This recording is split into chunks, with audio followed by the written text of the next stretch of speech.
for 500 pounds. They have to find it. Even though I stayed here at the meeting and they called me over the stage to go look for flat fine of $75,000. That's the kind I got to go because my house company damaged a lot of everything. And that's the amount they say I should get because of the flat fine I was getting hold up in my hand. I asked if I'm going to get a check or anything get the lower than the card. If you ask when is the card going to be ready, they say they don't know exactly when the card is going to be ready, so they will know by us. Kind of last night I went to the office to ask about the card. They said it's not a card. We're not going to get a card. We're going to get a SMS on the phone for the $75,000. And I asked them how long it's going to take. They said they're not sure. But I could check up again in the next 4 weeks to see it will come down then. So honestly, I don't know what's going on. But I lost everything. I lost my whole completely. And they come and check and see everything. And they're telling me now that it's $75,000 flat right now. So I just have to wait until it comes down. Then I can check back up in 4 weeks' time. You listen to this, Jamaica. You listen to this. Tell me if this is not the art of scam. Tell me if the Jamaica Labour Party is not the art of scam. This is a total fraud. Imagine the people that have suffered for the past 6 months. Terrible. Live right now. And when they reach, you are going to tell them, say, I want car, them I go get, and we're not going to come back in 4 weeks' time. This is a scam, Jamaica, and we demand answers from the Jamaica Labour Party. This is total madness, total unacceptable. This is a scam, Chico. This is a scam. And so tomorrow morning at 9 o'clock, we all will be gathered here and all the PNP platform where the answers must be given. The questions must be asked. Can you imagine? They carefully think through this in Jamaica. The Labour Party carefully think through. It was all thought through. Take them picture. Give them the 75,000 and take them picture. See them? Then 75,000 and take picture with them. That the time the recipient must get 200, 300 and 500,000. A picture is worth 1,000 words. And the Jamaica Labour Party go around and scam the people them. Listen to the voice note. And it's many other voice notes just because, you know, me, I will not care when I have to go put on the pop Jamaica. I have to put on dinner. It's therapy. So I have to run the left for no. You know, I love the teacher. I know I love the class. So tomorrow is another day. Can you imagine? Oh, big up your brand. We can't feel out the afternoon. Listen to the woman's cry. Morning, Marlene. It's really sad doing in Jamaica. It's sad, I'm not lying. Very, very sad what is happening. Morning TikTok, morning YouTube. Welcome everyone. I went to the meeting. Last time my friends were here, they get 6 weeks ago and phone for 500. So, hey Jamie, what's up? Eventually, I stayed here at the meeting and they called me up on stage to go look for flat fine of $75,000. That's the kind I got to go because my house completely damaged. I lost everything. And that's the amount they say I should get because of the flat fine I get to hold up in my hand. I asked if I'm gonna get a check or anything, they said no, I'm gonna get a card. If Miller asked when is the card going to be ready, they said they don't know exactly when the card. Shaka field, big up. Kind of passed by, I went to the office to ask about the card. They said it's not a card. We're not going to get a card. We're going to get a SMS on my phone for the $75,000. And I asked them how long it's going to take. They said they're not sure. But I could check up again in the next 4 weeks to see if it would come down there. So honestly, I don't know what's going on, but I love everything. The house completely, and they come and Don't know why it's so low. they're telling me now that it's $75,000 flat. I just have to wait until it comes down, then I get check up in 4 weeks time. Wow. Mighty God, my heart bleeds for the people. Wow. Where is the Prime Minister? Eh? Where is the minister who has the responsibility over the roofs program? I heard he's in Finland. Eh? Can you imagine? This is nothing short of a scam, you know. Fraudulent activity. But I left you to Dr. Dayton Campbell Manning and Nikisha Burchell. Oh, tomorrow is gonna get busy. Oh my God. Jamaica. Whole day tomorrow, me have to go live. What if you could make a song use? Man, him just flat my transition and all that. I did today upon this morning in Jamaica. Wicked. Yeah, wicked man.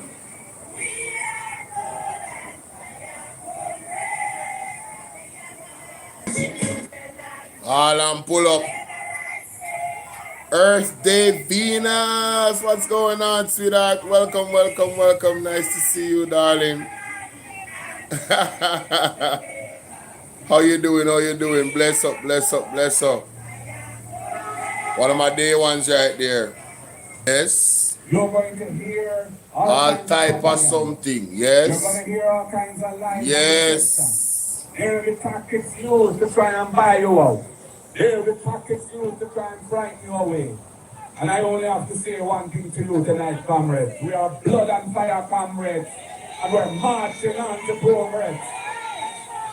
And we will stand firm. We will not be bought because we are not for sale. Mighty God. What a piece of argument. What a piece of argument from the general. I want to big up all blood and fire comrades that was not bought on September 3rd, you know. Yeah, man, I want to big up all blood and fire comrades that did not sell out at September 3rd, never sell out them pitney birthright. Don't big up on yourself. Yeah, man, don't big up on yourself.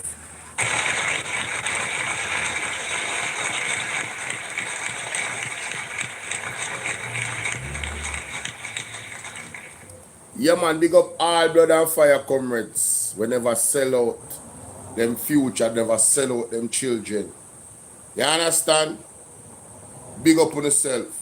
We go out and vote for policy and not party. We are real manly heights. You understand? We're not afraid to tell the PNP if them not going good, them not going good. We're holding the party accountable. You understand? Yeah, man, and don't still like somebody elaborate them. Everything them do, everything the JLP them do, them right. Nonsense. Jamaica, wanna hear what going on in Westmoreland? Wanna hear the voice note I played earlier? The lady said one of the persons them were supposed to get the the benefit for the roof program. Lost her house. She doesn't have anything in Jamaica. She's not living anywhere. And she was assessed by the government. Yes, she was vouched for by the MP in our constituency or by the councillor in our constituency. So this is somebody that's not telling a lie about their situation. And she is one example. And I guess this morning we're going to hear about the housing crisis post Hurricane Minister from the People's National Party. Jamaica want to know, say, me no sleep last night. Because this is my time to sleep and I'm up. So you see everybody who watch me right now, I want to show the platform some love. In any way you can. Liking the video, sharing the video. On TikTok you can send GIF. On YouTube you can send GIF. On YouTube you can send donations to the Cash App or the Zelle, whatever. It is pinned in the comment section. I am monetized on BOLO V&R 2.0 all the way. You can get super chat, everything. So I want to just bless up the platform because I burn the daylight and the midnight oil to come live this morning to cover this thing. It is that important, Jamaica. There is a serious crisis happening in Westmoreland. It appears as if the Jamaica Labour Party is holding. How you doing, Martha? It appears as if the Jamaica Labour Party is spiting the citizens of the country that did not vote for them, because there's a large cluster of people in Westmoreland that did not vote for them. There's a large cluster of people in St. Elizabeth that did not vote for them. There's a large cluster of people in Hanover that did not vote for them. And there's a good cluster of people in St. James that did not vote for them either. And it appears as if these areas are being victims of political victimization, are victims of political victimization. This is what it appears as if. Uncle Mark Wagwan, you know, so me have to burn the fire before the conference start. You understand? Because how can you have 6 months after Hurricane Melissa, how can you have this happening? To the people that are victims of a natural disaster. You know, one government wicked and honest government? Them take the record for the wickedest government in the history of Caribbean. I have never seen how any other government wicked than them is a government that was never a government. A pre-slavery. That I did when slavery went go on. You understand? When slavery was happening, those persons that were governing slaves, Andrew Holness and them in the same league. His only thing say him can trump the Constitution. Right? The Constitution then I'm way like a man, and Pastor Peter Chambers, he don't tell me that already. The Constitution are black him for and do certain things where him sign off on and want to. Thank God for the Constitution. Thank God for God. Thank God for man like Mark Jefferson Gully. All of the PNP out there that was saying that the People's National Party is not doing enough. Let me tell you something. There's something called evidence gathering that I want to need to understand. Evidence gathering, right? When you have tried an approach and you have come before the people and you have given them a manifesto with love and they basically shunned it. You guys did not come out and vote, the ones that didn't. And others voted for the JLP, even after you heard what the PNP had in store for your children. First in the family. To increase education at the highest level. I was talking to my good brother, Sydney, last night. We was up late last night on the live. We talked about different things that the PNP had pretty much offered the people as a promise in their manifesto that they would do if they were to come in power. And you guys showed that in the dirt. The rent to own initiative. You know, do you know how much people in Jamaica is renting houses? Do you know how much people in Jamaica is renting a house? They don't own one. The rent to own initiative was perfect. A perfect plan. And we see Barbados, big up Miss Mia Motley. She has taken on the idea and ran with it, Jamaica. And you think the people in Barbados are not happy? But we in Jamaica, that plan alone should have won the PNP, the election. Mighty God of Daniel. That would have been the greatest transfer of wealth. That would have been the greatest transfer of wealth from the government, from what we call crown lands, to the people of Jamaica. If you guys had really looked into what the PNP had to offer. No, them not campaign for no local government election. Didn't you guys listen to Dre Bryan show yesterday when T-Play came up? The local government election is fixed. You guys don't realize that the Jamaica Labour Party is crumbling right before your very eyes, you know. You guys are not listening to my platform. You're not listening to the prophetic word that I've been replaying for you to understand what is happening. The people are rising up against the Jamaica Labour Party, and it's God that is putting in this resentment and waking them up and opening, taking the scales off their eyes, even the labor right them a ball out. You don't realize what happens slowly but surely. There's an energy, there's a force behind everything that has been working slowly but surely. When you see a top labor right, like a movie star come out and burn out Andrew Owens, what more signs on the need? This lady got what do they call it, social housing, one of the social houses from Andrew. She received one of the keys and she came out Jamaica and said, Andrew don't love the Jamaican people them. Me not stop play. Almost every day me play it. She said them hate the Jamaican people. Not my word. A labor right said that Andrew owners hate the Jamaican people. What I mean, what else you don't want? When a labor right, a top labor right can come to that conclusion. Only see what happened with Rosie. Them a try to quell down that the voice note they like say nothing never happened. But Jamaica, it happened. We all heard the voice note. Rosalie Hamilton said a bag of things about Donovan Williams. And she said worse things was said in the group and it never come out. And you hear the things them that she said. Can you imagine the other worst things that was said? Those are the type of things where you take sleep and mark death, Jamaica. Good morning, Patsy. How are you? Wanna tap up the screen if you me on TikTok. Nobody wait till the thing get nice. Uno if you just do the right thing, cause uno there. Uno forward, I'm glad to see uno there. No, remember say that they are quote, you know. So we don't know what really are going with the Rosie saga. They are court. You understand? It's in court. So alright, so you know, so from the day of court, and we have to just wait for hear what go on. We don't hear so no case get through out yet. But the case can't get through out neither, because guess what?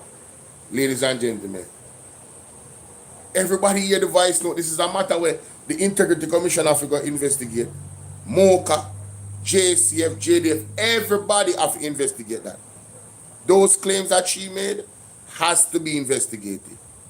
Right? And we don't understand why Donovan Williams is not in front of the ethics committee. But that's not why we're here today, Jamaica. The people in the West, the people that was famished, damaged, lost everything emotionally, spiritually, drained. After 6 months going into 7 months, the people have not seen the type of relief and response from the Jamaica Labour Party. I don't know what the PNP coming to tell us today, you know? But based off the little I've heard from this lady voice note that I played earlier when the show started, if this is what is going on, what appears to be one big old scam, the lady get a placard with $75,000 to put up like so Jamaica. When she's supposed to get 500,000, you know, and them tell her to hold up on placard like this and take a picture, according to what the lady said, with 75,000 on it. Make sense? When you say play it again, Chaka, hold on there. Let me play it again. Kind of low, I don't know why, but I play it again still. I play it again. 1 second. Crazy. I play it again. History. Dre Bryan missed the play it last night. Hold on. See it there. Crazy or not, witches are born on advertisement, sorry. Oh my God. Jamaica, full swing. And the Labour Party would have won the election. Yes, here we go. It seems as though they don't get it yet. That the people would have chosen to put them back in office, and so they are required to provide the services and the help needed by the people. I want you to listen, Jamaica, to the frustrations that is happening in Hanover. Listen to the frustration, Jamaica. My name is Mela. Rosemary, I went to the meeting. I don't know what to do apart. over the Anglican Church Hall. They called me, I was called. My meeting done and I went to the meeting. While some of my friends were there, they get some tickets on their phone for 500 pounds. They asked if I get We're live. Good morning, Jamaica. The meeting Thank start. you for joining us at The the meeting office start. of the Leader of the Opposition for another press conference on Jamaica's pressing national issues. Today, we have assembled some of the members of Parliament who represent the hardest hit constituencies in Western Jamaica that took a battering in Hurricane Melissa. Start this thing again properly. In Westmoreland. Today, we also speak on behalf of the entire parish of Hanover. We speak on behalf of more than 50% of St. James through South St. James, and later you'll hear from our representative from St. Elizabeth. So the voice amassed today is not a small voice, it's a big voice, representing a large proportion of Jamaicans who are still reeling from Hurricane Here we Melissa. go. We're not yet at a point where we can say like the government that we're resilient and strong. We're still struggling. So today I'm going to invite my colleagues to tell you what is the lived experience on the ground in their constituencies. And I'm going to start with our General Secretary and MP for Eastern Westmoreland, Dr. Dayton Campbell. Thereafter you'll hear from Dwayne Vaz, the MP from Central Westmoreland. Ian Hales, for MP from Western Westmoreland. You then hear from Andrea Perkis, who is from Hanover, and then Nikisha Birchall, South St. James. The leakages from Northeast St. Elizabeth will close the MP's presentation. Yes. Thereafter, you hear our policies, a review of the government's policies and our proposals through our spokesperson for housing, that is Dr. Professor Floyd Morris. You will also hear from Dr. Angela Brown-Burke. She will tell you about how the Ministry of Labour and Social Security is handling the crisis. And then our party leader and president of the People's National Party, Mark Golding, will give you the leader's statement on the crisis. Please welcome Dr. Dayton Campbell.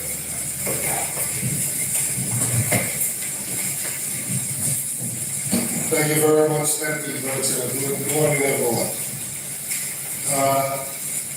Eastern Westmoreland days we're working with and we're still having Cameraman need to fix. Good morning, Elaine.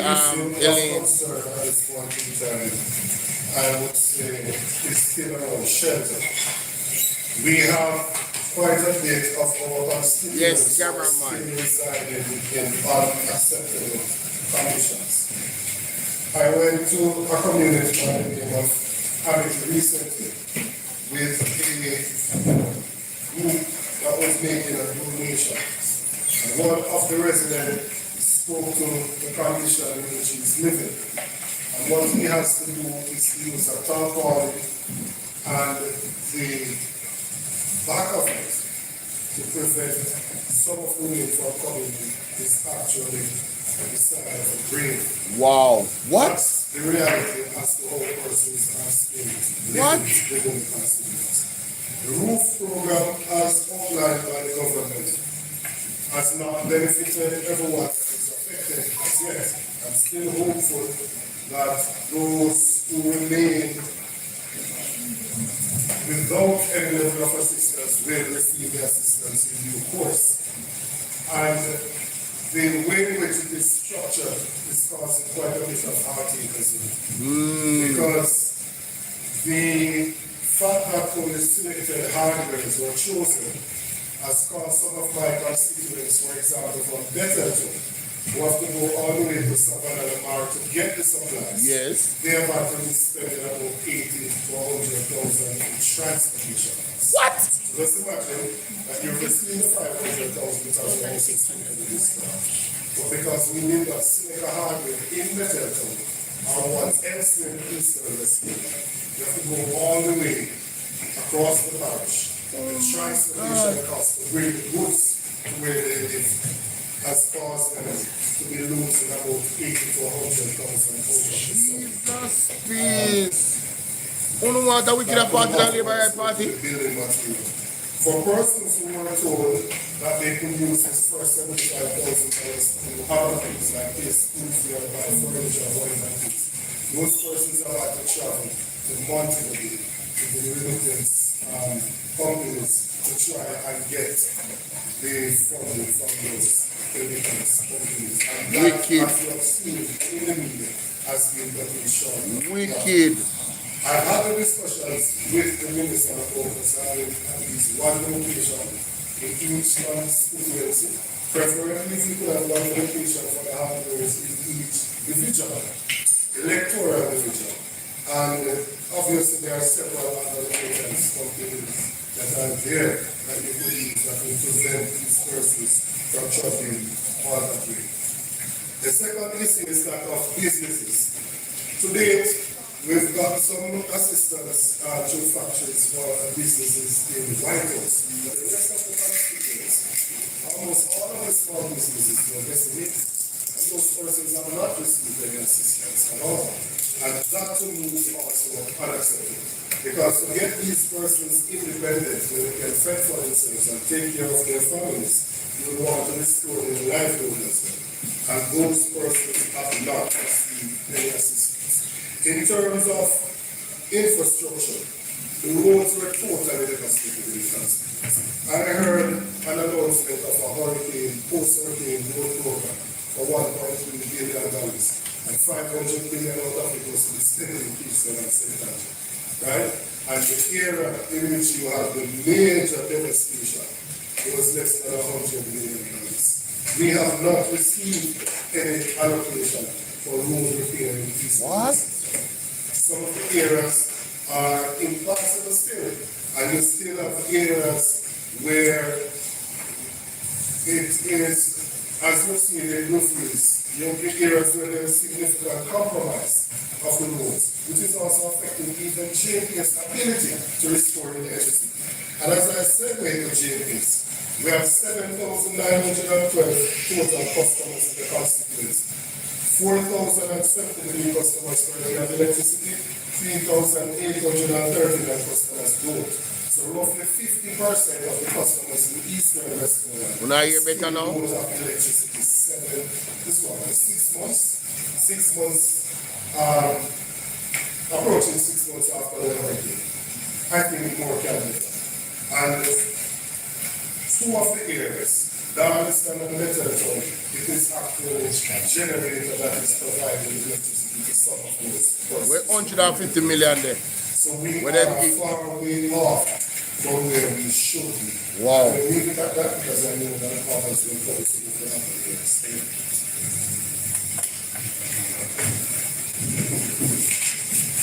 Good morning, everyone.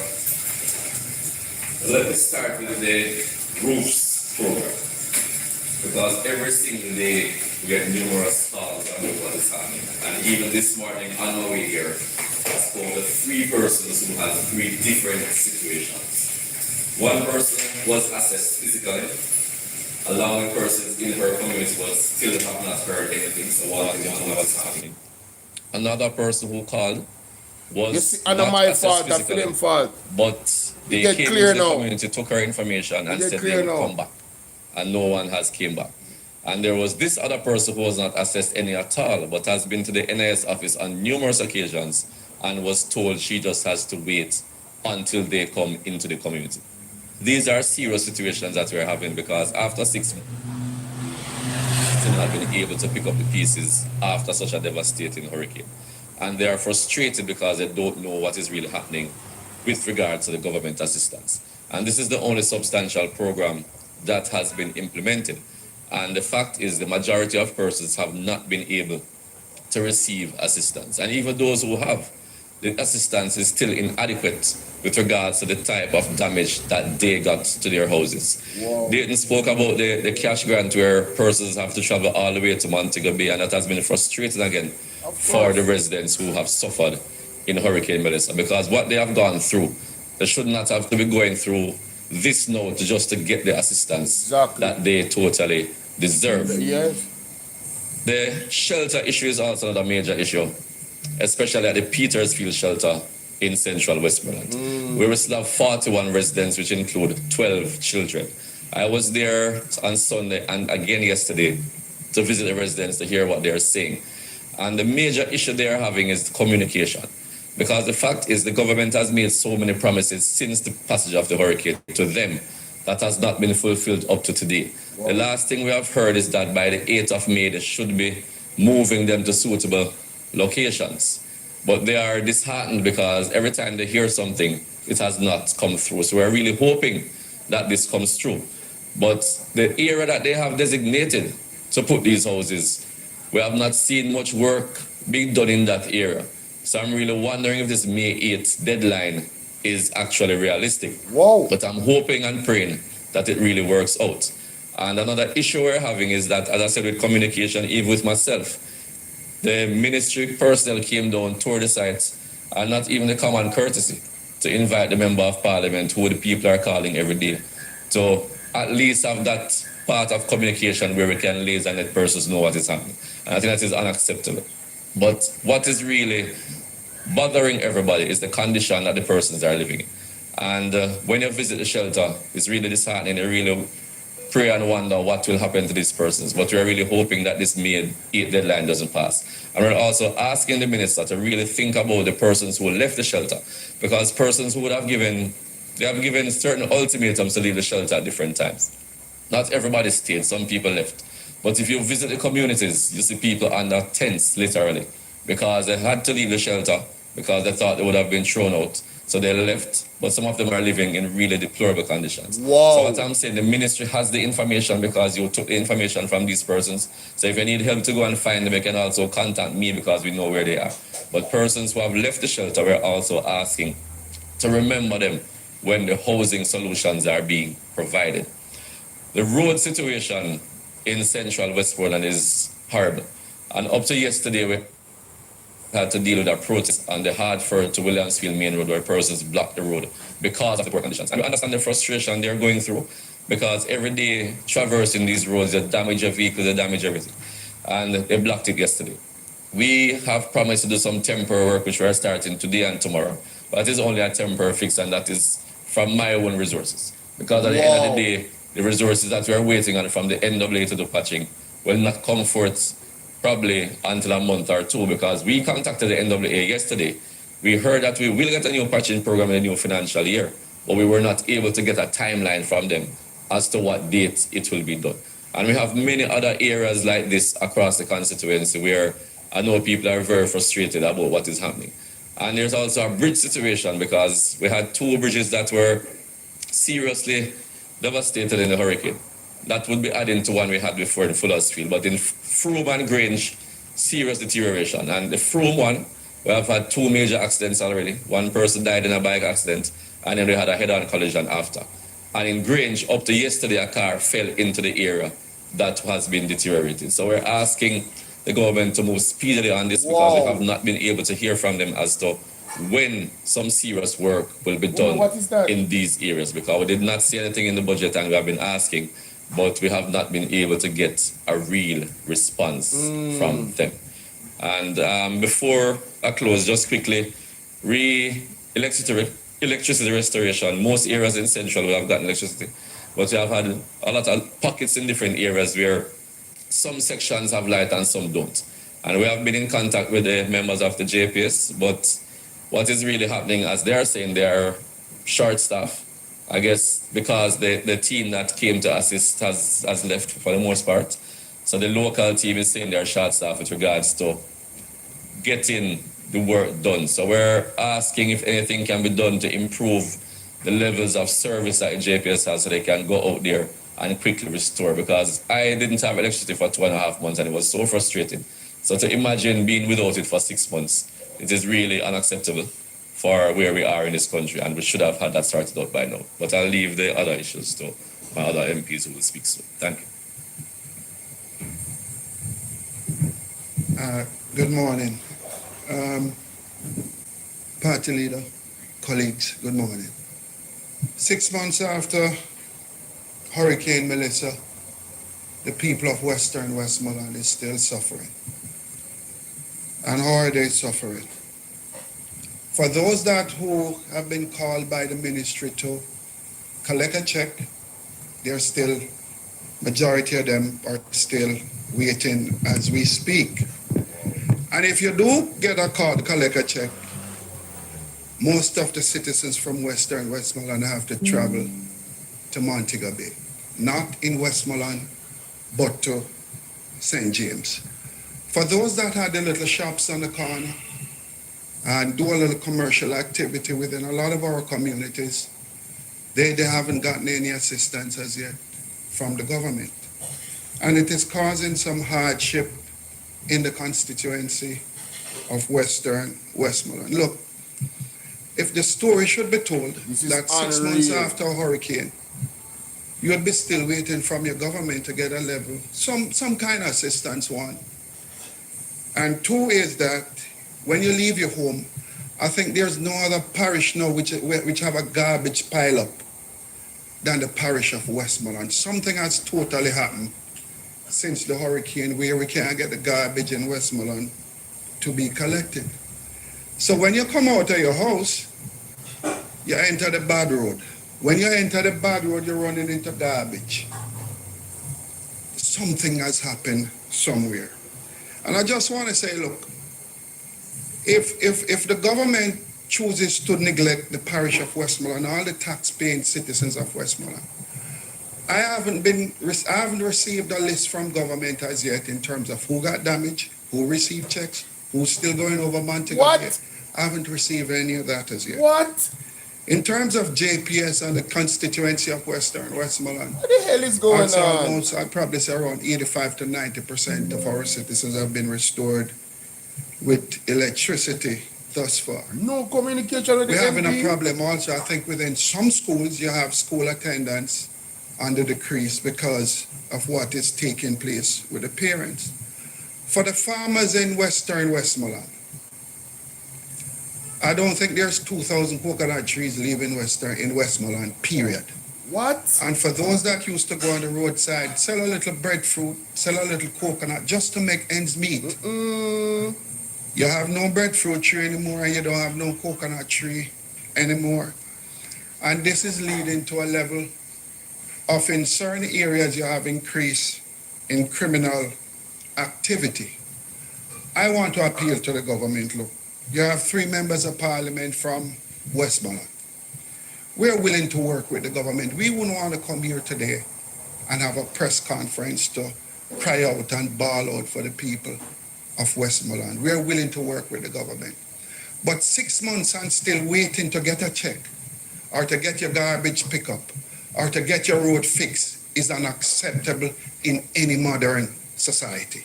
So I want to appeal to the Minister of Local Government, to the Prime Minister, and to just ask, how much more can the people of Westmoreland accept or take before they start taking to the streets? And, you know, we're doing a lot in terms of holding down these demonstrations, which plan every single day, you know. Yeah, because MP Vaz just spoke about one. I have had to at least basically stop at least 5 or 6 demonstrations because it doesn't do me any good and it doesn't serve the country any good. So once again, I'm asking the government, I'm appealing on behalf of the people of Western Westmoreland, the citizens. We need our garbage to be collected. It is 6 months now. We have been waiting. We need our roads to fix it 6 months. We have been waiting. Also, I appeal to you. Make we help the people of Westmoreland get over the problems that they are now faced with. Thank you. No, man. No, man. No. Good morning, everyone. We are not recovering well in Eastern Hanover. As it relates to the roofs program, I believe a more comprehensive assessment must be done for it to make sense. A number of persons would have left their communities to find shelter after the hurricane. So I am appealing to the minister to extend that period and continue to do some assessment. There is a lack of communication and dissemination of information when it comes on to the general public. And I can cite instances.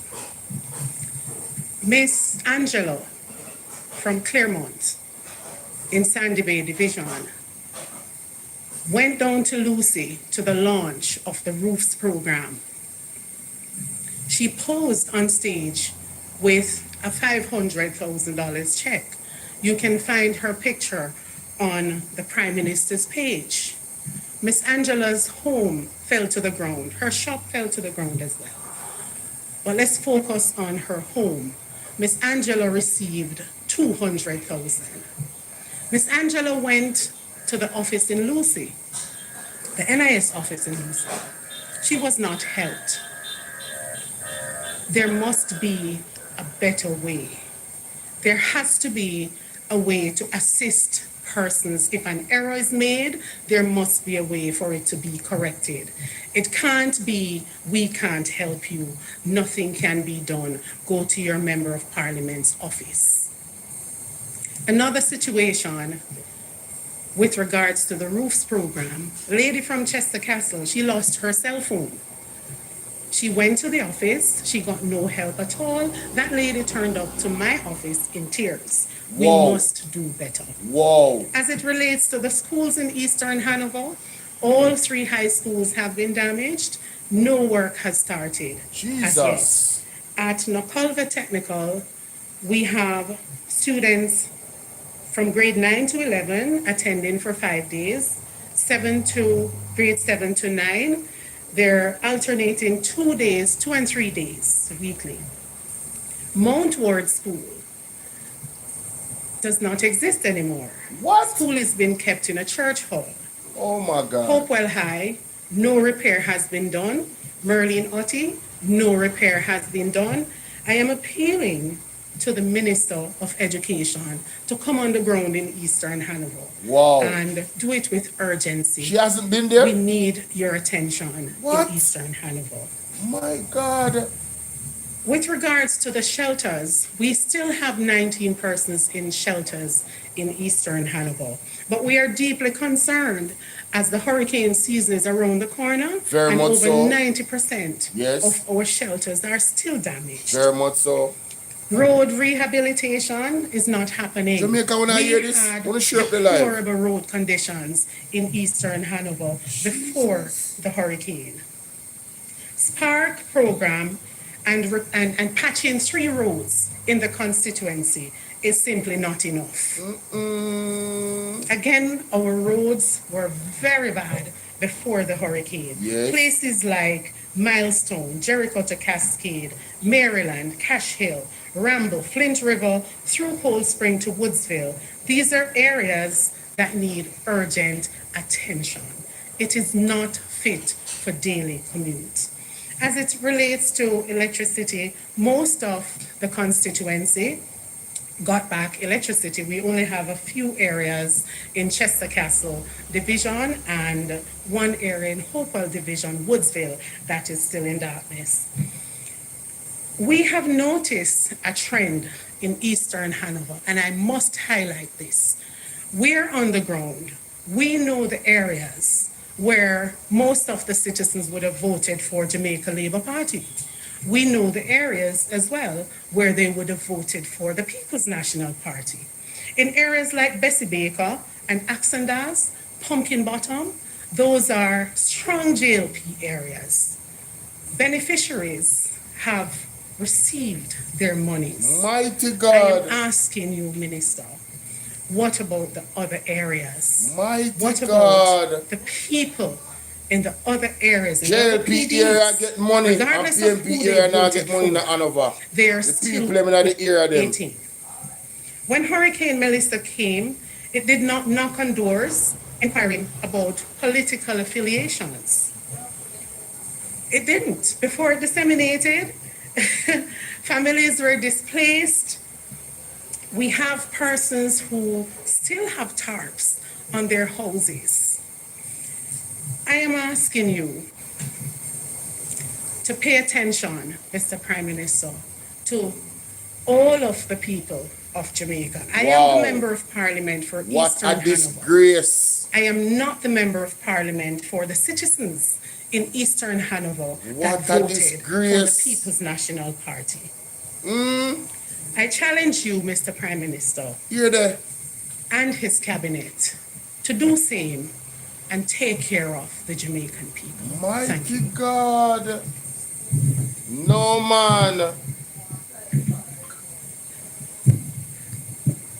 Good morning. South St. James represents 53% of the parish of St. James. What? The You care other about that? 4 constituencies share up the other 48%. When Hurricane Melissa made landfall, you would have seen it on every snapshot from National Geographic, the Weather Channel, and our local ODPEM. You could see Cambridge highlighted big. It went directly across the entire South St. James. Wow. We are a landlocked constituency. Therefore, we have to go through either Westmoreland, Hanover, St. Elizabeth, Trelawney, or other constituencies in St. James to get into South St. James. And it's quite disheartening to drive on smooth roads in Montego Bay that have been speedily remedied in the center of Montego Bay and then traverse really, really bad roads in your own constituency. We have raised with the government, both in the Standing Finance Committee, through letters to the Minister of Works, as well as to letters to the Minister with responsibility for Labour and Social Security of the conditions in South St. James. The Springmount Main Road, which is in the East Central constituency of St. James, has been rendered impassable. It's now a waterfall. That was the main thoroughfare that we used to get into South St. James. And therefore, constituents must now go through a donkey crawl from gutters to Hampton. Most of that road, again, is not in South St. James, but I have to lobby for representation for it to be fixed because it's just a track. It has precipice along the sides and is really a dangerous route.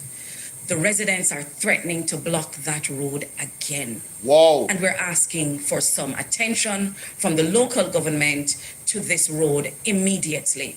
No, it's not my road, but this is what my constituents must go through. Springmount as well. To enter the constituency through the third route, you have to enter at Sweetwater, Johnson, and that is stairs. Have you ever seen roads broken and degraded to the point where it literally has steps? Cars can't drive on steps. Mighty God. We're asking for, if it's even a little mile, so we can have that road passable so that heavy units Jamaica can come through that location, bringing in relief supplies, bringing in material to rebuild homes, and taking out our agricultural produce to market. This? I must explain to the constituents of South St. James that the Member of Parliament has not been given the $10 billion the government boasts about for home repairs in South St. James. I don't know. Someone yesterday in Stonehenge, a constituent said to me, maybe if more JLP MPs were affected by Hurricane Melissa, then the MPs would have been included in the decision and also in the process of getting relief to the constituents. It is sad that a disproportionately higher number of these constituencies are represented by the People's National Party. We're asking that the government relook at this decision to close the roofs assessment database. We are deep rural constituents, and therefore when a hurricane strikes and your home is destroyed, you can't stay there. So the Ministry of Labour can't say, we went to your house and you weren't there. Of course we weren't there, there's no house. Of course we weren't there, we have to be catching with a neighbor. Of course we weren't there, we work in the city. Deep rural constituencies require more care and a better understanding of how we operate. We need a town crier to come into the communities to announce the dates when these representatives from the Ministry of Labour and Social Security is coming around so we can make ourselves available. We also require posters to be printed. They do it when it is politics time. Talk Print up. some posters, Talk put it on the up. shop pazer, put Talk it on the up. light poles so people can know where they can get Yes. relief. Talk And up. for God's sake, please stop directing constituents from the NIS office to the MPs, knowing fully well the MPs cannot assist them with their housing repair. That is the roofs program. What a wicked Like set of people. MP Perkis, I was asked to invite 3 constituents to the symbolic check handing over ceremony, which was held at the West Jamaica conference in Mount Salem nearly 2 months ago. And if you go on that page, there's a gentleman from my constituency. His name, we call him Manawal. Manawal was cheesing with me and the minister with a check saying $500,000. I asked Manawal to come with me that day and to help the minister to show that the program is working. And we went in good faith. Manawal has not even received a text message up to this point to confirm whether or not he'll be getting that check. Whoa. Or if he should have just taken the cardboard sign and taken that to the hardware. I want to tell you about our small businesses in South St. James.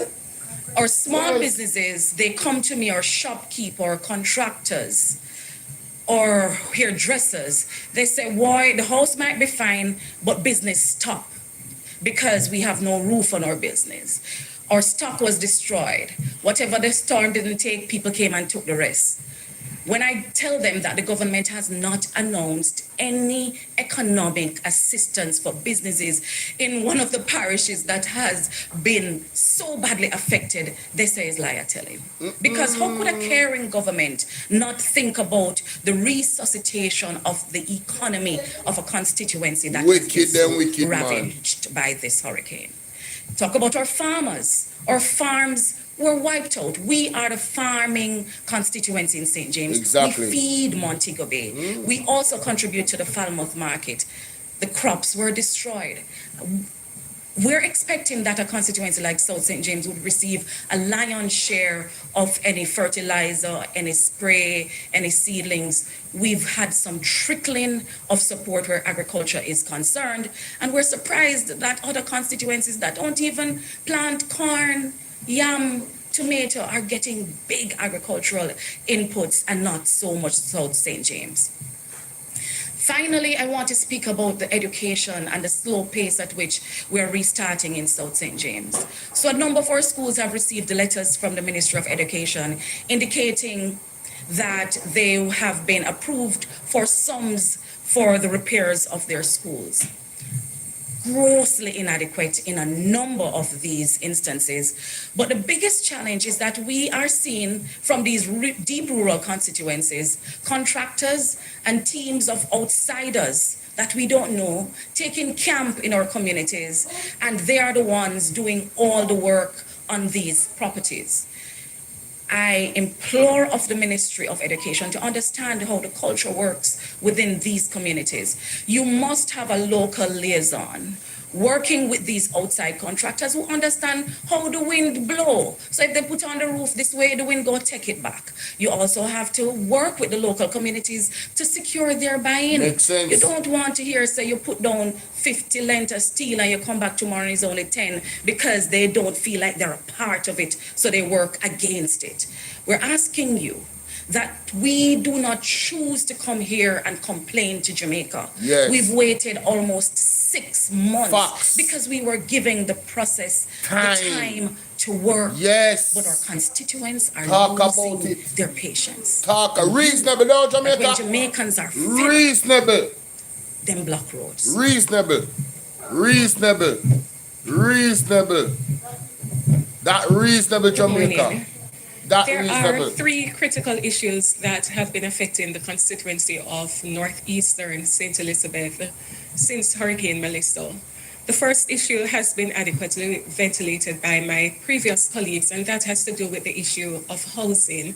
Now, it is very clear that many persons have still not been assessed for housing grant or housing assistance What? in the constituency of northeastern. It's just St. get Elizabeth. worse We and see it worse. every single time we go to the supermarket, we go on the road, people approach us asking for housing assistance for building material because they didn't even know that the government had set a deadline by which they should apply for assistance. Those who have actually been assessed, many of those who have been assessed have actually not received a benefit. They haven't received anything from Housing Trust. They haven't received anything from Trans-Jamaican Highway, which has assisted some persons through that program. They haven't received any form of governmental assistance whatsoever. And those who have received assistance will tell you that it is simply woefully inadequate. What they're getting, the little mickle, can't put on back a roof. It can't fix up back the window, it can't put on back a door because it's just not sufficient. And so I always pause and hesitate when I attend conferences of this nature because I understand the role of the spin doctors and the PR pros who will make it appear as though here goes the People's National Party once again asking for more money. And so I want to make it clear that we're not asking for more money for ourselves. We're asking for additional resources through whatever avenue the government deems best suited for those persons to get assistance. And we ask on behalf of the people like the elderly lady I saw a few days ago in Pepper, whose house blow down and she have to catch with her neighbors. I ask on behalf of the people in Balaclava, in Silo, in Thornton, who get a little bit of assistance, but them still out a door because they can't, it's just not sufficient to put on back or to build back sufficiently. And so we come here this morning once again to really ask the government as a matter of urgency to, one, revisit that application period that was stipulated, extend the time period for persons to apply for housing assistance, building material assistance, and also to increase the funding so that those persons who are affected can actually get a meaningful contribution and not just some token contribution that does nothing and doesn't even move the needle. Now, as it relates to the second issue plaguing the constituency of Northeastern St. Elizabeth, it has captured national attention in recent days, and that is the flooding in Santa Cruz. But the truth is, this is a recurring issue. It is a long-standing issue. The town of Santa Cruz has been flooded from before I was even born. And it continues to be flooded now, but it has increased in frequency and the devastation has now quadrupled since Hurricane Melissa. Wow. The harsh reality is that the drainage network is insufficient. It is antiquated. It has not kept a pace with the massive development that has happened in the town of Santa Cruz. And so what do we get? We get the town being flooded every single time it rains. It floods because we don't have adequate drainage. And so the town of Santa Cruz is now the drain. Back Street, or as my councillor Donovan Pagan would remind me, Sydney Pagan Drive, is now the drain because there isn't a sufficient drainage system to channel the water from the hills of Santa Cruz, which constantly inundate the town, mashing up the roadwork. And so it is now causing a recurring expenditure, recurring expense on the national purse for the government to constantly be fixing back the road. Instead of wasting taxpayers' resources, I'm using this opportunity to call on the government to put in place a meaningful plan once and for all that will solve the drainage and flooding issue that plagues Santa Cruz, and calling on the government to establish as a matter of urgency a multi-agency task force which comprises representatives from the parish council, national works agencies, the political representatives such as the councillor, the member of parliament, community members. And I ask for this inclusion because community members, the local representatives, have intimate knowledge, local knowledge, almost indigenous knowledge of where you can find some of the old drains we used to channel the water. And so it is important to have a broad-based consultation, not just where the NWA comes in and fix one little drain in a Santa Cruz and then rainfall and we flood out again. We need a multi-agency task force to be set up with a view to presenting a viable solution to fix the issue of flooding in the town of Santa Cruz once and for all. Balaclava was flooded a few days ago as well. There isn't sufficient resources. I've reached out to the National Works Agency. They tell me they don't have the money to do drain cleaning at the moment. We need a routine maintenance of the drains in Balaclava so that the town don't flood whenever rain falls. As it relates, finally, to the issue of roads, and I do not propose to speak very long on this, but my constituents would not forgive me, especially the people in Good Hope, in Park Mountain, Bogue, where the road is splitting in two. They would not forgive me if I do not appeal to the government to conduct emergency road repair as it relates to our constituency, but especially the constituencies, because I don't wish to be selfish, the constituencies which have been devastated by Hurricane Melissa. We have seen deadly roadways emerging after the hurricane. And so a special plan needs to be in place to address these issues. It can't just be done through routine patching. There has to be a structured and comprehensive approach to fixing the craters that exist, the bridges that are tumbling down, the roads that are collapsing. We need urgent assistance. And so I use this opportunity not to criticize, not to complain, but to say that this is really a cry for help.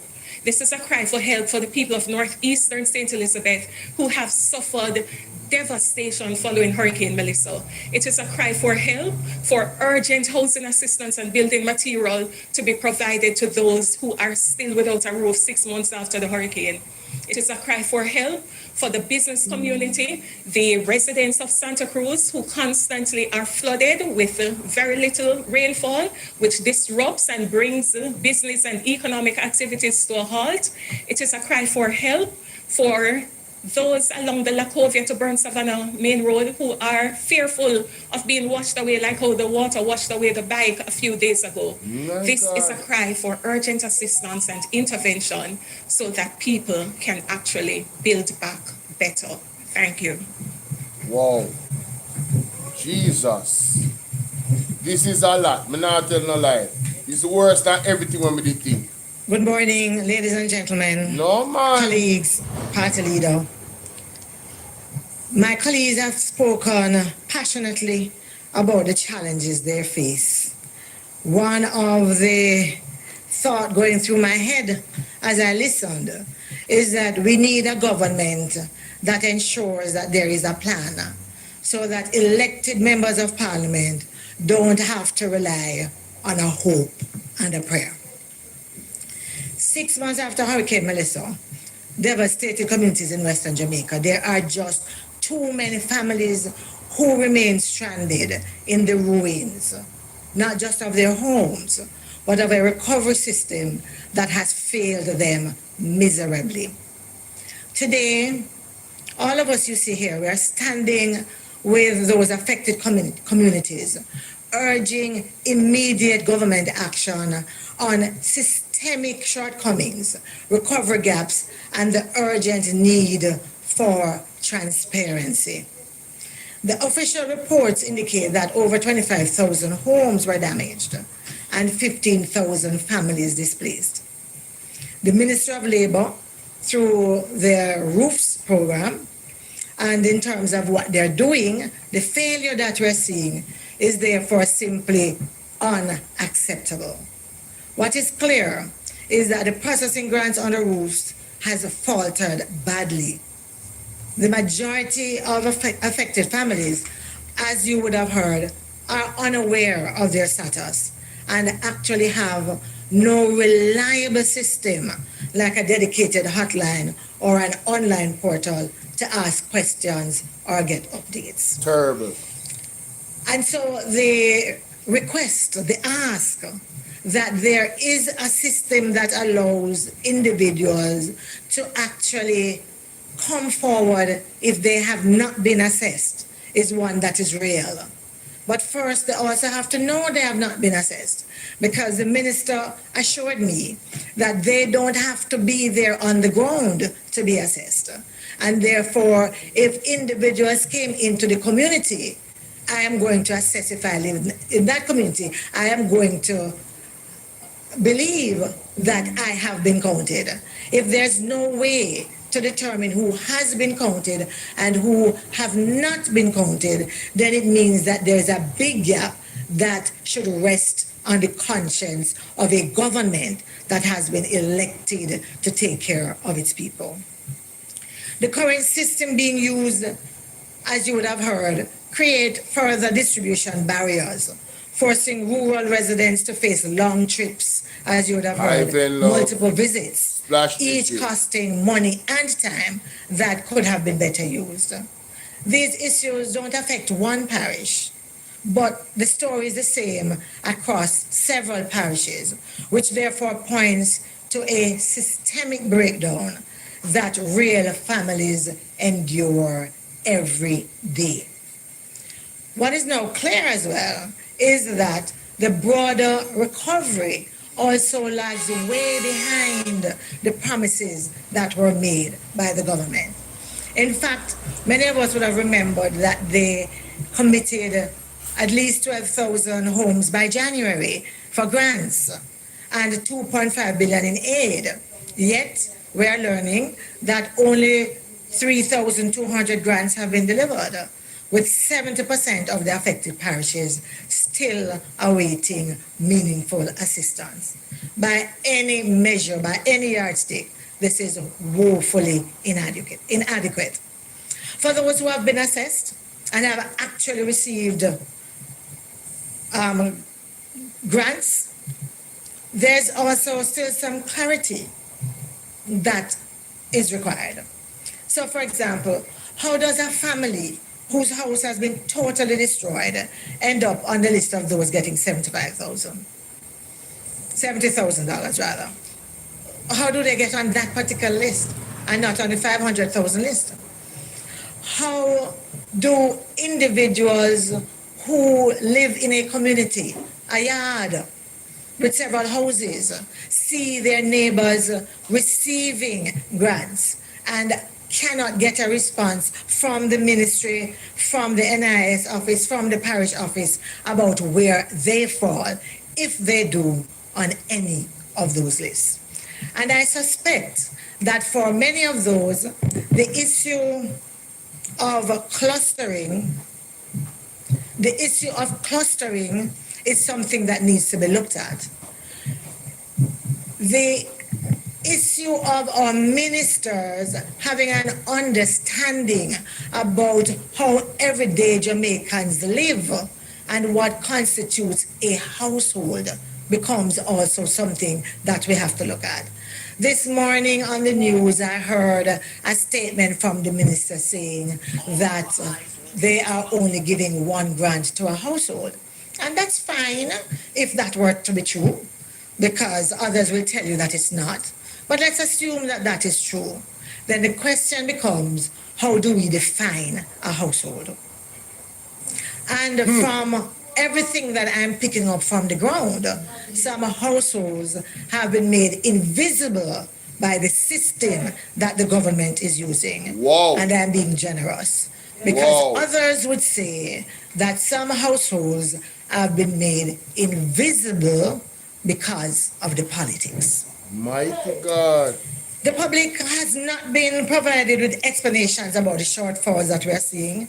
We have got no firm timelines to complete the distribution. And the result is that citizens who bear the burden are once again left in the dark and without answers. So today we are talking. Sometimes you get the sense that the government really wants from the opposition for us to be on our knees and to be begging for our constituents to get their just compensation. The Prime Minister says from time to time that the opposition only talks. The truth is that's our role, because we are in opposition. Bingo. We are not the government in charge of government resources. Bingo. Although many of you would have seen a lot of efforts that were done through charities and collaboration. But yes, we are talking, and we will continue to talk until we see action taken.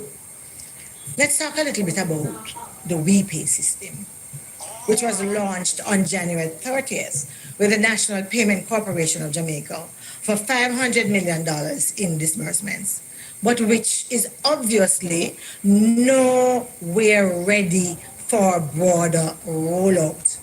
What we have seen so far, that it has been what? Operational about 20%. We have seen payouts funneled through one loan, Montego Bay Western Union. Is that system set up and ready to serve other parishes? I believe that's a question we ask, and that's a response that we require, because we believe that it is wicked and unjust to pretend that this limited pilot can serve Jamaica-wide needs with families in St. Elizabeth, in St. Anne, in Hannibal, in Westmoreland, in St. James, who are still in limbo. In fact, my information is that there are parishes where nothing has been put in place for it to be rolled out in those parishes. What? There's no QR code for anybody to get. Yeah, the back office isn't ready. And so what we are asking for is for the pretenses to end and for the government to come clean and tell us what is happening. If there are issues, let Jamaica know. Let those who are waiting on the government that was elected to know where you are and why it is that you are where you are and where we go for further. And so today we call upon the government to act decisively, to expedite the approval of roof grants with fully operational query hotlines and online portals that allow Jamaicans to ask questions and to get answers. We're also asking for WePay to be activated nationwide without further delay. And as I said earlier, we're asking for detailed parish by parish timelines and shortfall explanations. We want a commitment to weekly public reports on remedies and progress. No vague promises. We want deliverable, measurable results, or the government needs to move out of the way those who have been tasked with this responsibility, who are obviously failing. We know, we are aware, that Minister Charles is in Finland as we speak. And there is what, an 8 hours time difference? Wow. So I would urge the minister to stay up tonight and to put in some work on behalf of Jamaicans who have been left devastated. To the minister, we say it's time to prioritize people over public relations. Jamaica's recovery depends on accountable, transparent, and fair leadership. And since we're talking about accountability and transparency, Jamaicans are also asking about the Support Jamaica portal that was launched to mobilize donations and ensure accountability. Although the site is supposed to provide real-time tally of funds raised, this is not visible from the dashboard. And so the government needs to indicate where that information can be accessed, how do Jamaicans track donations received, and how those donations are being disbursed. Too many Jamaicans are suffering without a meaningful pathway to restore order and dignity to their lives and those of their children. Every time, I just want you, as I leave, to leave you with this picture. Every time rain falls, or rain even set up, in many of these communities, these individuals relive the trauma of Melissa. I am asking you, I am asking Jamaica to be vocal about it, to ask the government if they are okay with that level of trauma day in, day out with the Jamaicans who have done nothing wrong for which they should be punished, who elected a government that they thought would be able to act transparently, fairly, and on time. Come on, what we man. need is action now, not a bag of noise. One, only one, Angela Brownberg. Believe, just believe the man. One Angela Brownberg. Ladies and gentlemen, leader of the opposition, colleague parliamentarians and members of the media, pleasant good morning to you all. We in the People's National Party are subscribed to the fundamental view that shelter is a right to our citizens. And as such, we believe that after a natural disaster such as Hurricane Melissa, that it is the duty of the government to restore to near normalcy as possible to every citizen that has been affected in terms of their homes. These are individuals who have labored and toiled to build their houses. Some have thrown their partners, some have done their round robin. And within 30 minutes, based on the hurricane, their investment were destroyed. Yeah. It's not a fault of theirs, it's natural disaster. There you go. But any caring government is going to move with alacrity. That's right. To ensure that these individuals get as much assistance as possible to build back their homes. And we have seen and heard talks and promises from the 29th of October, the day after the hurricane, about the extent of assistance and support for Jamaicans in the affected parishes with their homes. And very little has been done based on what my colleagues have articulated. A peep into some of the available data tells me that 113,000 individuals have been assessed thus far. Of that number, 42% suffered minor damage, registered or assessed with minor damage, 40% major damage, and 18% severe damage. That means their houses were totally destroyed. I want to look primarily at the latter figure of 18% because 18% of 113,000 amounts to approximately 20,000 households. My mathematical calculations, based on the policy articulated by government, says that those individuals would receive $500,000 because they would fall in the category of severe damages or total destruction. That is $10 billion. The government announced a program for $10 billion.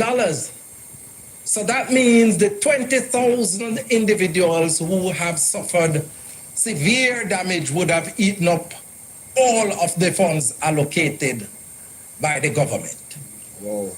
And then the others would have nothing to get.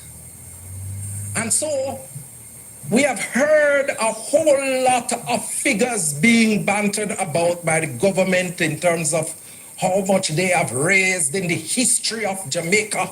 Over $1 trillion. But yet still, one of the areas that has been severely damaged, houses, $10 billion. And I want to call upon the government to make sure that the appropriate resources are allocated to deal with this crisis that we have on our hand.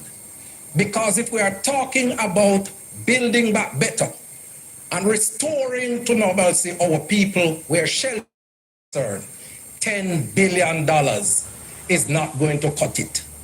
It might be a start, but we'll be fooling ourselves if those 113,000 individuals or the 20,000 with severe damages to their homes would be getting any assistance. And I want to touch on an area that from about November of last year, the government has signaled to the country that they will be providing some 5,000 container homes to individuals who have been affected in the hurricane. They have moved to tell us that those houses would be in the island by January. January came and gone. We heard in March that the houses would be here. It is now still not there. April. Still not there. It is now April. Promise. My question to the Prime Minister and the Minister with responsibility for housing, where the house them there? My God. Where the house them there? Poor people in Culloden need the houses. Poor people in Petersfield need the houses. Poor people in Jericho need houses. We can't allow our brothers and sisters that we talk about, say we care about them, to be living in the deplorable conditions that they are in post-hurricane Melissa. And then we make promises to deliver 5,000 houses, and all know we can't see one of those houses being delivered to the people based on the commitment of the government of Jamaica. I'm not talking about what other institutions have done. I'm not talking about what the private sector has done.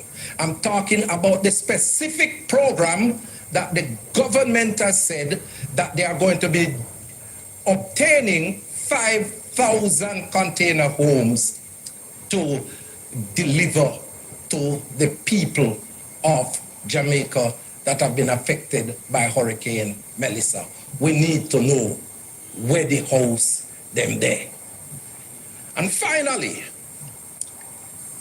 one of the major problems that we have seen during the hurricane is the issue of land tenure.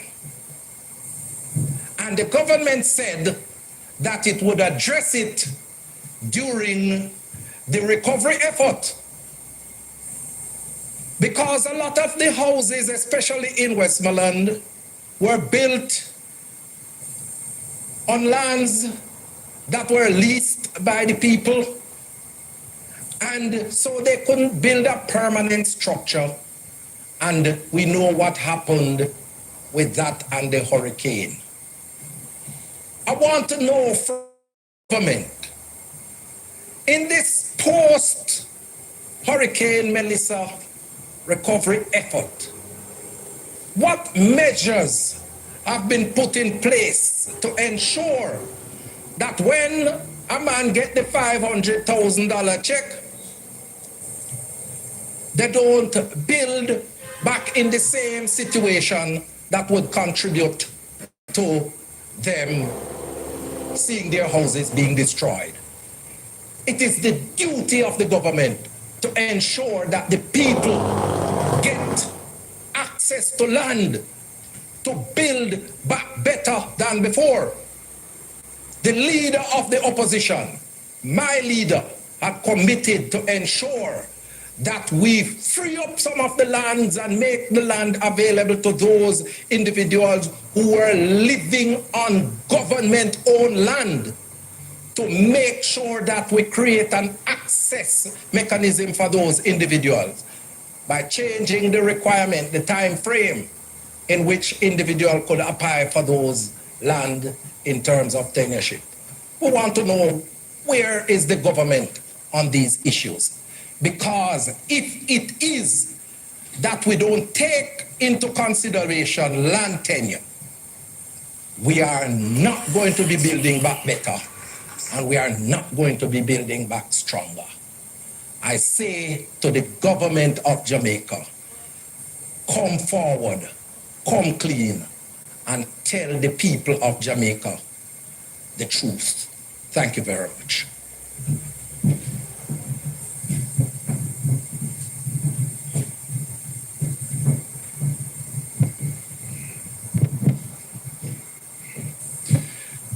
Thank you very much, colleague MPs and senators.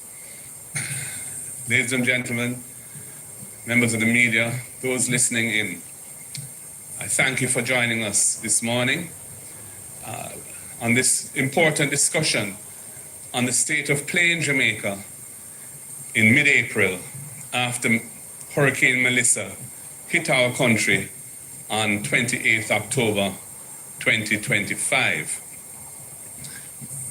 I called this press conference today, this morning, because the government intends to take the NARA legislation in the House this afternoon. And the NARA bill seeks to establish an entity in law which has been announced but is not yet effectively operational because it has no legal basis. And it's supposed to be the agency to drive the recovery of the country from the damage caused by this terrible hurricane that hit us in October. NARA is going to be set up to oversee the implementation of projects approved by Cabinet. The legislation has an array of issues which commentators have highlighted and which the opposition will also use the opportunity this afternoon to speak to. This is not the time for that. But I made the point that if you look at what is happening in our country now, the government has dropped the ball, and the people of Jamaica and the economy of Jamaica are suffering as a result of the government's ineptitude in managing the aftermath of Hurricane Melissa. In the few months, in the last quarter of 2025, when Jamaica was inundated with local and overseas NGOs, well-wishers, providing relief to our people, food distribution, other forms of assistance, things were appearing to be on track for recovery. However, that time has passed, and the glaring gaps in Jamaica's response to the disaster have been laid bare. The government's primary program for addressing the shelter crisis occasioned by Hurricane Melissa, the roofs program, is hopelessly inadequate and is being incompetently administered. We have heard from the MPs the horror stories of those who were promised and have not received any support or the support that they were promised.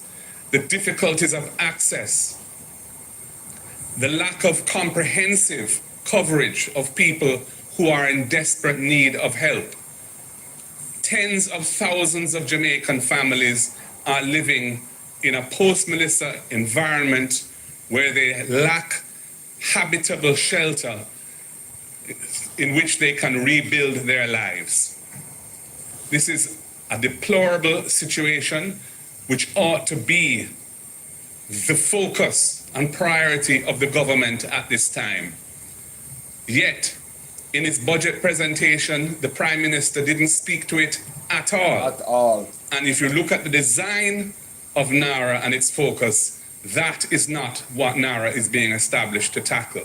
This is an urgent and present need which must be addressed. The $10 billion under the roof program, less than a third of 1% of GDP, less than 10% of the immediately available resources that Jamaica could draw down under its disaster risk financing framework, is hopelessly inadequate to meet the challenges presented by Hurricane Melissa to the housing stock of the country, especially in the worst affected parishes, but not uniquely to those parishes, because there are pockets of deprivation and shelter damage all over the country which are not being addressed. This situation has to be resolved. Furthermore, the methodology employed in roof has not built within its design anything to ensure a more resilient approach to the reconstruction of these houses. What is happening is that people who, I would say close to 100% of them, are uninsured, who have suffered either a total loss of their homes or substantial damage to their homes or enough damage to warrant assistance and are uninsured, are getting a fractional payment in the form of a grant of materials with a cash component which is very difficult to access, but with no guidance, no support to ensure that the methodologies used to rebuild their homes comply with even a basic set of standards to build a more resilient shelter for themselves. Therefore, we are just repeating and compounding the lack of resilience in the housing stock which existed prior to Melissa. This is poor management, poor policy. I was thinking when I was hearing of the horror stories about accessing the roof grants, why it is that this has become such a debacle. Althea? When in the COVID crisis, there was a range of grant programs created where data was uploaded and people were able to receive funds in their bank accounts or through the remittance agencies. Yes, the amounts were relatively small and we complained about that. But the methodology of distribution was worked through then. It seems that we've completely abandoned that template and have gone back to another system which is not working efficiently, which I gather was not put through any proper competitive bidding process, and which is now not giving the results that the people need. This is absolutely unsatisfactory. So we have a situation where people who are in desperate need of assistance are receiving a fraction of what they need. They're going to be using those funds to stretch it as best they can, which means the cheapest solutions will be pursued, not the ones that will be lasting. So we are not building any form of resilience into the rebuilding effort after Melissa. And we're just going to find ourselves back to square one if we have the misfortune of another bad weather event. The other thing I wanted to mention at this time is the situation with the Middle East and the war. We are now approaching the end of the second month of that conflict. We have seen the price of fuel at the pump going up week after week after week. We have been told by major corporate distributors and wholesalers in the food trade that food prices are going to start going up as well. It is going to flow through to other critical inputs, fertilizers, chemicals, medications, all of the different products, plastic-related products that have some form of petrochemical base in them. Whoa. Everything is going to be impacted by this. The government has been completely silent as to their response to this incipient crisis on the people. There's no provision in the budget for any form of assistance.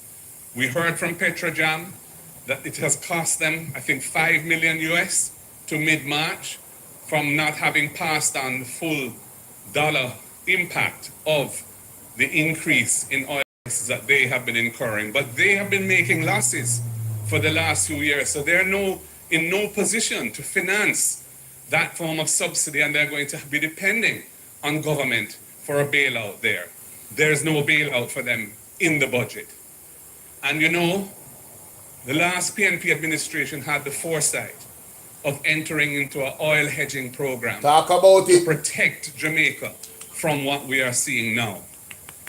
It was funded by a special tax that was dedicated to financing that oil hedging program, which is essentially an insurance policy that if oil prices go above a certain figure per barrel, Jamaica gets a cash payment to cover that cost. This government discontinued that program, abandoned that insurance, but kept the tax in place and has been using it as part of the general revenue of the country. So now that we're facing the horror of oil prices at around $100 a barrel, when the budget was cast at an assumption of $60 a barrel, we are facing that with no protection, but the tax very much still in place and being paid by motorists, by consumers of electricity, and everyone in the society who pays tax effectively. This is a deplorable situation, and the government needs to come out and speak to how they intend to manage the impact of this cost of living crisis that is unfolding on the Jamaican people. Are we going to see any targeted relief for past beneficiaries? Are we going to see any targeted relief for Melissa victims? People who have already suffered massive damage to their homes and inadequate assistance in resolving their shelter needs are now going to be impacted by a cost of living crisis. What is to be done about them? What is to be done in terms of more general relief, especially for low-income families who will be having to bear the cost of increased prices for everything that they consume? The government has been silent. Many other governments around the world have already put measures in place to protect their populations. Ours has remained mum. So, ladies and gentlemen, I will close there. I thank everybody for participating and listening. And as I said, we wanted to put on record our assessment of what is facing the country at this time in the aftermath of Melissa, when the government seeks to pass the NARA legislation, which is their centerpiece structural effort to ensuring Jamaica's recovery, but which will not address the clear and present needs of our society, which the government is hopelessly ignoring and leaving the people feeling abandoned, hopeless, and in despair. Thank you for listening.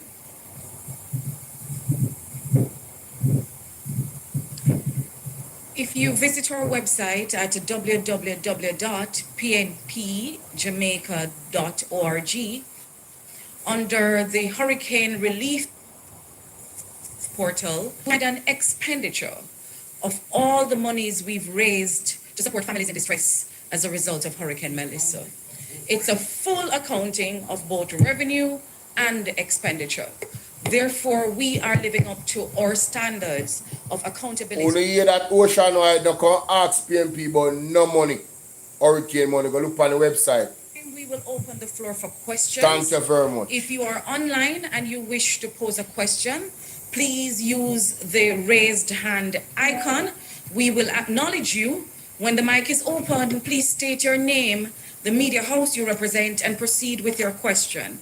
If you prefer to type the question in the chat, please go ahead and do so, and we will read that question for you. If you're in the room and you have a question, please indicate by a raised hand, and we'll take the microphone to you. Same procedure applies.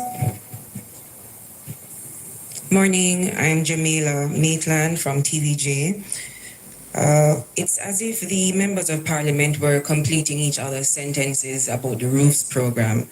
What is an appropriate timeline for an extension? Has that been discussed to say what is it that people need in order to apply? What are they saying?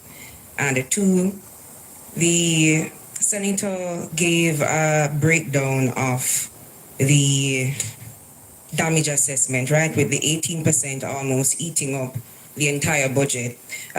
Was the assessment that's a $10 billion? Does the opposition believe that the assessment done, or the monies that's a $10 billion was done preemptively, because we're now seeing more people benefiting, and especially that 42% and 40% of the minor and major damages not being included?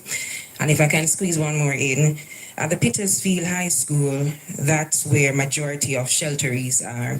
What role has the Member of Parliament played, if any, with the relocation? And more specifically, do you know if the shelteries were prioritized for the roofs program? Thank you for your questions. Good take questions. First. Senator Floyd will follow. Good questions. And MP Vaz. Good questions. We have not discussed a timeline for what we believe is an acceptable period by which the government should extend the program. What we are consistent about is that they ought to reopen it, but also give the information to the constituents so they know when, where, and how they can access relief. So if it's even a week that you extend it by, or 3 months, as long as people know, visit these locations at this time, and you will get assistance this way or that way. We're asking for that is openness, reasonable. transparency, That is and reasonable. communication. That is reasonable. We also need to know who is already on the list. That is and the reasonable. MPs can serve a great purpose in assisting with this. That if is the government reasonable, will share Jamaica. with us who has already benefited, who is left to benefit, who won't benefit at all. That will increase our opportunity to assist our constituents in getting the information. That reasonable, Jamaica. Senator. Before Floyd speaks, I just want to make the point that the roofs program was a program under the budget for last fiscal year. Whoa. That ended in March. That Whoa. was an allocation under that. There's no provision in the budget for this year.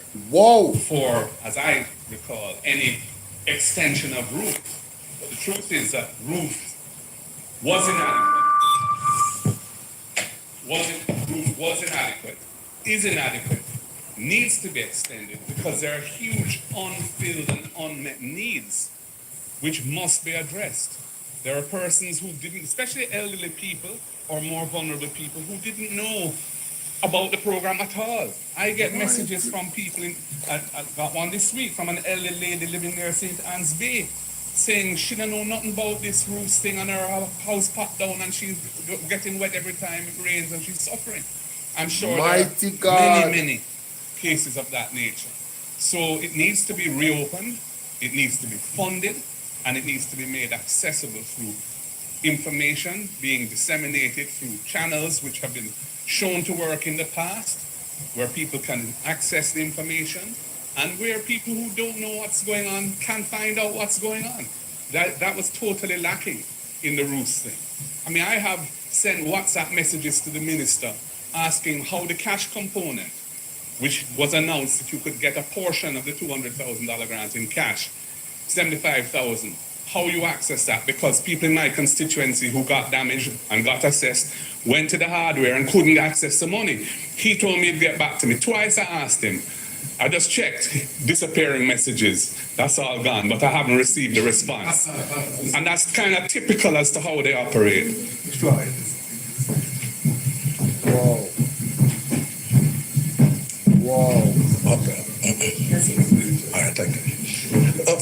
For clarity, I want to make it abundantly clear that I'm not saying that those who got minor damage or major damage will not get any support from the government. What I pointed to was that the 18% constitute 20,000, and when you do the calculation, that 20,000 would have eaten up the entire $10 billion if they got it. Yeah. So I want to make that clear. As it relates to the second issue that you raised, I can't speak to how the government came about with this figure of $10 billion, because it seems as if they just plucked it out of a hat. And I don't know if that is how public policy should be formulated. When there were estimates and projection that between 160 to 180,000 individuals across the island suffered some form of damage from their houses. I checked on the GIS website and I got those figures from there.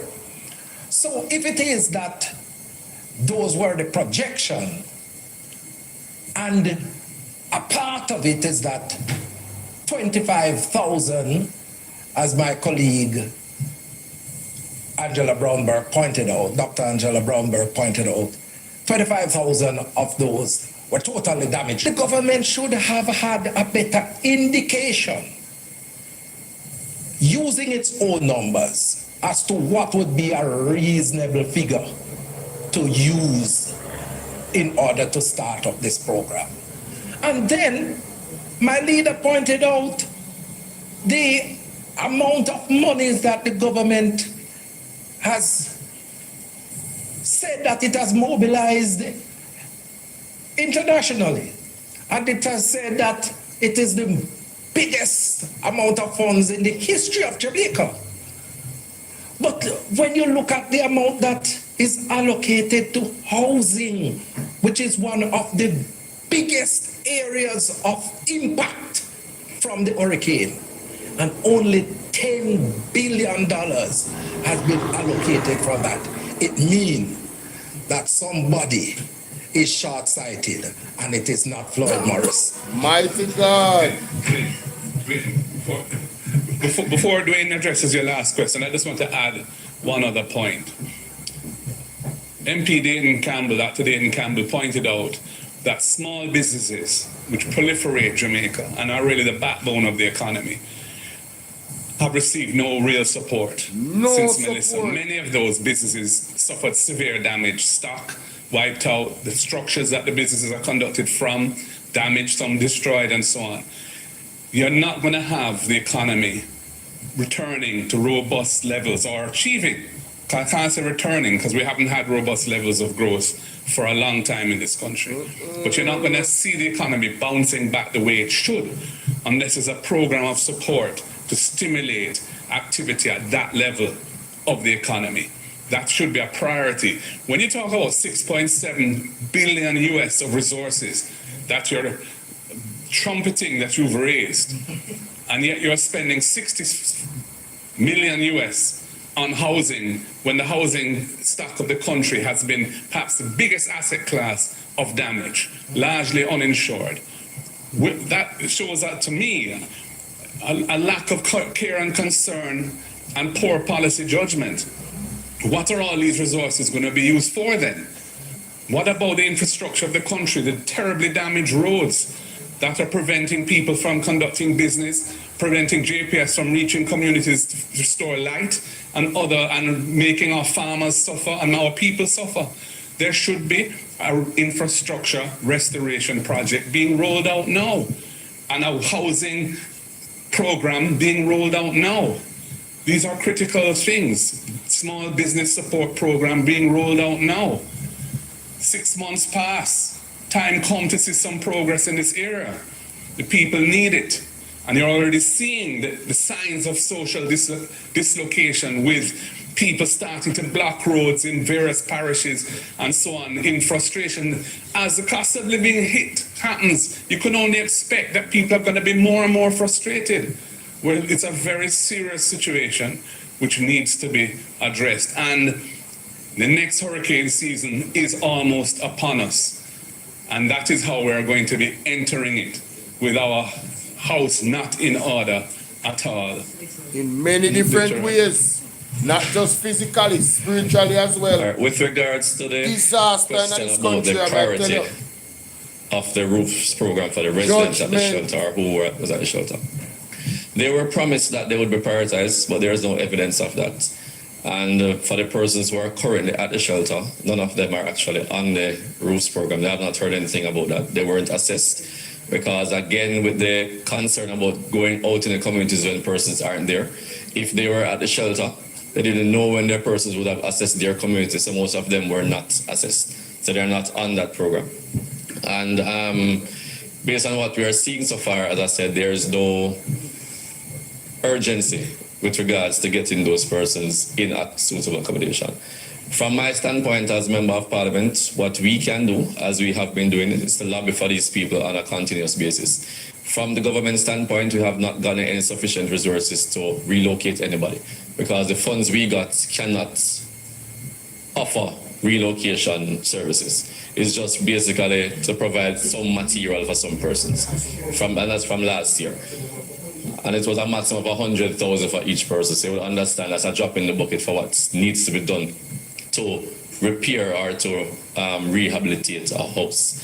What we have done though, through private individuals, we have been able to secure 2 houses in my constituency for 2 persons, 2 families who were at the shelter before. So we are trying to continue on that basis to see how many persons we can assist in that vein. But as you know, a lot of constituencies were affected, a lot of persons are lobbying to these same private individuals. So we are lucky that we got at least 2 for those in shelters to actually let them be able to relocate. But that is the only way that we have been able to do it, is through the private individuals, because what we have gotten from the government is not sufficient. But we'll continue to lobby to the government and to Jamaica and to everybody who is listening. To any way you can assist us, please do, because what we're getting from the government is simply not enough.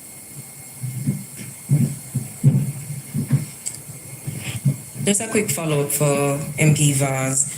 There was a report recently by the JTA president, and I asked in that vein about reports of sexual indecency at the Petersfield High School, and that's because it's being used as a shelter. Are you aware of any such reports? And you know what's happening there?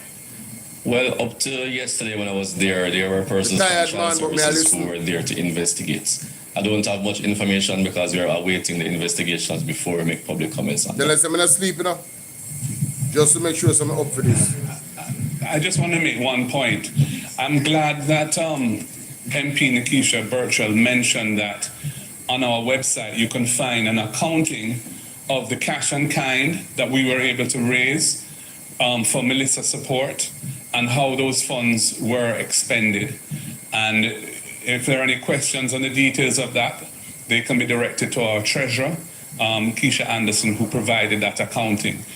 I'm calling on the government to provide full and comprehensive accounting for all funds received from donors since Hurricane Melissa. I know that diaspora groups are anxious to see an accounting for all the funds that they provided through the government. Mama stand where I myself participated at the request of Minister Grange in a telethon to encourage people to give through their portals. There has been no proper accounting for any of those resources. In fact, what we have seen is fundraising events.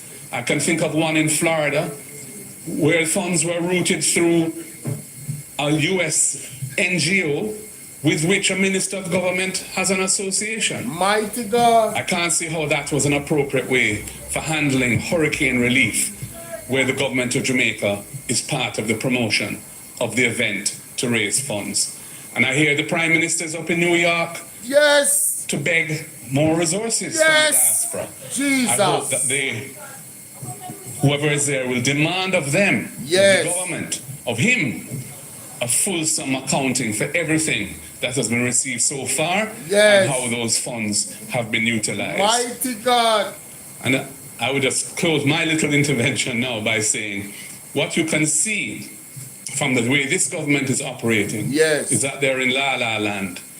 The level of destruction and sufferation and deprivation in the areas which were affected by the hurricane remains real, and all we can hear is high percentages of this being restored and that being dispersed and so on. But the impact on the people's lives and residual suffering that people are facing is not being addressed. Jesus.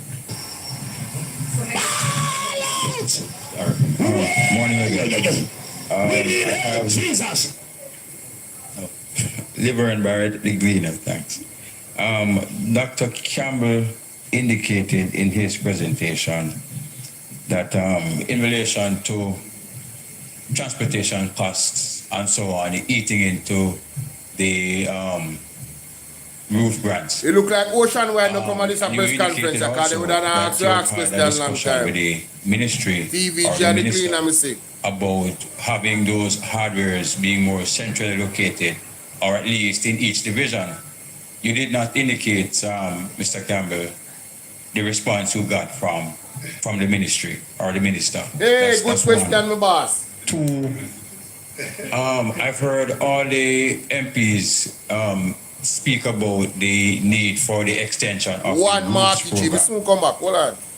What I have not heard is a sort of coordinated or a figure in terms of how many constituents or how many residents in the constituency is represented here, that you can, if you have a database of the persons who might benefit from, if in these constituencies that are represented here, if you have a total figure of the people who could benefit under the roofs program. And then if I might digress, Mr. Goling, for you, the critics have said, Mr. Goling, that the issue with Jackden and Mr. Gordon is not so much on the finance side, it is on the issue of a principle of a company being involved in transactions that the authorities believe circumvent the law. Critics have said that. I wanted to hear you on that. And also, if you could tell the public, when you say the matter is before the party's integrity commission, what should the public understand? What timelines are you giving them when that will be ventilated before that internal body? And what should the public expect insofar as what the integrity commission might do in relation to that matter?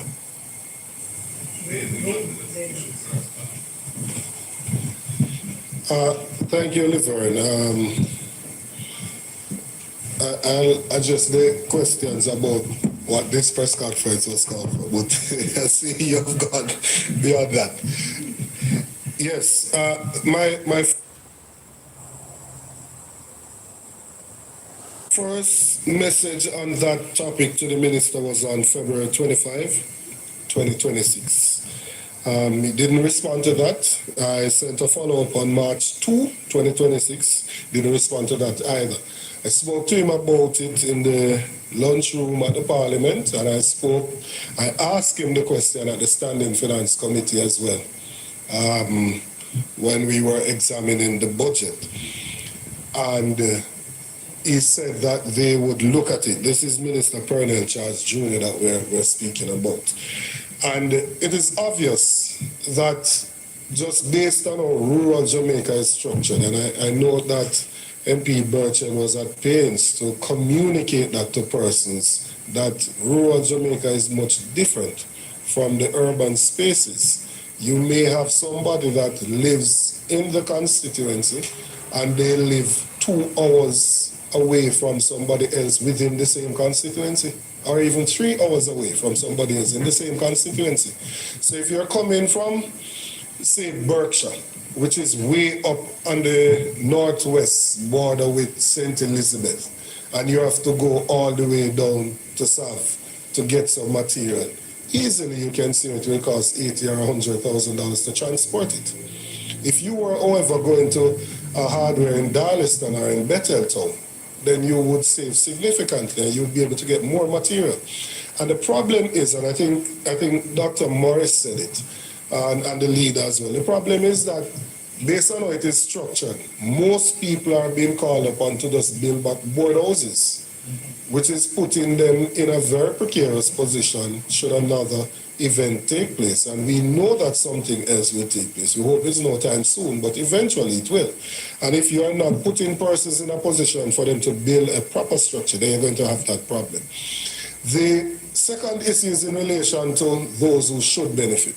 So when this process started, we tried as best as possible to communicate to our constituents about them using the self-assessment form, about them going to the Ministry of Labour, and then we spoke to persons within the ministry.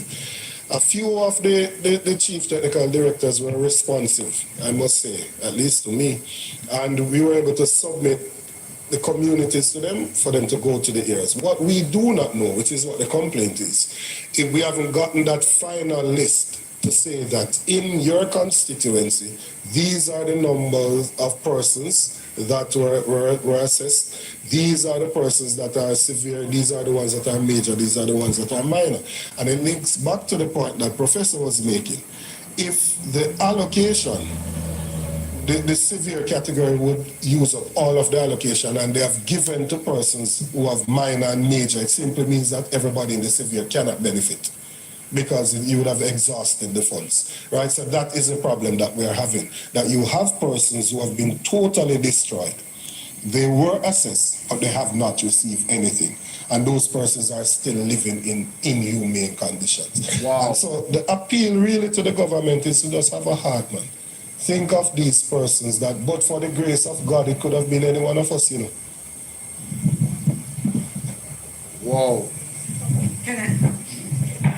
I just wanted to add to the clarification being given by Dr. Campbell, that, which is what we keep saying, that apart from opening the period and allowing individuals to self-report or to be assessed, the information as to what currently exists needs to be shared and shared widely.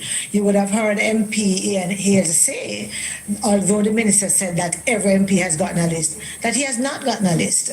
Wow. Some persons have gotten a list, they don't know if it is half, if it is a quarter, or if it is just a couple more left to be done, or how many. And that, I believe, it is the transparency and the accountability portion that is absolutely missing, which means that even if we were to get more time for persons to report, we still wouldn't know where we are.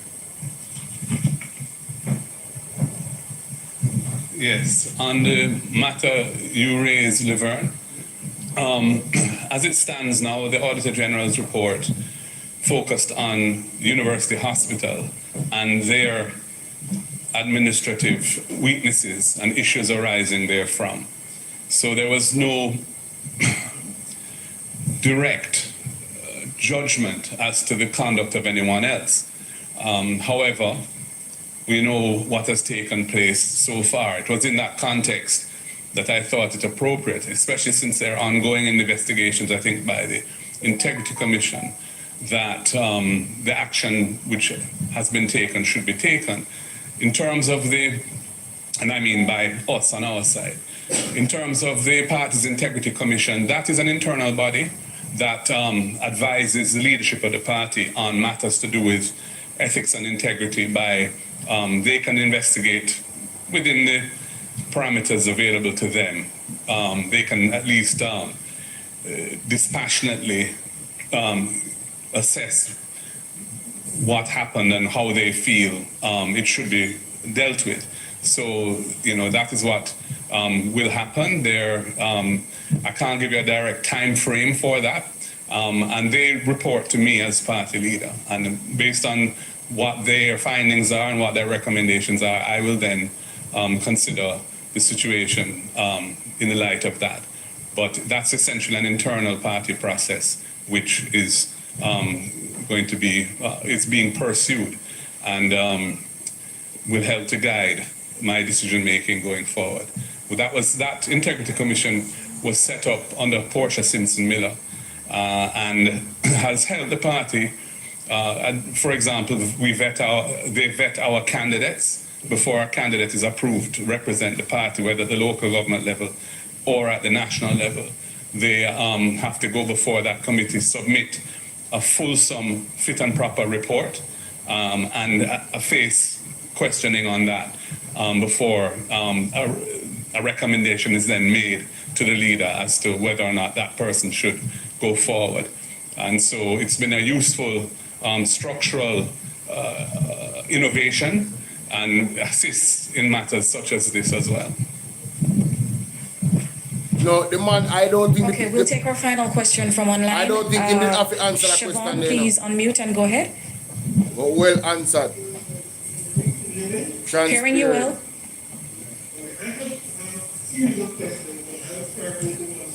Related.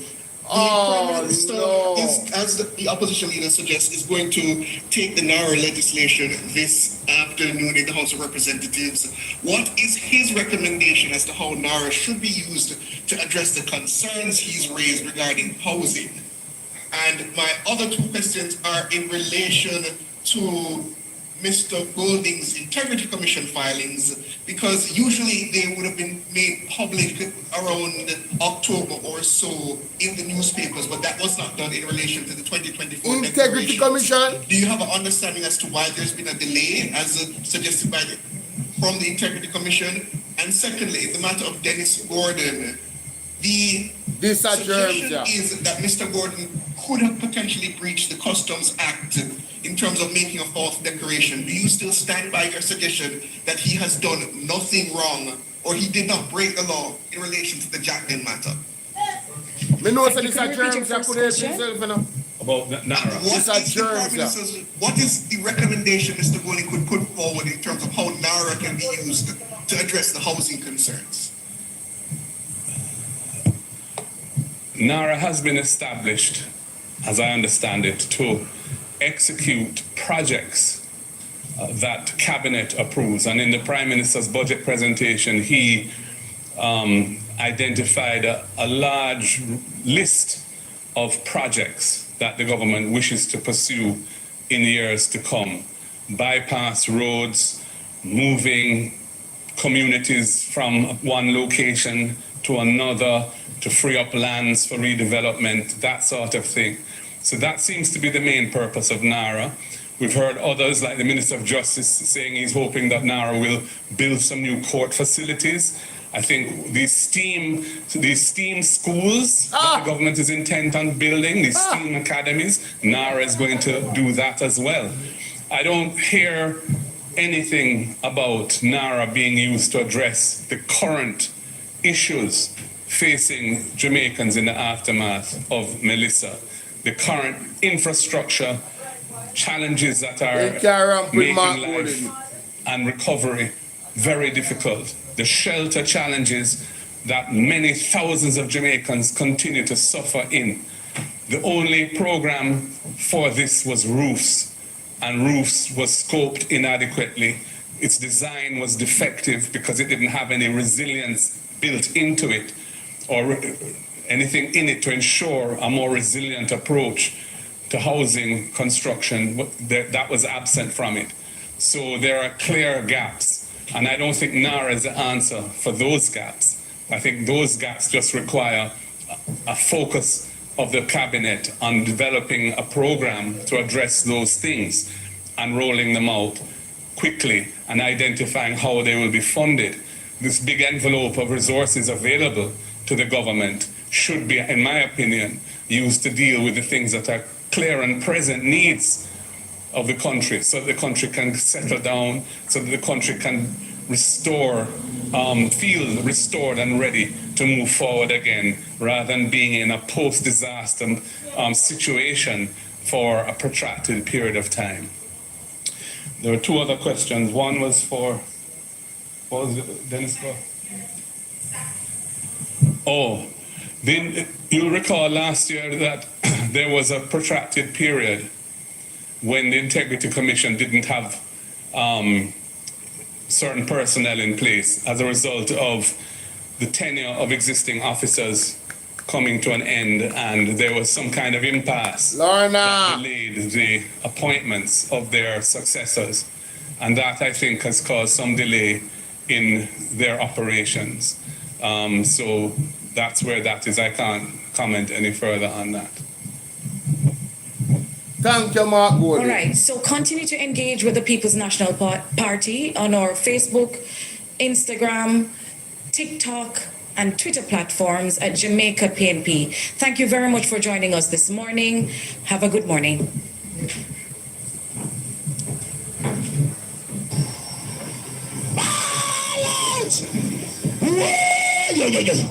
We need help, Jesus. Jamaica need help. Shift the parliament.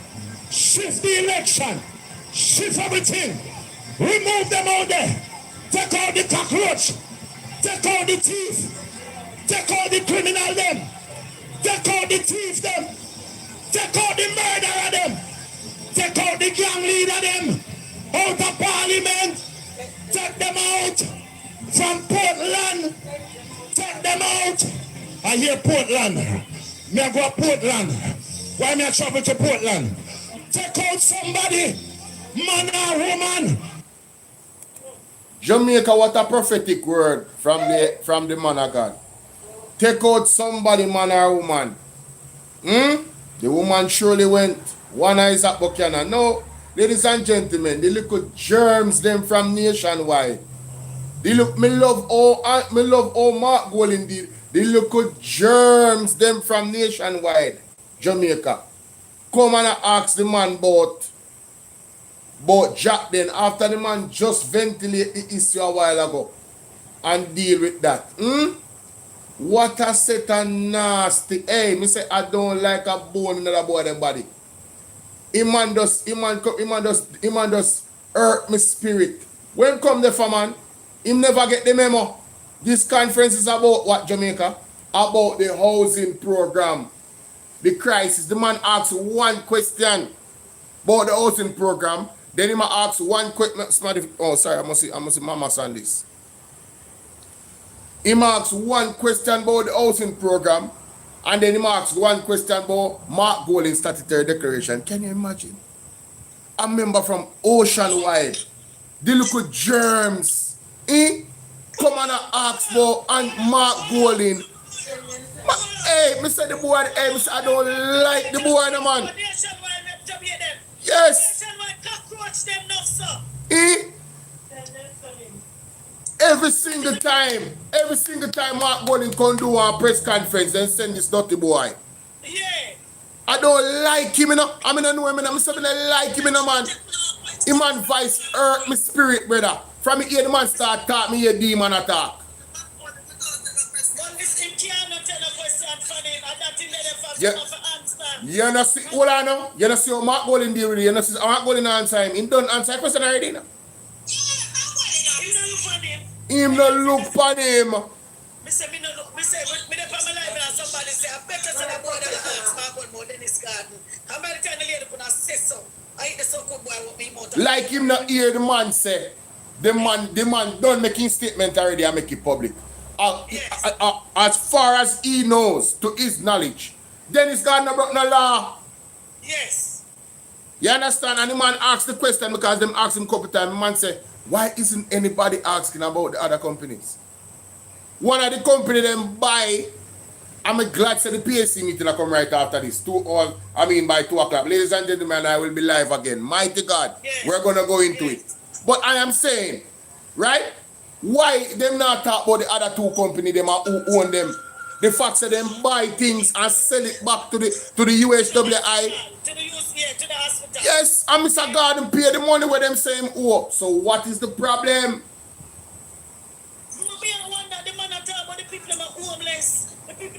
Yes. Whoa. Somebody just tell me say PSC meeting happening now. What? What are they? Thank you so much. Hey, what are they?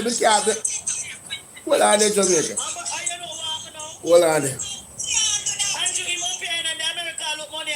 Me say me, hey, me no know about Uni, but you notice how Mr. Golding deal with them today. Uno so much time, Mr. Golding come back and come say, hold on, but one more thing, another thing, hold on, and him did on fire today, Jamaica. Mark Golding did on fire today. May I tell you that? He didn't come for them. He come for them today. Me think him never did, you know. Alright, you know the next thing to a PNP do? Them block him out from the visual. You notice that? Them not show him. No. Them not show him. Them put up the PNP sign when him attack. Or rep to beat. Them not show him. But me I got the PSC meeting now. Mighty God, it start already, Jamaica. It start already. Yes, it start already. My God, we not have no time for rest, Jamaica. We don't have no time for rest. So I have to go right into it. Mighty God. Right into the PAC meeting. No time to rest. I tell you, this is going nice. Hold on, I'm fine here, so. See that? Banger. Mute that, turn up this. And make we hear the aging report of that outstanding amount and how much of it would reflect the employees' contributions not paid over. So long as that? Whether it's oversight. Rotted. Let me so all it, man. Audit. I'm going to go out front there. Hold on there, Jamaica. I'm going from the start. You can't left out them and something here. You're mad. So how them affect me? You see, a lot of work is in committees. So these portfolio-free MPs with less dire responsibilities are more officials to explain decision. Peaceful discussions.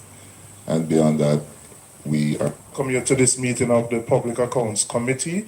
Ms. Golden, we intend to get another fan down there for you. We're trying to get a third one somewhere down there. Let me welcome you to this meeting of the Public Accounts Committee. I'm going to move and start immediately. We have a sitting of Parliament, so we only have about 2.5 hours today to get through to get through today's proceedings. Member Seabright, can I invite you to say a word of prayer, please? No? Okay. In terms of my welcome and opening remarks, just to indicate how I intend to proceed today, we got some answers to some of the questions from the University Hospital, and there was also a response from the ministry. So the chair turns him have a right for they don't think enough I'm not right for do for vote. But him can't do that sitting and listen. You know, since every time a problem officials shouldn't in there. In a PAC meeting? Oh, so I don't understand how them have a problem with that for. Hold on, make me a walk one here, man. Come here, start. No, me I go from the start. Me gone back. Me gone back from the beginning. Here, just introduce your team, please. Me walk one here, sir. Want to gag me in the Parliament? I wonder why. Member Jackson, hold for me, please. Just release your mic. Release your mic. Member Jackson, release your mic. Sorry, I'm going to ask the committee clerk, because I did before in relation to members of Parliament who are not members of the committee. Could you indicate? Can ask questions. Indicate so, because they're indicate so. Go ahead.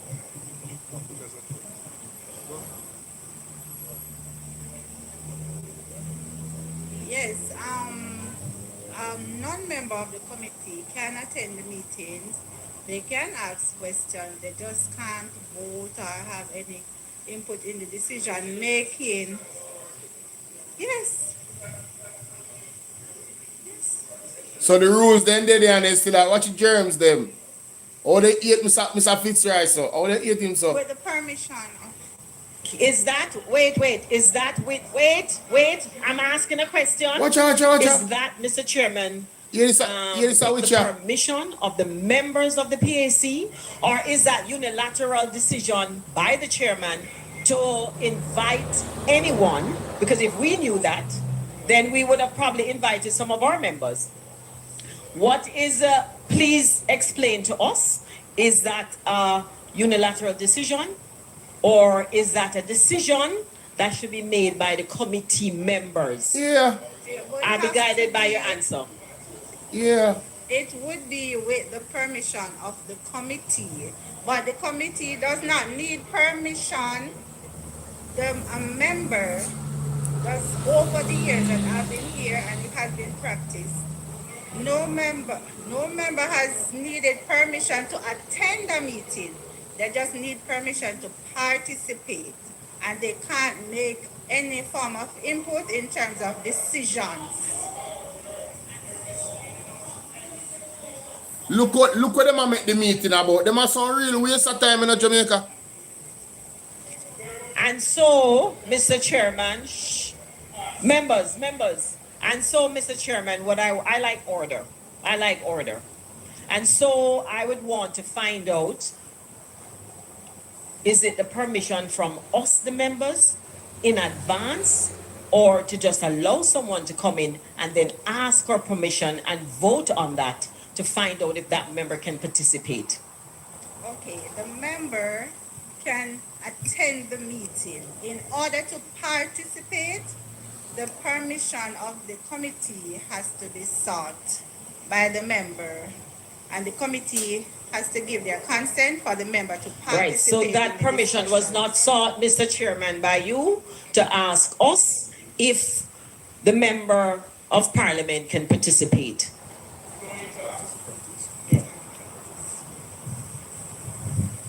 So having been guided by the clerk. We don't just ambush a committee meeting like that, Mr. Chairman. You don't just ambush a committee meeting like that. And I will not stand for that. As a member, I will not stand for that. We are a parliament of law and order. And if we're going to do something, do it by the books. Really? And so you can... The thief in government. But I'm not going to participate in something like this where you... No, I cannot listen to this lady. You mean the thief in government? You mean the government are above much tax dollars? And una play by order? Come on, yo, go sit down here, man. Because always a major and a minor. Right? Make we talk about the three company them and who own them. And the money them where them make offer the UHWI and who forget fire now. That we want to talk about. You can talk about man in a PSC meeting. Man, go here. To that woman there, man. Of amen. Peace me off now, brother. Go away, man. Go sit down. No cut bird, man. All of them, me say, all of them are real vampire, you know?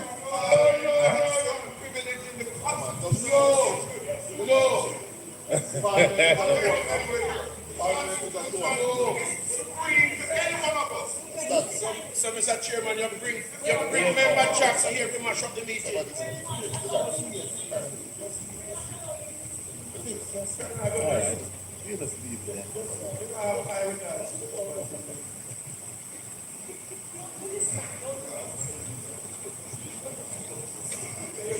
Members, let me move to audit. So, Mr. Hosing, you're saying you'll provide for us a breakdown of the outstanding taxes in terms of what employees have remitted, not paid over, but you're categorically stating that no person has been denied a benefit because of the outstanding amounts. Yes, Mr. Chair, based on the information I've received, none has been denied a benefit. Okay. And you will, if you could provide for us, you said 18 billion is a substantive amount. Approximately. And interest and penalties would carry it up to 40. Are there discussions with the TAJ about whether writing up interest and penalties and moving to some kind of payment plan to settle the substantive amount? We are going to be approaching the ministry and then from there to the Ministry of Finance, because we have sought guidance from TAJ and they say this is something we'll have to speak to the Ministry of Finance about. Has that been done, or has there been formal correspondence with the ministry? Not as yet. This was recent, and we will be speaking first to our ministry, and then the ministry and ourselves will then approach Ministry of Finance. And the temporary, so you have always operated with what you call a temporary TCC. Is that correct? No, Mr. Chair. We were, as an entity, using the TCC as is in the Auditor General's report of the University Hospital private wing. And since January of this year, we have been importing items through the Ministry of Health. We recently received a temporary TCC because of the nature of our business and the urgency in terms of the medicines and so on that we need to import into the island, and the speed at which we need to get it in. So how long has the hospital been operating without its own TCC? I don't have a date, Mr. Chair, but it has been for a long time. There are persons behind you who should be able to assist us with that question?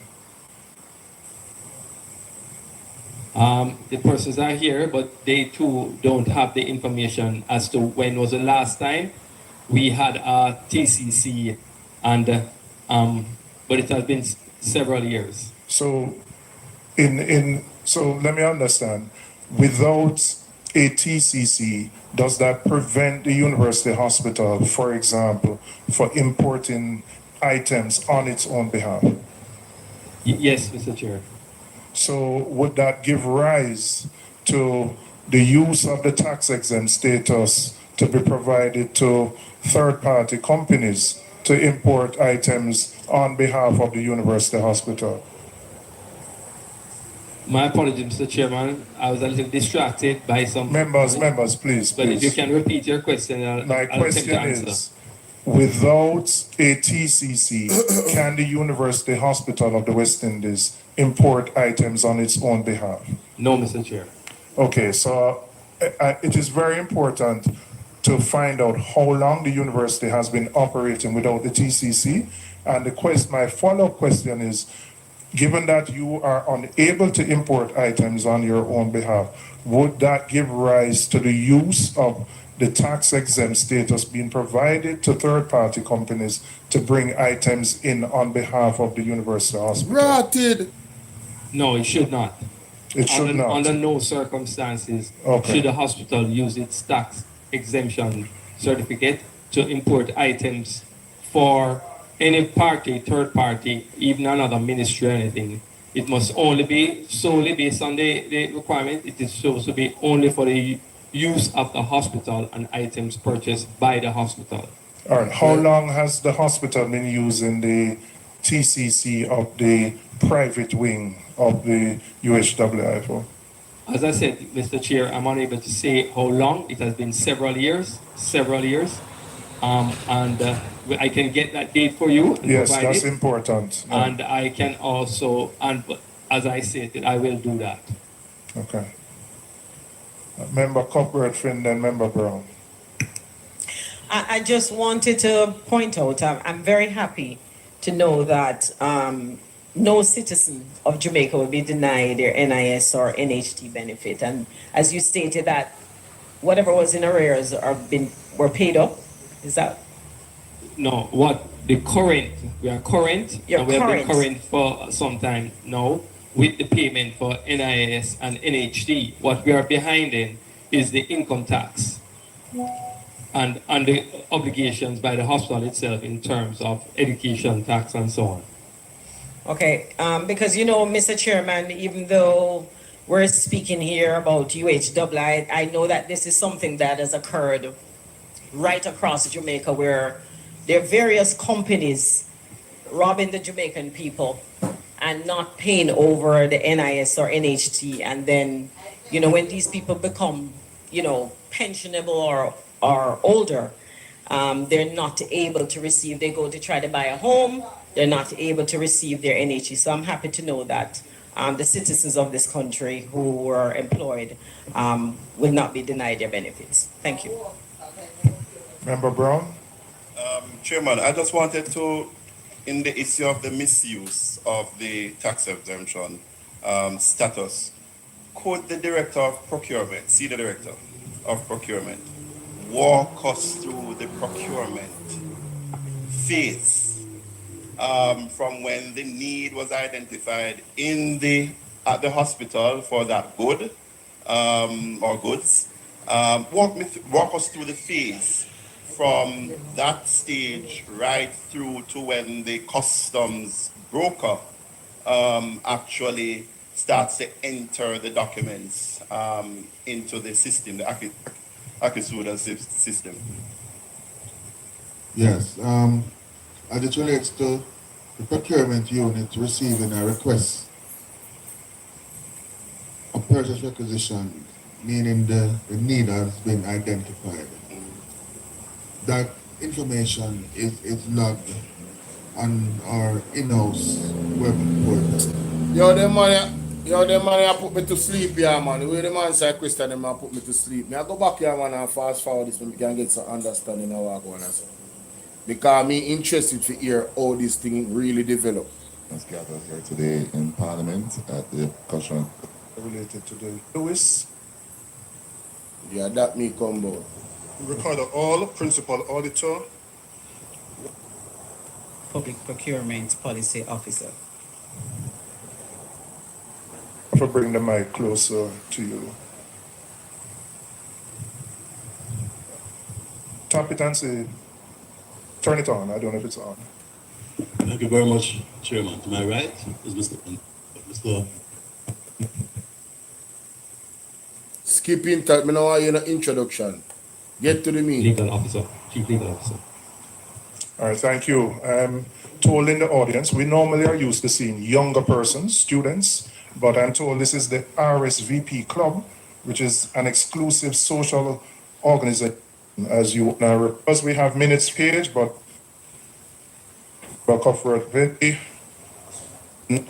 I'm seeking the committee's agreement for us to summon the current CEO of the hospital, who is on leave, Mr. Mitchell, the previous CEO, Mr. Allen, I believe his name is, and the former chairman of the board, Mr. Chai Chow.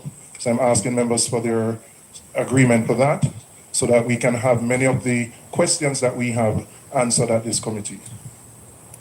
That's why I have to go back. Mama son, you hear that?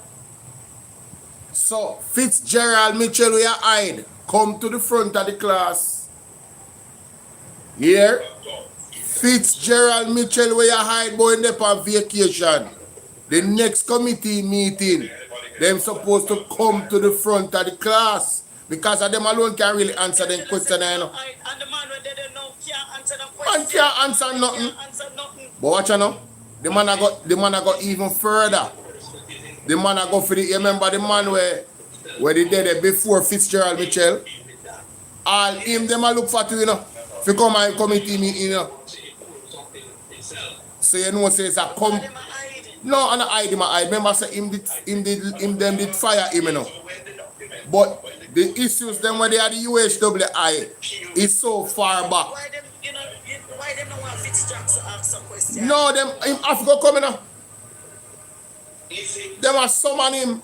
No, Fitzgerald to ask a question and no, hold on, man, listen to me.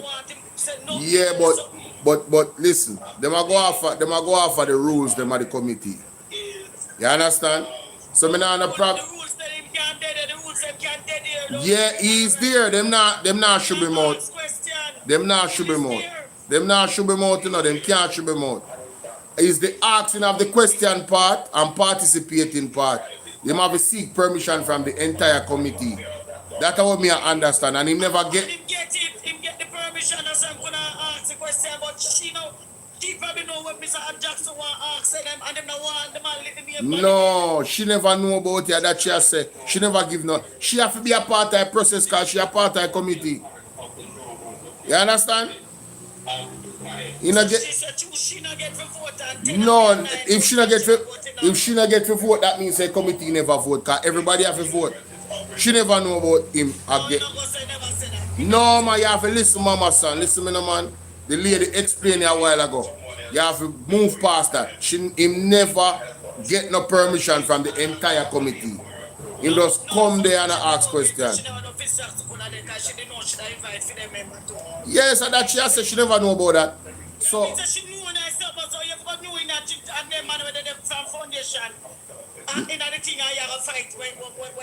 we know, but what we have to say, we have to follow the rules, them, mama son.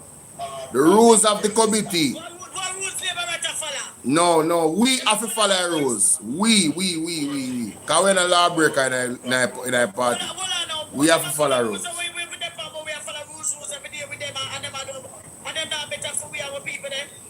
No, you can't seek justice by breaking the law. You have to be different from the labor right them, and that's my position always. So me I say, they don't explain that already. Me not look on that. That at least, you understand? We have more than competent persons in the committee to ask the right question them. So Fitz Jackson being there is just adding to it. And if they don't want to ask no question, that no nothing, because that not help them. I just saw me look on it.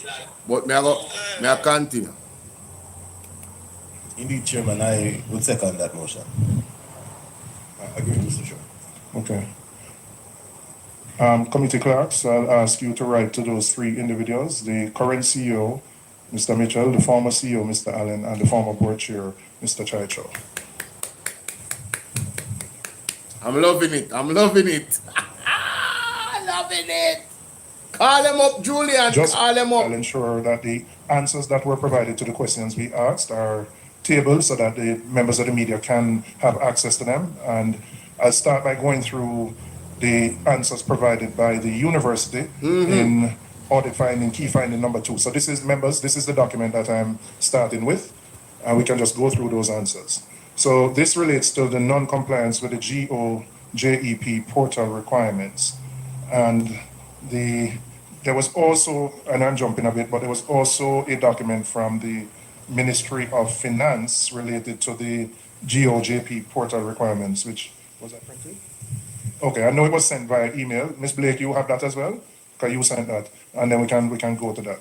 But so this were the 20 contracts that were uploaded above the 10 million threshold sent internally by the University Hospital itself. Well, sorry, instead of me doing this, Mr. Hosing, could you just take us through the answers that you provided to us? Member Bunting, you have a question on this? Yeah, I just want to point out, Mr. Chairman, we've been getting a lot of emails. Right. Some as recent as 9:53 a.m. this morning. So you'll have to help us guide us through the 9:53 one. That was that's the customs. Yeah. Okay. So we've been getting quite a few emails. So the document I would start with is these answers that were provided by the University Hospital of the West Indies. So Mr. Hosing, if you could just summarize, since we have the document, and just take us through the answers that you provided. Okay, Mr. Chair. The first one is the audit findings, key findings, 2, non-compliance with JEP portal requirements. With respect to 20 of the 800 contracts, were the 20 contracts that were uploaded above 10 million threshold set internally by the UHII. Our findings, Mr. Chair, is that we identified that 23 were uploaded, and not all 23 were above the threshold of 10 million. In fact, Mr. Chair, what I can say is that there was no consistency in the amounts, meaning that those that were put on, the 23, there were some above 10 million, there were some below 10 million. Of the 700 and plus that were not uploaded, some were above 10 million and some were below. In fact, for those that were not included, you had amounts of the 22 million that was not included, and it ranged from 500,000 to 22 million for those that were not included. Okay. And the total value for those that were not uploaded is $1.6 billion. $1.6 billion. Yes, Mr. Chair. That is just totally unacceptable. Wow. I mean, 1.6 billion. Now, I noted in the Ministry of Finance's response that there was some issue, Ms. Blake, I think you identified where, and you can correct me if I'm summarizing incorrectly, that after the contracts were issued, there is a process that is required on the part of the supplier to do something, and that was not, suppliers were not following through. Can you just update us on that so we can, and you indicated that I think efforts were being made to have a fix of that software system. Just bring the committee up to date on that, please. Morning again, everybody. So the GoJEP system... Just introduce yourself for the purposes of Hansard. I'm Jovel Bay, Chief Public Procurement Policy Officer at the Ministry of Finance, and we operate the GoJEP system. The current system design and workflow requires that, that at the end of the process, the supplier must accept the award of contract in the system in order for the transaction to be closed out, so that you can move towards publishing the contract award notice, which would then become available to the public. At present, you have some suppliers who are not following through and accepting the award in the system, even though they accept the award outside of the system and provide the goods, works, or services. We are fixing that, and that fix should be in place by June of this year. Okay. And if the suppliers don't accept it, it means it cannot be uploaded to the system. It will be closed out, so it's in the system. So we have a lot of transactions that are in the system but not closed out, so it's not available to the public in terms of contract award notices.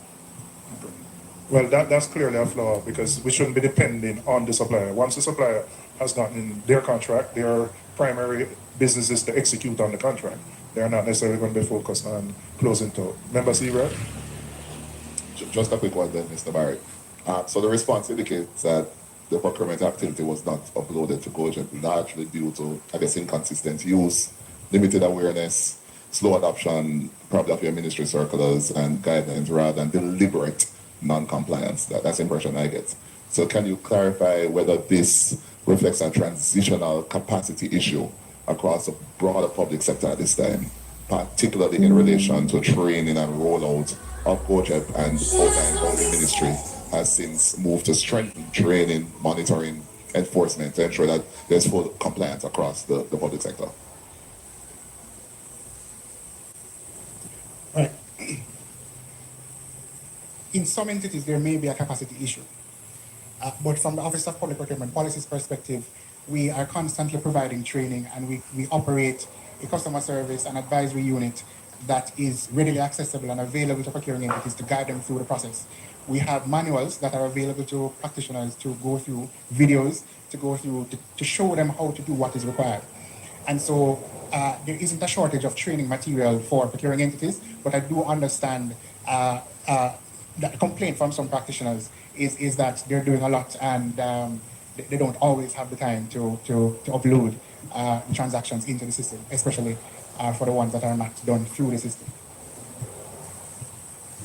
Are we moving to ensure that for the officers who have the responsibility to upload this, that this becomes part of a performance assessment or evaluation? Because, I mean, generally, if we don't measure things, they don't get done. And I think if we want to ensure that these things get done, then this must become part of the responsibility of the officer. And at the end of, the annual review, something like this is assessed to see to what extent the officer has complied with something which is a GOJ requirement. Sure. So that would be the responsibility of heads of entities, of each procuring entity, to ensure that that is a part of the assessment for the public officers.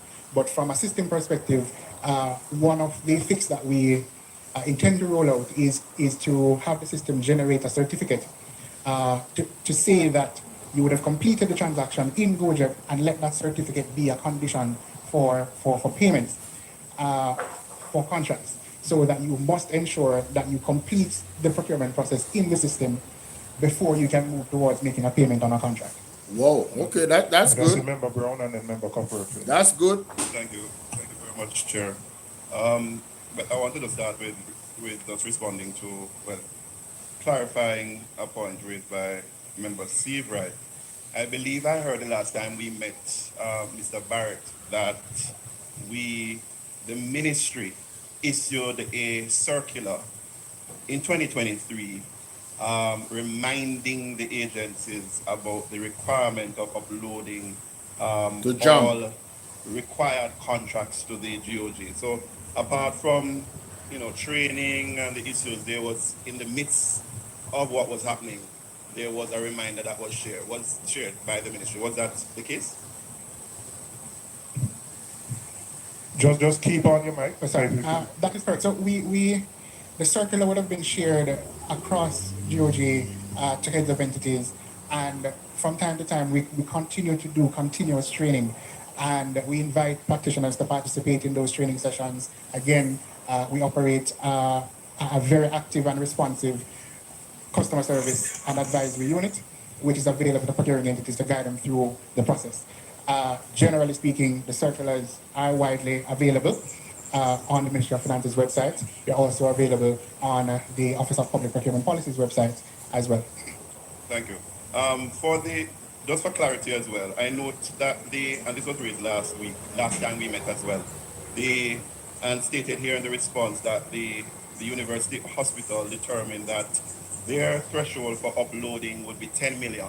What is the required government of Jamaica's guidance in terms of what should be uploaded on the GoJeb website? So the guidance requires that you use the GoJeb system to do all transactions above $1.5 million, subject to a few exceptions.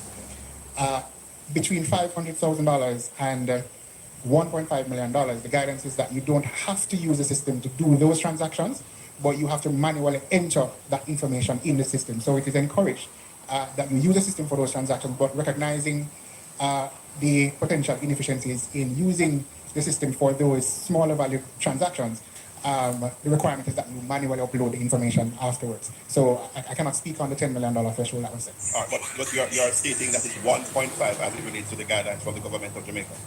Correct. All right. CEO, I don't know if you could help us. Who made that determination as to this 10 million in the face of the guidance that would have come from the Ministry of Finance? I was not there at the time, and I have seen no record as to any reason why they came up with this 10 million. But what I was informed is that during their testing phase, they decided to use 10 million and they continued to use the 10 million, but they didn't use it consistently. So there was no consistency even with the 10 million. As I shared in the response, Mr. Chair, that even amounts below 10 million were put on GoJet, and those that were omitted from GoJet fell between 500,000 and 22 million. So there was nothing consistent at all in the manner in which GoJet was being used. All right. So, well, the fact is, as we saw here, is only 20 of 800 was uploaded, although the report adds 3 more. So what was uploaded is really negligible based on the total amount of contracts. But you said you weren't here, but the director behind you in terms of procurement, could he provide that guidance as to where who would have approved that in terms of that 10 million threshold? Yes, good afternoon. Good morning. The decision... Just identify yourself, Mr. Buckridge. Okay, my name is Ainsworth Buckridge, Senior Director of Public Procurement, University of Washington University. As the CEO mentioned, that 10 million came up in a pilot project. It was before the circular was sent out by the ministry. So it was a pilot phase that was thus continued straight through. And you would have taken that decision as director of procurement. That's what I was trying to find out. If it was your decision, despite the 1.5, because I don't think the circular is what indicates the threshold. That would have been communicated prior to that circular in terms of the GoJet. Who took the decision? That's just how to find out. I can't recall who actually took that decision, but that decision was made basically. But it was not you. I could not single-handedly make such a decision. Okay. All right. Thank you. All right. I am making that point overall, Chairman, because I see where the value of what was not uploaded is 1.6 billion. The fact that the threshold should be 1.5, we may have 1.5 million. In fact, we may have a greater amount than the 1.6 that was not actually uploaded. Would you agree? No, Mr. Member. It is that 800 of the time period that the audit took place. Within that time period, there's 800 in total. Yes. And of that, the audit says 20 were uploaded. Yes. And 780 were not uploaded. So this 1.6 represents the 780? Yes. All right. Thank you, Chair. Member Corporate. And may I just add that, can I just add something? Yeah, go ahead. Just to note that as of March this year, we have made it mandatory that all, regardless of the amount, procurement must be placed on GoJet. It's not optional. There's no, well, the minimum is 0. Yes, Member Corporate. Thank you, Mr. Chairman. I think the CEO just answered my question. Just reading here, it says GoJet platform is being used in an ad hoc manner. Now that we've seen where more training has been given to and more awareness given to the different ministries, agencies. For clarity, I wanted to find out what is happening now with the GoJet platform. You just made that statement that it is non-negotiable. Is this platform now being used? We've been hearing for weeks now what's been happening at UHWI, and we would not want this to continue. And so for me, I want to know going forward if this is now being utilized right across the board, no matter what the amount is. That is correct, Member. And as you speak to the training, we have carried out extensive training for not just the members of the procurement department, but for all senior managers, for all members of the procurement review committee and the procurement assessment committee. We have done some extensive training by a very well-known professional and knowledgeable person in that area. And what about capacity? Because I keep hearing that over and over again about capacity. Do we have enough personnel to carry out the duties to make sure that this is, this stays in place? There is an assessment being done.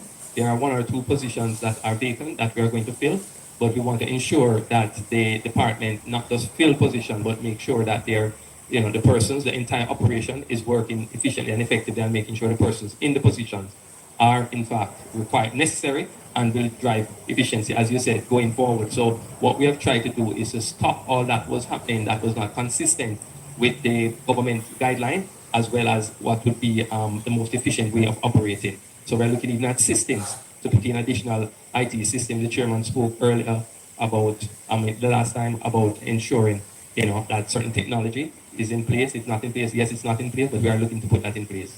What are the other systems that you're now putting in place as far as the board is concerned? Because I think some of the things the board were not aware.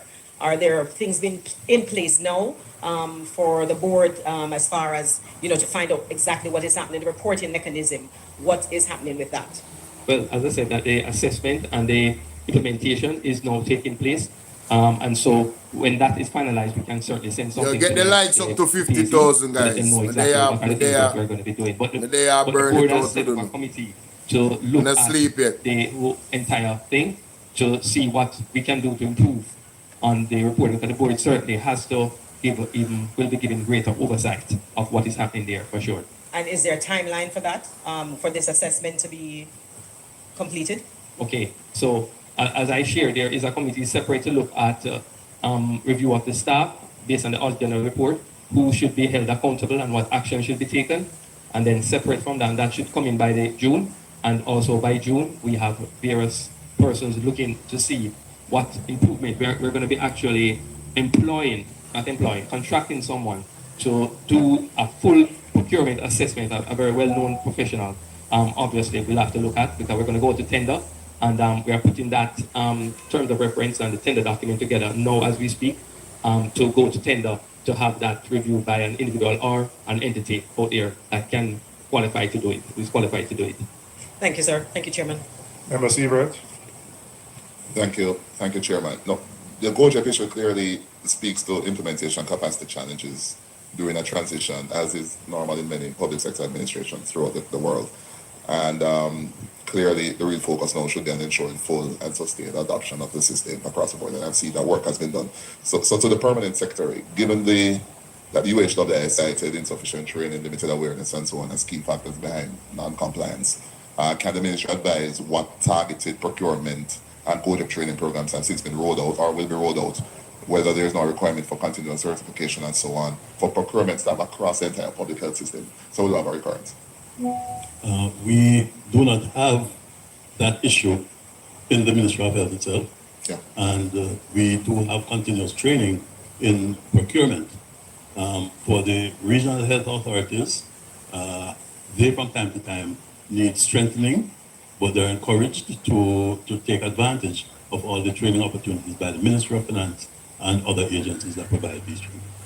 Thank you. And to the CEO, the AG, of course, found after the fact procurement contracts between a weak adherence to procurement guidelines. Anyway, you said that these have been discontinued and that with a standard operating SOPs being finalized. Can you walk the committee through the new end-to-end procurement workflow, if possible, including planning, approval thresholds, GOJEP usage, and so on, and that will directly address the issues raised in the audit? Well, first of all, member, there is a mandate of strict adherence to the government procurement guideline, no deviation. And so that guideline relates to various types of purchases and how you do it and various limits and so on, which will be very difficult to go through here at this time. But it is strict adherence to the government's procurement guideline that we are following, and we are very firm on that, very strict on it and very firm on it. We are ensuring that we even go beyond that sometimes in terms of ensuring that we get 3 quotes for almost everything as best as possible. There are some quotes that would be difficult to get 3. It is a sole distributor of a particular thing, like an elevator there, and a type of elevator that's the only person who is authorized to fix it, or some machinery in the hospital. And CEO, as we focus on solutions, the audit also identified heavy reliance on manual paper-based systems, which is an issue in some arms of the public sector, which has contributed to missing files and weak accountability. So in your written responses, you confirmed that formal proposals for a digital records management system are now being developed, alongside efforts to recover and reconstruct files. Can you tell us where we are with the full digitization of the procurement and financial records? When will that be completed? Because that seems to be a huge issue. That has to be something that we are going to have an assessment done to see what is the best system given our circumstances. So that will take time. However, as I said, I think what was mentioned by the Ministry of Finance before is that whatever the things that you put on GOJEP, will in fact provide you with some level of digitization or in terms of record keeping and so on. So GoJEP is when I've done my assessment, that is an extremely good system. All right, can I just, in closing this issue, the Ministry of Finance, you had provided a response to the committee looking at the overall use of GoJEP in the public sector. Can you just provide us with that update?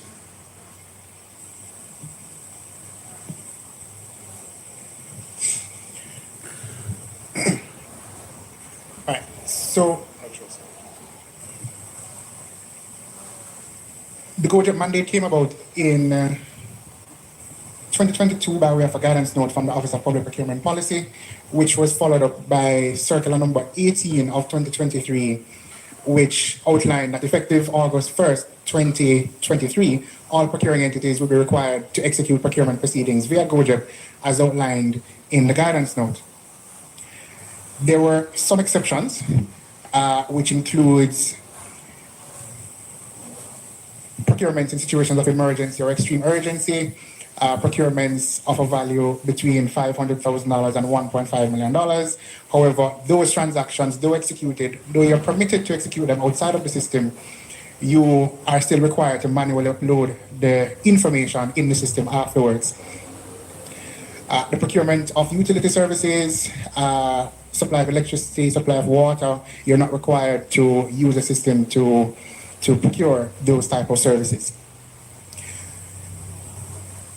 In addition to using GoJEP, the Office of Public Procurement Policy also manages a procurement reporting system which requires procuring entities to provide details of procurements, of all procurement activity, whether exempt or non-exempt and regardless of value.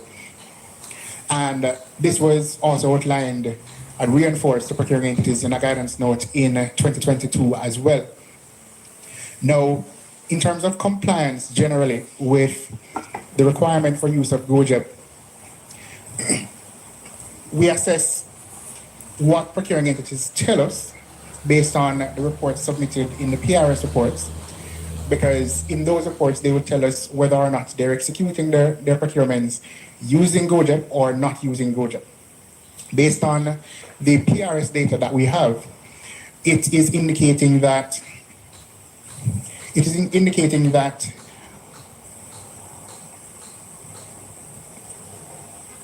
62.86% of transactions reported to us were being executed via GoJEP, leaving 37.14% not being executed by GoJEP.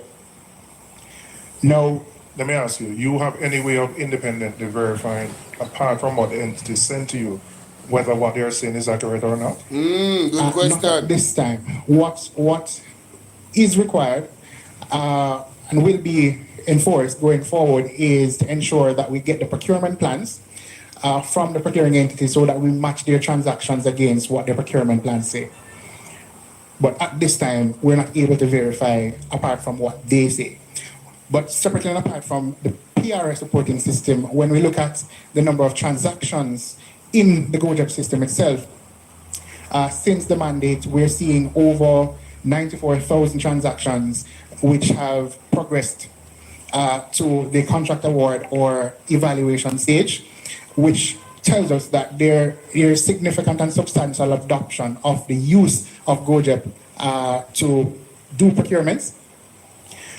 But we are, as I indicated, having a challenge as it relates to the publication of contract award notices because of the requirement, in some cases, the requirement for the supplier to accept the award in the system. Well, let me ask you, wouldn't you be able to cross-reference the data from the Office of the Public Procurement Commission? Because all contracts, particularly above a particular size, must go through that process to determine whether what is reported to you is in fact consistent with what the Public Procurement Commission would have. Yes, we'll be able to do that cross-reference, but what I'd say is that majority of the procurement transactions are at the tier 1 level, which do not require Public Procurement Commission or Cabinet approval. Okay, meaning they are below the threshold of $60 million now. Okay. So that's majority of the transactions are done without requiring PPC or Cabinet approval. I just think there has to be a a better way to determine the use of the system apart from self-reporting, which is what exists right now. Because you, as you have acknowledged, you have no way of verifying whether what is sent to you is actually accurate and consistent. And the government would have spent quite a bit of money implementing a system, not just the financial side, but for principles of accountability and transparency. And you need to be in a position to accurately know how well that system is being utilized. So I think it's something that has to be examined, that puts you in a better position to determine the use of the system. Yes, and some of the refinements to the GoJab system that we are rolling out are aimed at helping us to better capture the data. Okay. That's it, Member Clark. Thank you, Mr. Chairman. Once again, let me apologize for being late.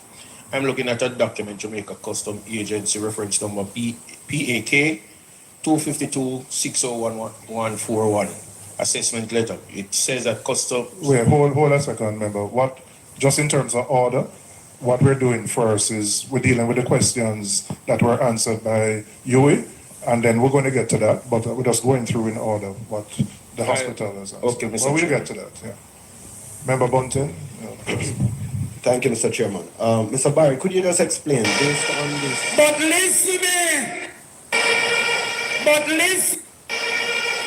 listen me.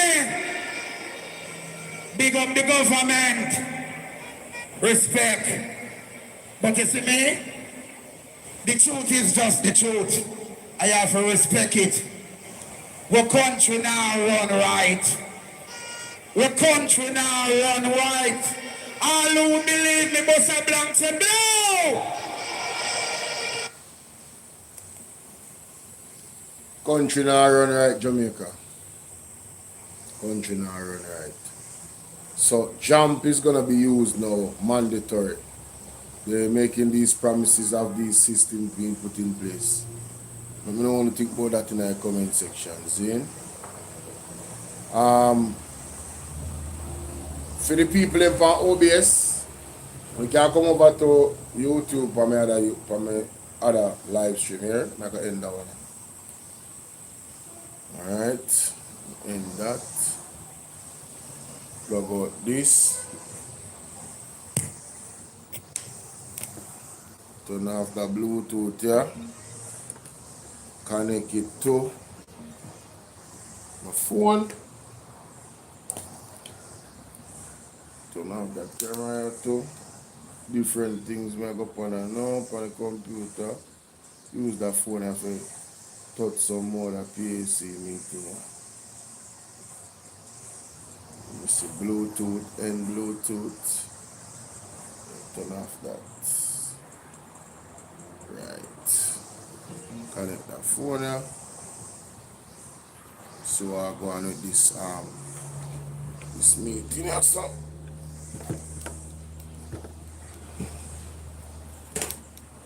Don't use the microphone. I wanna love you, wanna love you, wanna love you. Slow motion. Let me see. How we connect to now? Which one of them phone have on Bluetooth on? Not that. I know this. So here you go. Yes. Two of them I say After just 6 minutes in the oven, your pizza is baked to perfection and ready for pickup or delivery. Seamless. It was. Member Bunton? Since, Mr. Chairman, the deposit, 50% deposit was paid prior to the contract signing, could Mr. Hosin, when he's providing the date of the deposit, also provide what was the basis of that deposit? Was there a proposal before contract? And could we see a copy of that proposal? And would that proposal have been accompanied by a capability statement of this William Pragmatic? And could we see that capability statement? Mr. Chair, just a correction. The finance person, Ms. Dover, just informed me that, in fact, they signed on the 29th and payment was made on the 30th, not before the 29th. You have to make sure whatever you provide to us is accurate, because what we heard last week and now is different. So you're positive, you can confirm for sure that a contract was signed and then payment was made the following day. You can say that definitively, or you want to check I'll go get and back double to check, us? Mr. Chair, but that's the information I just received from my finance senior officer. Mr. Chairman, notwithstanding the changing dates we're getting, I would still like to see what was the basis of the proposal and what was the capability statement that informed the decision to choose this company. That, as I said, Mr. Chairman, we will get that information and provide it to you. I do have a copy of the payment that was made on the 30th of September here with me, Mr. Chair. But we'll get everything together and submit to the PAC Chair. All right, in your answers to questions, the analysis of UWI procurement methodology impaired by limited data, you indicated 8 companies and a breakdown of 431 million divided by the 8 companies. Can you say for these 8 companies whether in these cases contracts were signed prior to work being done, or were contracts signed after work was being done for the 8 companies that the UA paid 431 million to? We're not able to say, Mr. Chairman, if in fact work was done prior to the persons being contracted at this time. And this 430 did not highlight that anything was done before the contract by, I think, the Auditor General. So you can confirm then that the work was done after contracts were signed? I don't want to confirm that, Mr. Chairman. I'll have to do some further investigation. And get back to us on that. For that, because that was not something highlighted. Okay. The second thing related to a concern was raised about 681 million spent on consultants and the fact that it didn't involve proper procurement processes, direct award, and missing documents, procurement breaches.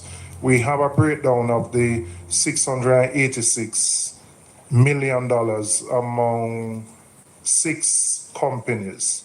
Again, can you confirm whether in the case of these 6 companies, whether contracts were in place prior to the awarding, whether contracts were in place prior to work being done, and whether the university hospital can indicate satisfactory completion of what these consultants were engaged to do? The amount that the 681, Mr. Chair, the Auditor General didn't state that what you're saying was the case with these. No, I'm asking. Oh, I just wanted to make sure. Yeah. Don't misunderstand. Yeah, man, I'm asking. I don't have any information to say yes or no to what you're saying, but we can again provide that information. That's very important, because these were flagged as having procurement related issues, and it is important for us to know the process. In one case, Supreme Laundry Services for almost $500 million, the bulk of that. It does say national competitive bidding here, so I assume there would be documentation to support this particular process. Yes, and the payment is not a one-off payment. It is payment over, because they do provide laundry service for the hospital, and this would be a payment over a time period. All right. Coming now to,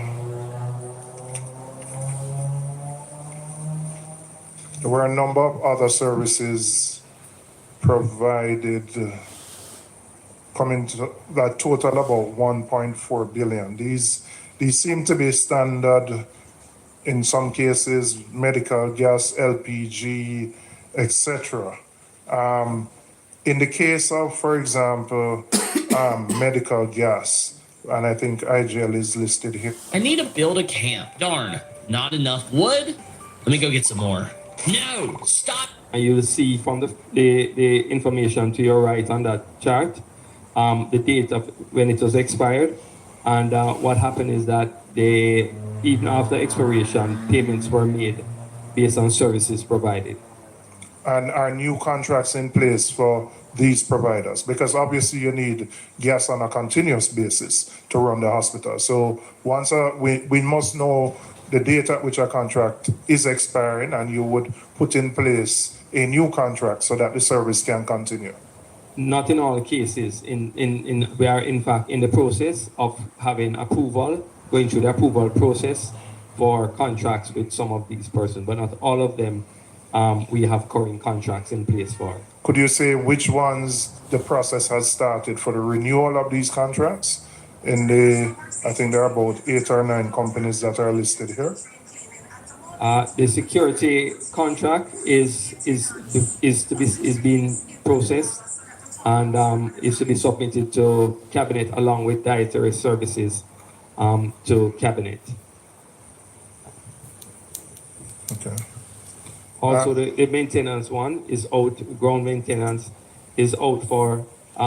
It is being processed. Civil works maintenance is being also submitted for approval.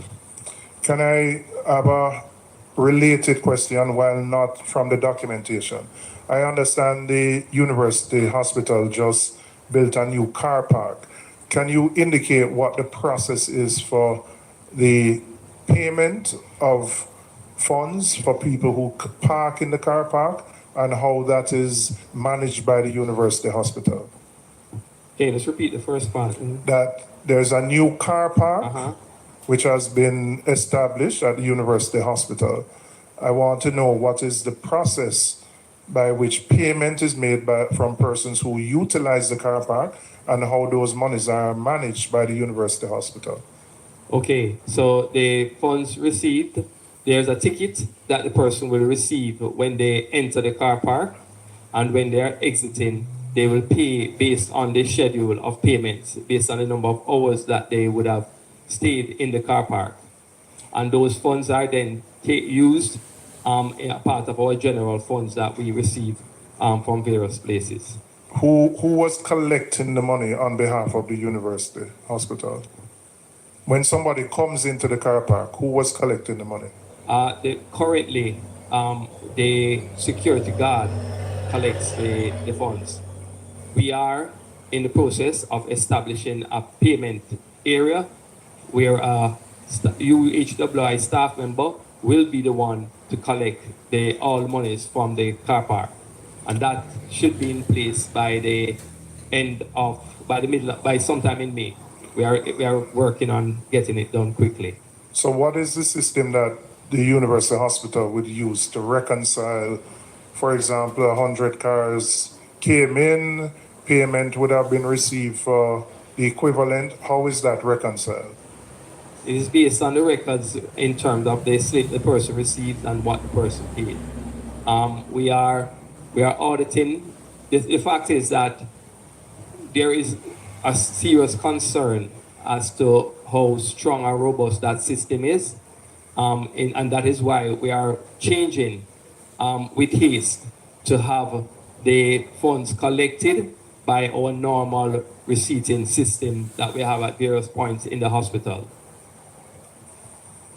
I mean, you're using diplomatic language, but if you are depending on security personnel to collect it, a security guard who that would not be his substantive responsibility. Exactly. It raises questions about whether you are collecting the full amount that you should be collecting. Yes. And whether on a daily basis there is reconciliation to determine that 100 cars use the car park and as such for X amount of hours, and as such what is due to the university hospital is X amount.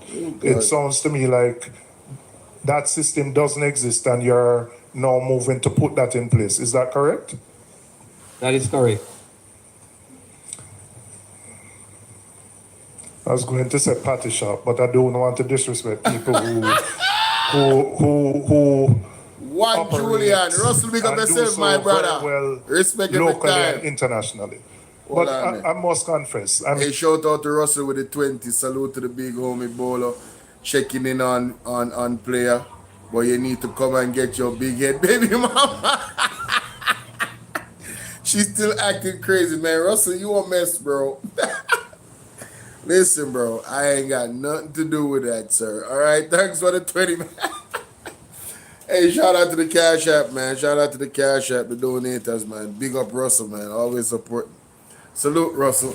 I ain't got nothing to do with that, Russell. I have washed my hands clean, all right? I'm sure there's a lot of dudes over there that she has attached herself with. Yeah, they are responsible now, all right? Yes, sir. Not me. Not having it. But let's continue. That's just some internet jokes, guys. Thank you so much, Tiny. Guys, we can't get to 50,000 likes on TikTok today. Wanna see me lose sleep? I lost sleep for this live stream, Jamaica. Come on, man. Stop playing. Do the right things. Do the right things. I'm still losing sleep for this. Let's continue.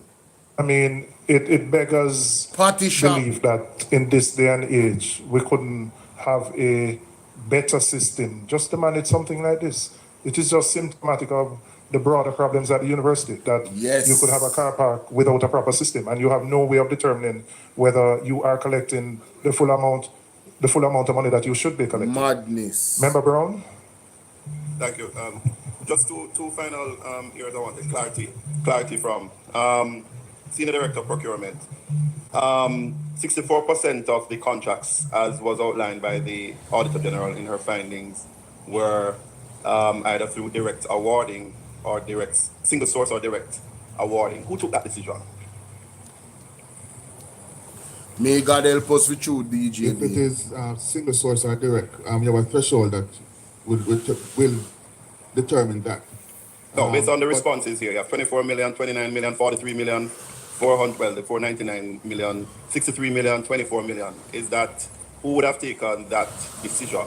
You? No, that would have to be approved by the head of entity. By the CEO? Head of entity. CEO again. The other question I had, Chairman, is this 1.4 billion that you went through, and this is more to the, I think it's the lady at the back, is the head of finance. Well, how do you pay without a contract? What is the process in terms of paying? Because we see the overall scenario riddled with no contract, no procurement. How do we pay these $1.4 billion without contracts? What's the process? Who approves those to you? No, member. There would have been documentation signed by the approved persons for finance to make the payment. What would be those documentation? Because it says here procurement breaches, missing documents, etc. What would be the documentation that would be referencing? Remember that, as I shared, that the contracts were not in place. They had expired for that 1.4. However, the person would have submitted their invoice. The invoice would have been approved. And based on that, those approval, the amounts would have been paid by finance with the purchase orders that were submitted. I see the PS shaking his head. Did that process right in your estimation, PS? No, because if you look at some of these contracts, and I have to face the music with these, yes, because when they're regularized, I have to go to the Infrastructure Committee of Parliament, yes, and defend these actions. And I am seeing where contracts have expired from 2021 and 2022. Those things should never ever happen. Can I ask a set of follow-up questions? Like what I brother the Frank a while ago. I'm gonna say no man, it's not so you go. You me like that. Oh, sorry, member Cousins. No. Thank you, Chairman. The legal officer is here. In terms of the new car park, are there exclusionary clauses that are posted at the car park where the monies are being collected? Can I ask the legal officer? No, there are not. No, there are none, member. Yeah, and I guess the legal officer would appreciate why I asked the question. Because under circumstances where you have a security guard collecting on behalf of the university, if you do have any checks in place to know whether or not this car was actually parked there, then that's a big, big loophole that you need to plug. I identified that. It has serious implications in terms of liability where the university is concerned. And all along the very same campus, if you're on the campus and you go in the parking lots, almost every single one of the lots have exclusionary clauses for a reason. So this is an exercise where we are here to help each other. Consider that free legal advice. Hey! We have the signs on the property. One at the very entrance to the property, there are signs. And just to be fair, the current security provider is not comfortable with the current arrangement. We are not comfortable, and that is why. Well, nobody could ever be comfortable with this arrangement with a security guard potentially holding thousands of dollars of cash on an everyday basis. Brother, listen, there's so much nonsense going on at the UHWI. It's a real party shop. There's a real breakdown. It's unbelievable. The amount of persons that need to be fired from this situation. I mean, I'm talking about at the top. It's crazy, yo. I'm telling you, like, what? I can't even go over everything, but just, man, bro. Wow. And without there being any verification, I mean, we spend millions of dollars putting in place this new car park, and we can't collect properly or recover the monies that are spent. Nobody could be comfortable with this arrangement. Wow. But let me come back to two follow-up questions. Post the hurricane, did the university hospital undertake repairs to the infrastructure of the hospital? And could you indicate how much money was spent on those repairs post Hurricane Melissa? We have done repairs. We are doing repairs, and the amounts that have been spent so far, I will have to gather that information for you. And would those contracts that would have been signed, let me ask, have contracts been signed for the providers of those services that are doing the repairs to the hospital now? I will gather that information for you. The ones that are currently being done have contracts. All right, so I'll ask you if you could provide to us a detail of the amounts that are being spent, the providers that are being engaged, and the status of those contracts, whether those are signed contracts, whether we employ direct contracting methodology, etc., for those contracts. All right. I'm going to pause here for the University Hospital because, as I said, we have Parliament today, but the Ministry of Health, PS, could you provide us with an update related to the status of the outstanding appropriation accounts, which were flagged by the Auditor General? 1 second.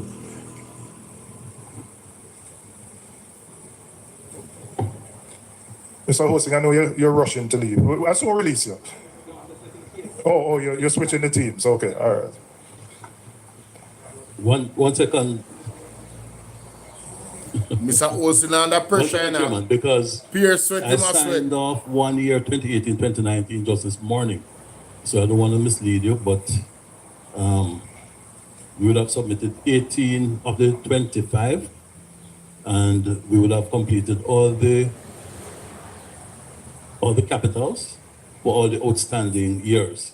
And we have 7 appropriation accounts remain outstanding. All of these are what they call the legacy years. Which years would remain? Yes, so you have completed 18 of the 25 outstanding. Yes. The 7 would represent which years? No, there are 19 actually that has been completed. 19 of 25? 18 with the AG, and one I signed this morning. Okay. And we have 7. You have 6 outstanding. So we have from 1920, 14, 15, 15, 16, 16, 17, 17, 18, and 2013 to 2024, all the recurrents outstanding, but all the capitals have been complete. What is your time frame for dealing with those outstanding 7? I would not want to give you a time frame now because it's extremely difficult.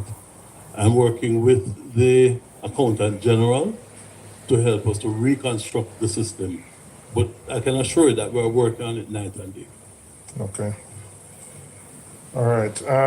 There was also members a report on the health systems strengthening prevention, HSSP, I believe it is, which was part of the work done by the Auditor General, and there's a report before us. I don't know if members have any questions related to the HSSP, which is a joint project between the government and the Inter-American Development Bank to support the development and equipping of 13 health facilities, 3 hospitals, and 10 health centers, and the rollout of an electronic health record system. Would this have been Member Bunting had asked a question earlier about a patient management system. No. This is a separate thing? It's a separate thing. All right, could you just briefly provide us with a brief on what the system is and what it has done so far, where you are in terms of the project, and what is outstanding? Thank you. Good afternoon, everyone. Eric Clark, Program Manager for the Health System Strengthening Program. So to date, as of the 31st of March 2026, the Health System Strengthening Program, if you want me to just give a background, I sure can. So in 2018, the government of Jamaica and the Inter-American Bank signed a 5-year contract valued at $50 million to support the development and equipping of 13 health facilities, that's 3 hospitals, 10 health centers, the implementation of a chronic care model, the rollout of an electronic health record system in the 13 pilot sites, and the coordination of the 4th Jamaica Health and Lifestyle Survey. In 2019, the government... Mr. Clark, don't read it word for word, because we have it. Just give me a summary, all right? All right. So to date, what we have done, what we have achieved, we have completed the renovation of Chapelton Community Hospital, commenced the civil works for 7 of these health facilities. We're talking about Spanish Town Hospital, St. Jago Park Health Center, Greater Portmore, Old Harbor Health Center, Brownstown Health Center, Maypen Hospital Outpatient Building, and also Ocherios Health Center.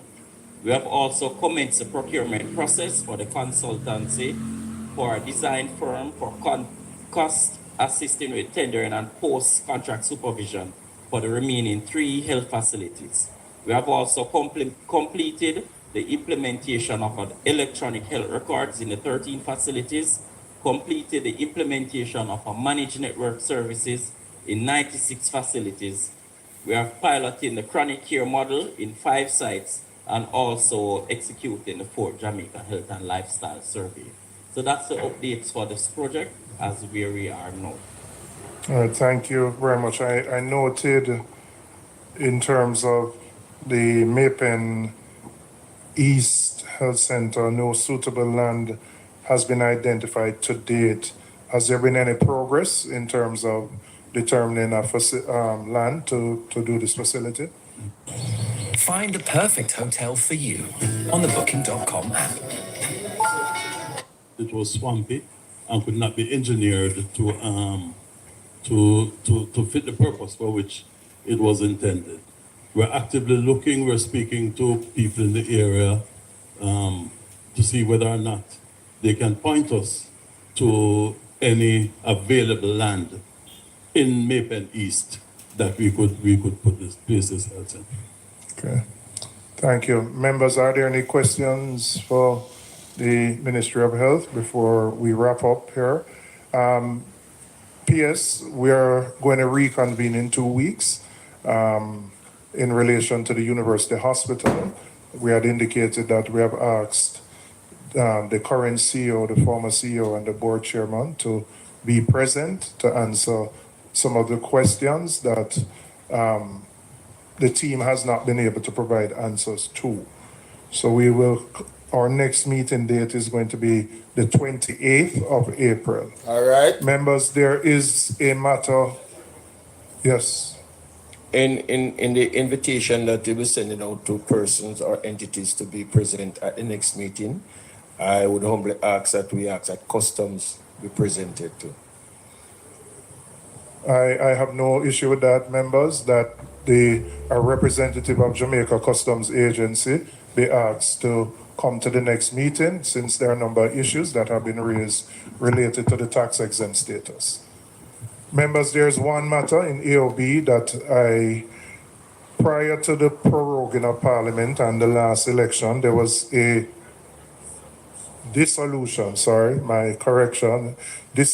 Parliament. There was a report sent by the Auditor General on an audit of RADA.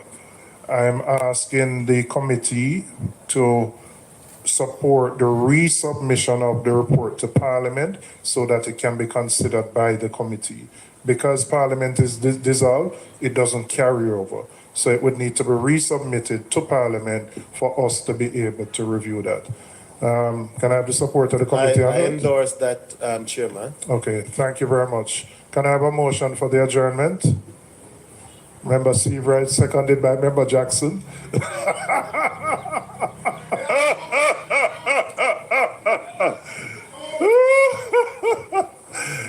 Thank you very much. Thank you very much, members. Thank you. Have a good rest of the day.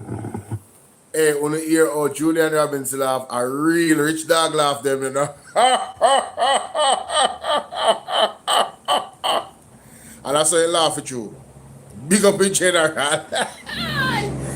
Good morning, Jamaica. Mighty God. All right, so the PNP has put a lot on me today. They have dropped bombshells on me. I have the videos on the platforms. They are posted in segments. Every segment has been posted except for the Q&A, which I will be posting shortly. You understand? Oh, this. Mama San still there?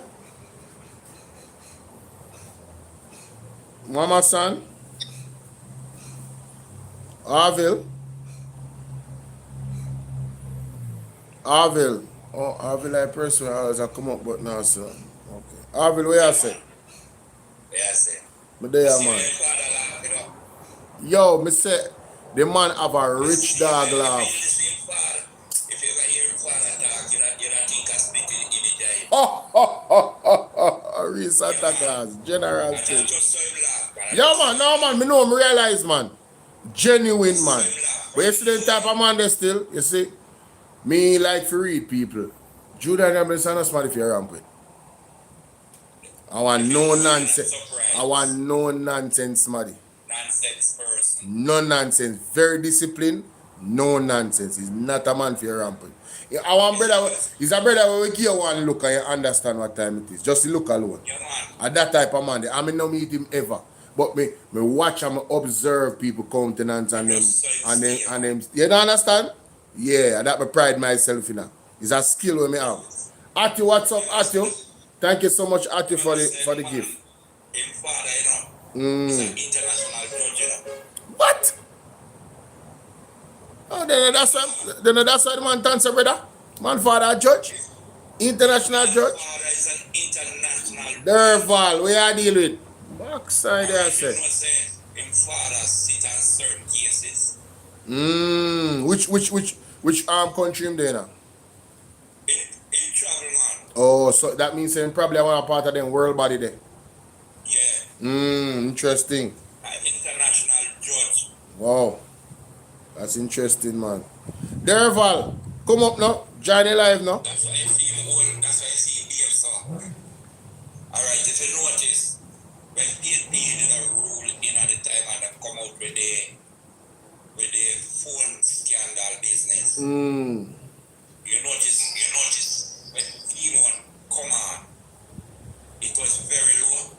And just when him land, he never realized it. Because like him say, anytime he touch working in the country, he turn off the traveling one where him have on it, you know. Okay. As he touch airport, him say turn it off. So that means him not overrunning things, none at all. I don't like how like hardly shot it up and film and it overrun. Yeah, me understand. So it's a man and don't go him trying to get his name mixed up in a corruption. Him pull him and clean. He say if you go to him about nothing, him tell you say, give him a letter and he will deal with it. Alright. All right, I want to ask you some question. Derval there. Derval, big up. Mama son. Uno hear what came out in the PNP press conference. Mighty God. Yes. No, this a worse and a look good. This is becoming all right. I feel like say the government need to be investigated by international bodies because me know say some type of international law broken by how them a deal with this situation with the people them. You understand what I deal with? Because there's no way 6 months after the MP them were there in the area were dead upon the ground. You not communicate to them effectively about nothing. Them just there in the dark, so. Zine and the,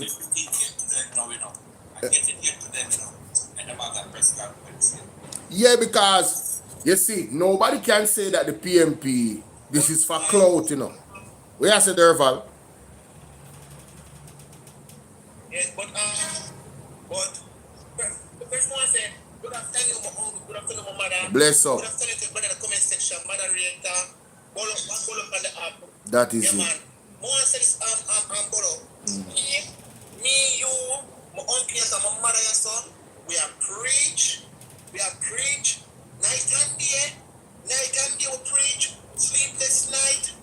We drain out, somebody tell you we drain out, we throat dry, True. we lip dry, True. till I them say we're hungry, the way me talk till I my lip crack. Drink some water, see your back. And this and that.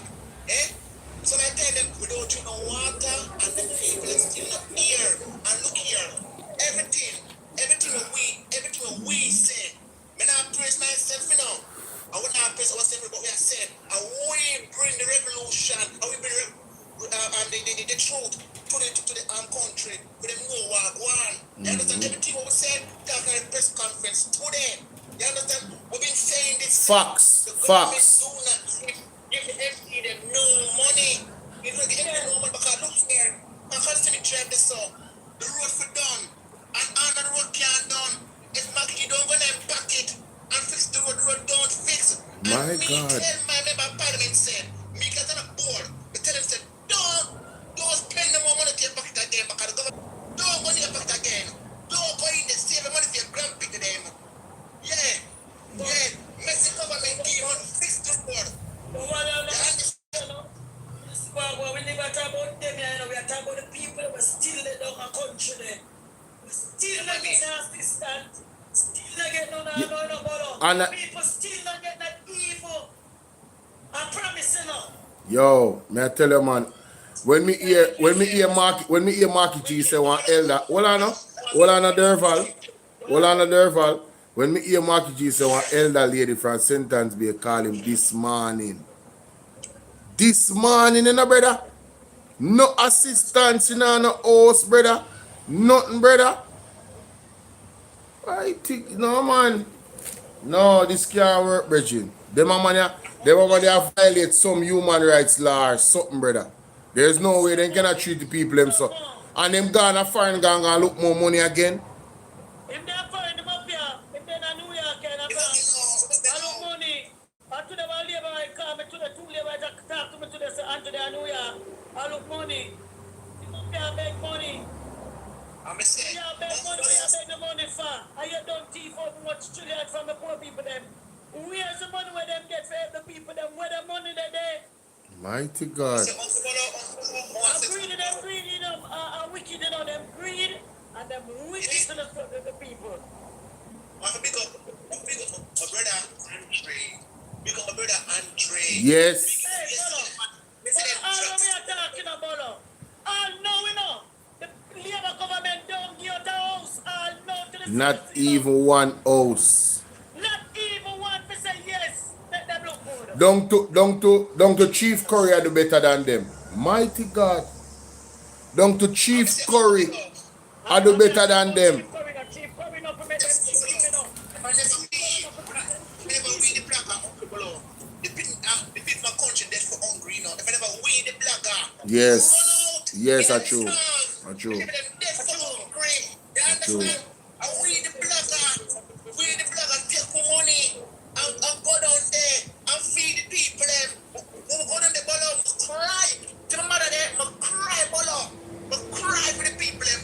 No man, you do an amazing job, brother, because you're there on the ground, you're in the trenches, you see what I say? Yes. So I have to salute you for that. No little joke about it.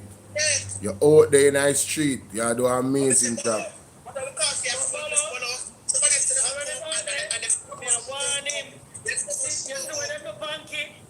Yeah man, you have to be careful. Yeah man, you have to be careful. Yeah man. Yeah man. True. True. Yeah man. Yeah, and somebody just say to the comment section, say Andre is your to our house to the lady. Yeah, I have to big up Andre because I tell you, remember when him go visit that lady there? Remember when him go visit that lady there? And that lady there did say, she did say some youth in the community actually rescue her from a drown and carry her across the water.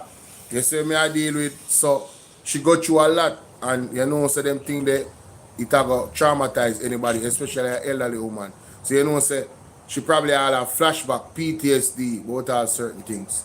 You know what I mean? And it's a joy to see the lady get the house, man, and the lady a cry, man, I tell you. Bless up Andre, man. Andre, we're gonna unite, come together. You not like me not like you, but just come together as one, and get rid of the government here. Please, we'll come together. We'll come for a protest. Who not like me now? Just come out there, man. Hey. Come out there, stand up, man. For the grand picnic and picnic, man. You don't see a UHWI people and pull one fast one upon them. And just come out. The whole I staff one time just boop. Nobody never know about that today. Come like them plan amongst them one another and they just run in and just do them thing, brother. I saw you have to do your thing. Serious. Hold on. Friday, I'm going to have one Friday. Protest Friday, you know. I'm going to protest Friday, you know. Which part? Downtown, I'm going to have it. Downtown. The Supreme Court, I'm going to have it. Oh, we are protest for Paul Buchanan thing? Yeah. Paul Buchanan case happen this Friday. Friday 17. Oh. Okay. And that's one of the things that we have to stand behind too, you know, because we're not gonna make them just draw out something and you understand what I deal with? No, I want a serious case that.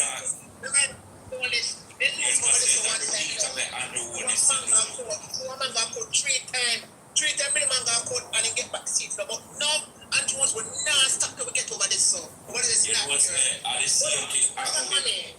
I'm a mother. I can drop off. Oh, me not see she look like a she drop off. Me not see she send a request back. You know, Bola. What you say?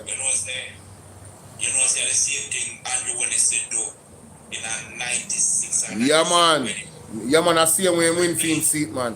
And him can't get a court back to back till he get the seat. So Paul Buchanan if he ease up half fine blouse and skirt. Denzel, big up yourself. You understand? Bolo. The man said, Durban. You love what you are pushing. Let the man say, Durban, love what you are pushing. Durban, hey, me not stop pushing. Because Andrew has to come out of parliament. He has to come out. They're going to die for something. They're going to die for the truth. He has to come You're out. not dead, man. Me say, Durval gotta go take him out. Easy. Right now, the wheel them a turn already. You're not for dead for nothing. Wheel them a turn. Him have to come out. Him have to come out, brother. External forces are going to get them out. The people them are going to rise up against the government, and that is a prophetic word. You hear me, sir? Alright. You're not for dead for nothing, bro. Yeah. Yesterday, anytime we have a commissioner and you mean a mix up, who force him out? You think I didn't make him resign? No. Or any can resign on health issue. If you have health issue, why you going to come at the position there? Just looking at the facts now. Yeah, for real. Resign on health issue. But you say you're going to take up a position that carry more stress. Yeah. Exactly. Yo, me not tell a lie, something we're revealing at a press conference. I chew me no sleep from last night. Cause I'm saying me know say me sleep, me not gonna wake up to do this thing. And I tell her say me have to go recharge and come back. Cause brother, I really look into where the people them really are said to me go on. I go on right now. The man them say them a hold back the people them from protesting, brother. Don't a whistle. And them a hold back the people them from come out and launch out and all the man a deal with the people them, brother. Mighty God. Sometimes you have to play the book little, then you push it. Yeah, me love what the PNP do cause here now. Nobody cannot say the PNP this is a campaign for power. Them a try to overthrow the government. Them literally give them time to do what them say them a do. The process has not worked. The process is very, very slow. The people them must suffer. And them have a valid reason to come out to cry on behalf of the people. And I heard Miss Angela Brownberg say something profound. She said, the Prime Minister said, all the PNP do is talk. Well, guess what? That is their job as the opposition to talk. When they're in the opposition, they'll be a chatting my chat. In a chatting way into Parliament. Oh, and tell Hassan him can't sit down in the same Parliament with Richard Hassan. And look all like nasty so fair MP them are going with. Fertilizer scandal. Yeah.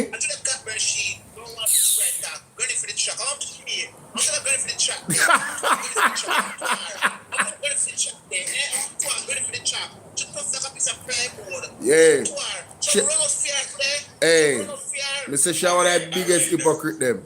I can't talk about I like order. Order what? Which order you like? I like justice and order. If you like justice and order on the runway and Jonas out on the party. From him with him uncertified self.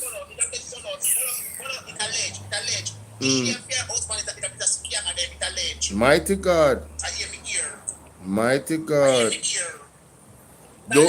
Those are unconfirmed reports, ladies and gentlemen. I don't know if that. Not my word.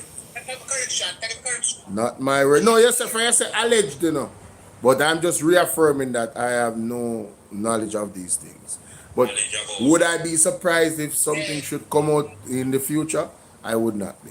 I don't trust nobody in the Jamaica Labour Party. That's just me. That's just, I don't trust nobody. Nobody.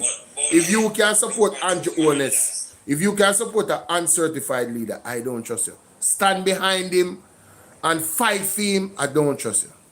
I don't trust you.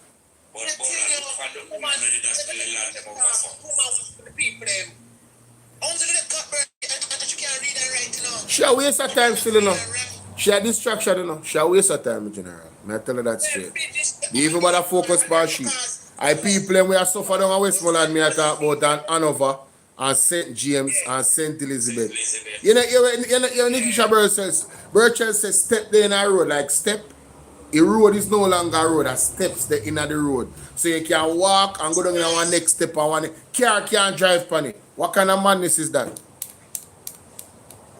My gosh. Bola go our place in St. Elizabeth, that friend. I used to when we go up there with the vehicle.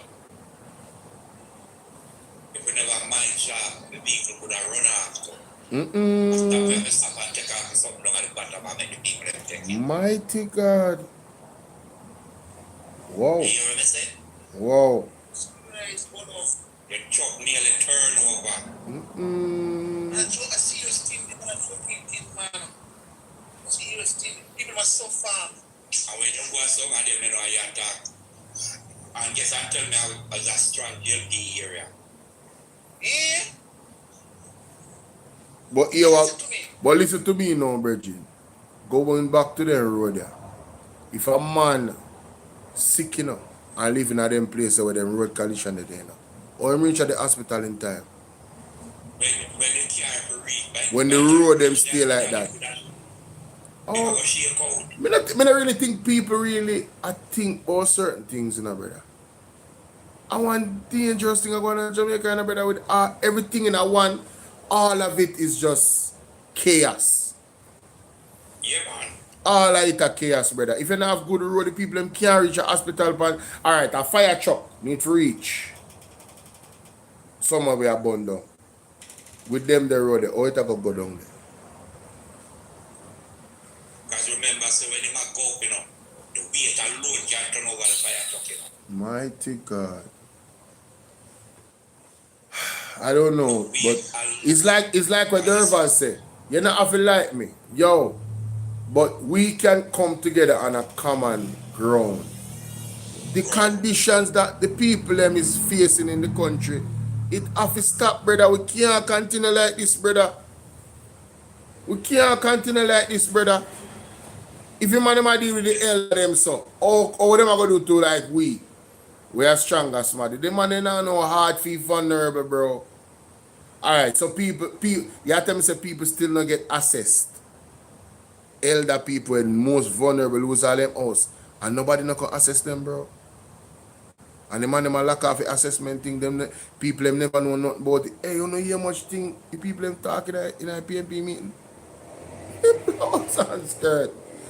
Oh, I don't know where I'm man.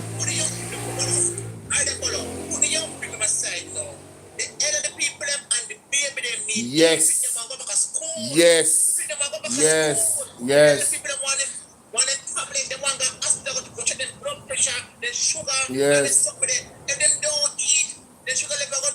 Yeah, man. Definitely.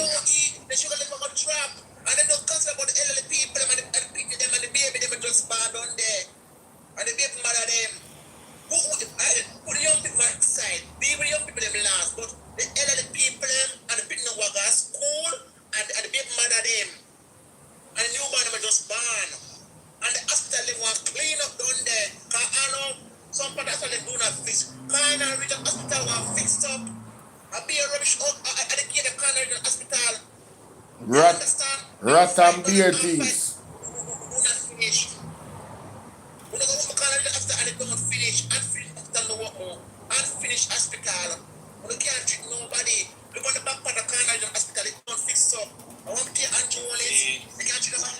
Tough time no come out of there and talk about say, them are look for finish up Canal Regional Hospital by the end of fiscal year.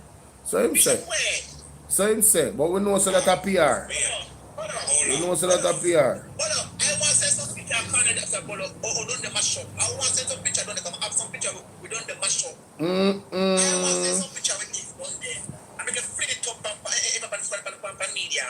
Yeah, man, send them, man. You can take my number public, you know. Can take my number right now. You can take my number right now. My number public. Remember, say, how much time you tell us that I got done with it in the year, financial year? Sure. This is not the first, not the second, not the third, you know. Brother, pressure the hand there, you know. That's why them a shut off them out, you know. Runnies, what's up, Runnies? How much place them open were unfinished and I know people still can't get light and water in the building. Mighty God. What a thing. So you are good remand and open building, open place, because what? You don't use it as a political football. Yes, exactly. Exactly. And it's also a feeding tree too. Nobody can tell me son of Holy Pop. Anissa Bella Rose in our place. What the hell is that? What, Anissa? Anissa send more gift there first, me I see that. Anissa, you know, so me can make a join the YouTube all on them. Let me say it. No, me never did. No, sorry. Things I did have the but they set up the live that way then, no. But you can forward on the TikTok still in Anissa, because we live on TikTok, you know. Yeah, and Derval and Avil there attack. Remember, say, me I watch you and Andre Stevenson and the boy from England, they were attack when he. Yeah. And I'll be a rubbish for your match, you know. Yo, no Lord Noel alone, brother. Lord Noel, don't stop beat Noel, bro. The man does have a different way if you look at things. Stop beat the man. Celine Wagwan. Hi, Sassy. What's up? Man, he can't beat Noel. Yo, he's a fine dog, man. The dog. Alright, this I'm trying to understand people. You see, Noel is a man who not trust no politician. You feel me I deal with? I mean, I have a whole heap of friends who stay, so I tell people all the while. No matter what you tell them, say, no matter what you tell them, say they not trust no politician, whether PNP or JLP. Enough for them mind, they fix. Them just say, alright, all I want is the same thing. So, for him reasoning, I have always be pessimistic if you say, alright. You see me? Yo, you now look on this away, because it's possible say them try trick you. And that's the mentality. You feel me I deal with? So, I saw your mind program. So, it's like, let me tell you how them people, how me look on them people. It's like a man who have whole heap of girl, and every girl when they do it from him small, they break him heart, and him just buck up on some bag of girl where decide say, yo, that type of life that them a live. So the man start to look for every girl as that way. Him just group them up in a one way. You feel what I say? And that happened to Noel. Noel see something can him say him used to there in a politics, and him see some things in the USA and whatever. So the things them when him see him a broad brush every politician say, yo, you can't trust none of them, brother. Already see them a go on and array, you just can't trust them. And it's like a safe zone for that's how me read it still. That's how me read him. It's a safe zone. But me now, I used to be like that too. But Mark Golden, no, me general. Mark Golden show me something different. May I tell you the truth? Marky G have my support. That man is a serious man of integrity. Marky G have my support, brother. Me see something different in a Marky G. Me not tell no lie. Me might be wrong, but I don't think I am. It's something I deal with. So until Mark Golden do something to show me otherwise, me I stick with Marky G. Him not do nothing yet. The man has been consistent, bro. The man has been consistent. They read what go on. The man has been consistent. Look how the man deal with my man there. What his name? Dennis Meadows. And he hear people say make they lose the seat. But him do it. Principle. You feel me I deal with? The man is a principle man, bro. So I have to support Marky G, brother. I have to support Marky G, man. Tell you. Yes, if you did have the chance to meet him, father. Yeah. That's something different. Marky G, father. Because his father did have an apartment on Bamboo Avenue, you know. One apartment was built near down to the bottom of Bamboo Avenue. Yeah. And when your father come on the location, you know, remember, you know, when it's a building, every 6 weeks, the father come look on your house, you know. If you not come the week, and you don't see him a forward. And that time a building stage, you know, when it's supposed to finish, you know. Yeah. And go upstairs, the man walk right through. So if you know him father, you know say I see him stay. Oh, and you see, him talk about him father in such a way where you can see saying father still affect his life in terms of how him live him life. You feel me? I say, because I listening to an interview and I say, yo, in father, in father, I want him look to say, to make him feel like him proud. You understand what I say? He want to make sure saying father proud of all my man. Yeah, man. High regards. Him have high regards for him father. Richard, where you going with? I'm mentor. Yeah, man. I'm a real mentor. Just coming on and feel that's why I'm tuning and so all this one going because boy. The road rough, I drive to some place, my brother, my test, my can't be, so the road is still, so my brother. The man did not do nothing, brother, and people still, I drive a company over a mobile, a company center, I said some people still without electricity, no brother.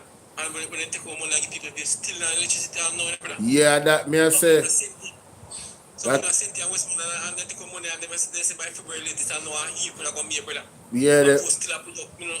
The PNP talked about it, in a conference earlier. You understand? You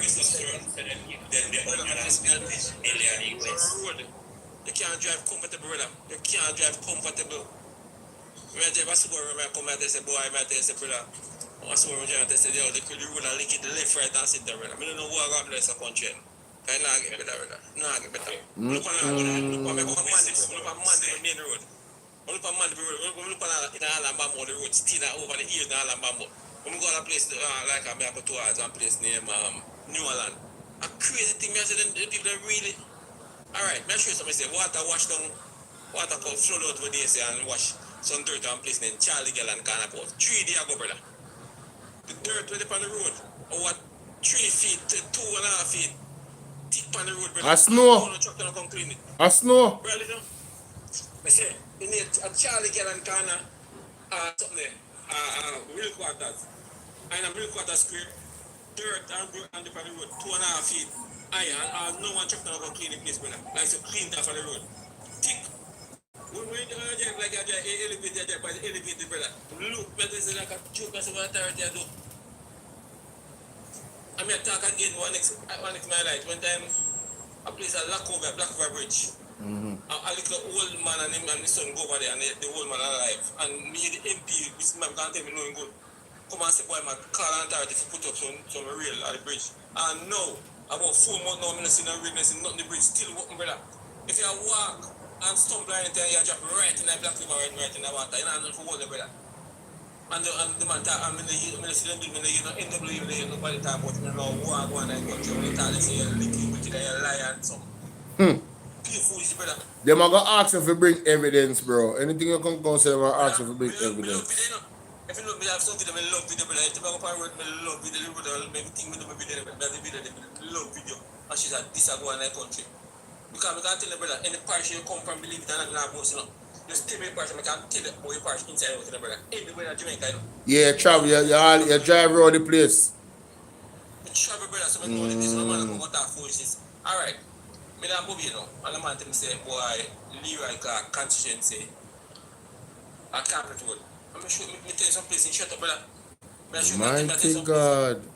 Can't believe me tell him about Portobello, me tell him about Green Pond Road, me tell him about some place and like he can't be some other place there. A man say I can't be. Nothing like one, brother. I mean I know when Jamaica pick a hole up, brother. When I wake up and see the boy, do not take a fool. Not take a fool, because I know. And the thing about it, is most of them stay, brother, they can't go nowhere. They can't leave and go with more going. Can't leave and go with. No for them stay where I go die, they can't go nowhere, stay and suffer. And they might get the trouble, brother. I tell you that. So the one we can't go nowhere, they must stay and take the sufferation and beat it down when you talk. And come to tell life on social media. My God. I notice most of them, they don't have a face on social media. They hide themselves. Yeah, that's true. That's why I don't even pay them no money, brother. I just block them, you know. We don't pay them money, brother. Come and tell you, we don't pay them. When they make them talk, we don't pay them money. Sad. Boy, is that the reality where you talk about the road still, bridging, man? I don't know. I mean, I really, I don't know if you tell the people them, say. I just that's my problem. I don't know if you tell them, say. Like, them have to decide, say, all right, this is what we are going to do. Because you have to change something. You can't do the same thing over and over again and expect one different result. You have to change something. Not true. Yeah, but you have to go and say, what go on now, you see? What go on? You see, no, the man sabotage, me can't tell that. The PNP here, them, like, the PNP, them get sabotage, so it look bad for them. That's going on right now, brother. Yeah, and that them come out, and it gets so bad that the PNP have to come out and because it's just so obvious. You know where a lady from Hanover say, but she name Miss Perkins. Brother, hold on. Me go to one place all over in Liti. You see one place named Caps.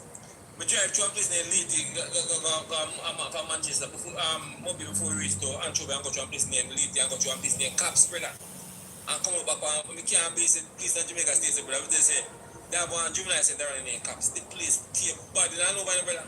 Take crazy, you know. So you talk and I do that, brother. We go to a place again in we're murdering at the high school there, right? Up in Hanover Hills there, and trust me, brother, you know what, drive a car, if you drive a buggy, you have a free for the donkey, they also go there, brother, I tell you. Mighty God. Yeah, man. You know easy, brother, So it's when they come to me still, when they come down there for me, run away the catch, we know the place, brother. We can highlight them, we run them, brother. Yeah, man, alright now, last week, a weekend, in Lambs River place, they get current, and certain place. And some place we go better down, some place still in a quarantine. Some place in here they still put up pole. I'm going towards Bethel Town. What about the place in the current team, brother? So they can't tell me nothing. All this painful is that going, brother. As me I say, Miss Perkins say, basically you know the JLP area them in Hanover. And she said the people in them area they get funds. They might get money. They might get relief. They might get them 70,000 and them 500,000. So the JLP allegedly it appears that they have found a way to ostracize the PNP people in the area and not give them any of the aid, or most of them none of the aid. They might keep it within the JLP because the JLP only come for govern and take care of JLP people alone. I'm a girl in a scenario going on place named New Marketings. I tell you what going there. I live in my live house and rent a house and people in the house, brother, you know. I've been in the window and the people get 500,000 and place, you know. 500,000 get to the brother. And the people in the house can't fix the house, you know, and they go somewhere, you know. I seen the report to the MP and the office appearing, you know. And 500,000 get $500,000 and get. And the people in one of the house can't get nothing and they say they can't do about it, can't get it already. Trust me. And people in the house there right now, pull up, mash up, lit down, and then get it on a free place. Wow. And they might tell me say they can't do about it. Yeah. Why that government I tell them man, them have to pay for this, brother. What them do to the people. I know say God not sleep. God alone can't take them down. I tell her that. Yes, we side it. You go inside it. Israel. They know. So side it. Israel. Yo, the school man. You go kiss all Israel. Israel side. Wayne Golden, big up. Wayne Golden said Mark should really get the chance from. He's the people person. That is true. That is true. Hi Sassy, how are you? The greatest genocide, genocide that takes place in the world right now is Israel and Israel inside of it. Israel is you know most wicked. They want to sell their soul, brother. They want to sell their soul. And then the scam of it all. They make the people who put up the placard and then they receive no money. They might do photo up. They might literally do PR. No, I want you to really listen to it. Trust me, I am gonna go through this PNP conference very. I'm gonna be surgical. Because I don't think people really understand the level of wickedness that Pat W, what's up? I don't think people understand the level of wickedness that was told today. Marcus, big up. In a normal. Pat W said nobody in Manchester get any help. My brother is a cancer patient who lost. What? Hold on. My brother is a cancer patient who lost his life, who lost his roof, his whole roof, and if it wasn't for me, he would wash away. This government sucks. Mighty God. Look at that. Somebody will actually have an illness. And I've been saying it from last year now, Richard. If the man they really care about the people, they would accelerate some of the cash and go search, dig down, work with the MP them, look for every single elderly person who have disability. You understand? Person who have disability. They get money and put in a consolidated fund. They get money and put in a consolidated fund. That they do the money. Brother, I think of that them though. All Darrell Vaz, the $150 million where him give JPS.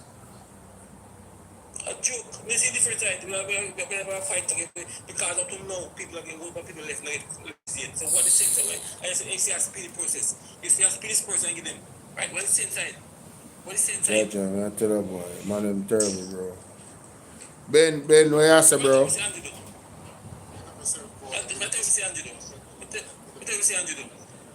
Yeah, pick up 2024, in 2024, see, you want to give some house, some work around mobile, right? Listen me. In come and take picture and key or something, 2024, people never get the house till October 2025, but I can't keep them, them people get those. See if you don't get the house. So you get the house, the original cost was $17 million. So you get the house 2 bedroom, $17.8 million for the house when they really get the house there. And you hand out the key them 1 year apart before they get the house. And when they get the house now, 800,000 more per the house. The man, My God.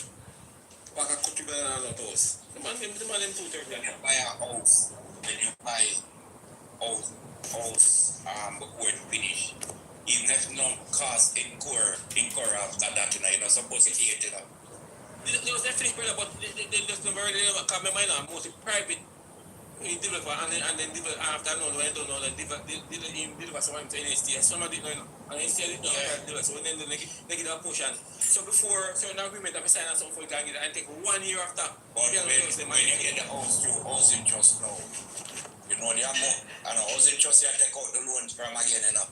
No, a private institution brother. A bank. So, you know, it just moved from what it was institute for. Look what people, you don't say, brother, I say, you don't say. Hold on there, Richard. Hold on there, Richard. People, when the most can buy me a beer today. Yeah, man. You see that live goal there? Want to help me with that live goal there. Want to make your thing splash, man. Send some wheel over here, man. I want to deal with. More 25 wheel. More 25 wheel Jamaica. Don't work with me. I pin it right now. Send some wheel over here. Splash up the screen. Go on to Richard. Talk your mind. Yes, you know, seriously. Funny good, they say. I mean, the jail people and them say NST was a scam. And more Jamaica look and say what NST do for poor people in Jamaica in the past with us. I mean, black and say NST, you say it was a scam, brother. Brother, the reason why they must say it because they must labor right.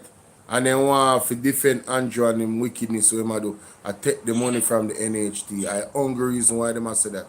And I know other reason. Enemy against the state. They are enemy against the state and Jamaican, brother. Yeah, they are enemy of progress, brother. They are enemy against democracy, brother. Right? Them totally worship the man. And now look for what is best for the Jamaican people. Them. You feel me? I deal with. But I'm a bridging the upper, so what you say, bro? Yeah, you kind of low still. You always load up on the other something. I don't know, but my phone cannot depend on a low level right now. So we have to get back out because the line is from there right now. So oh, alright, go choose. Can I look and charge? Yeah, man, talk a man. Yes, so this morning I heard the opposition leader, members come out and hitting on some critical points about the system them down there in Westmoreland and all this. Tell you, brother. Tell you. Oh, in internet look like it gone. If me didn't know some battery dead, me making him talk, man. Because in there a patient away, Look like somebody call him. And You get a call. yeah, man, a virgin always call me and give some critical input, man. But I go on, So I deal with Celine, where I deal with though? You don't see what the man must suffer people them down so.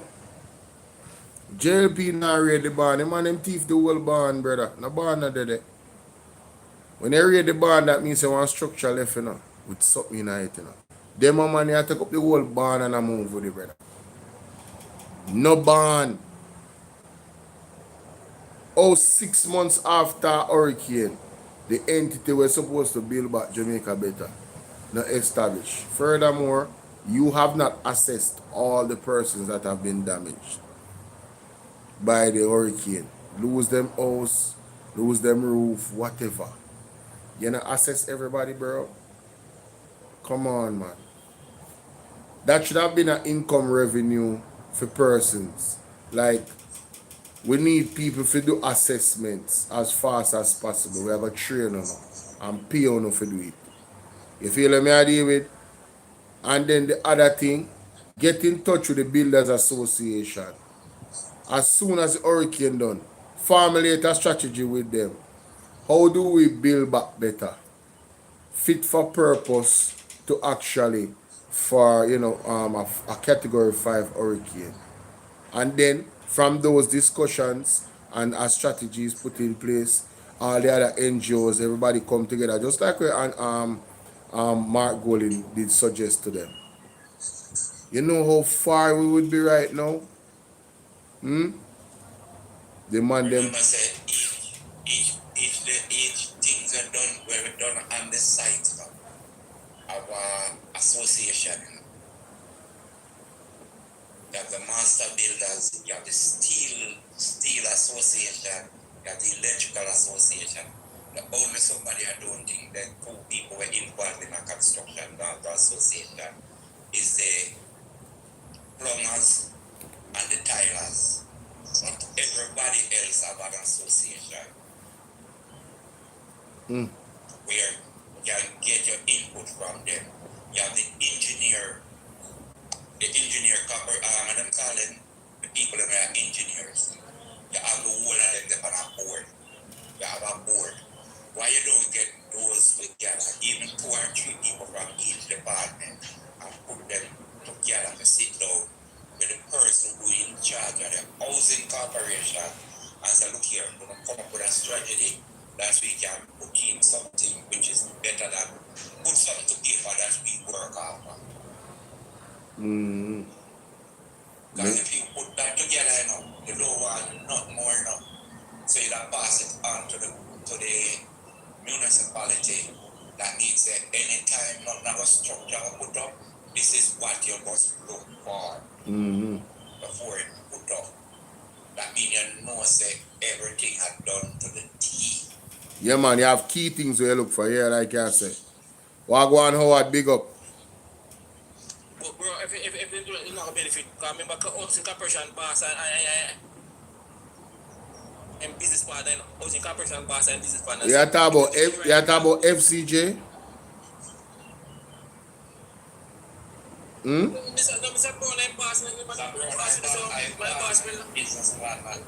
Who that?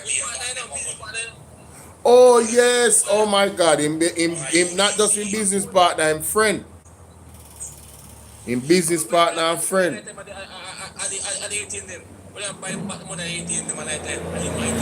Oh, you talk about the odd, hey, you know you're thinking man in the report. Mighty God.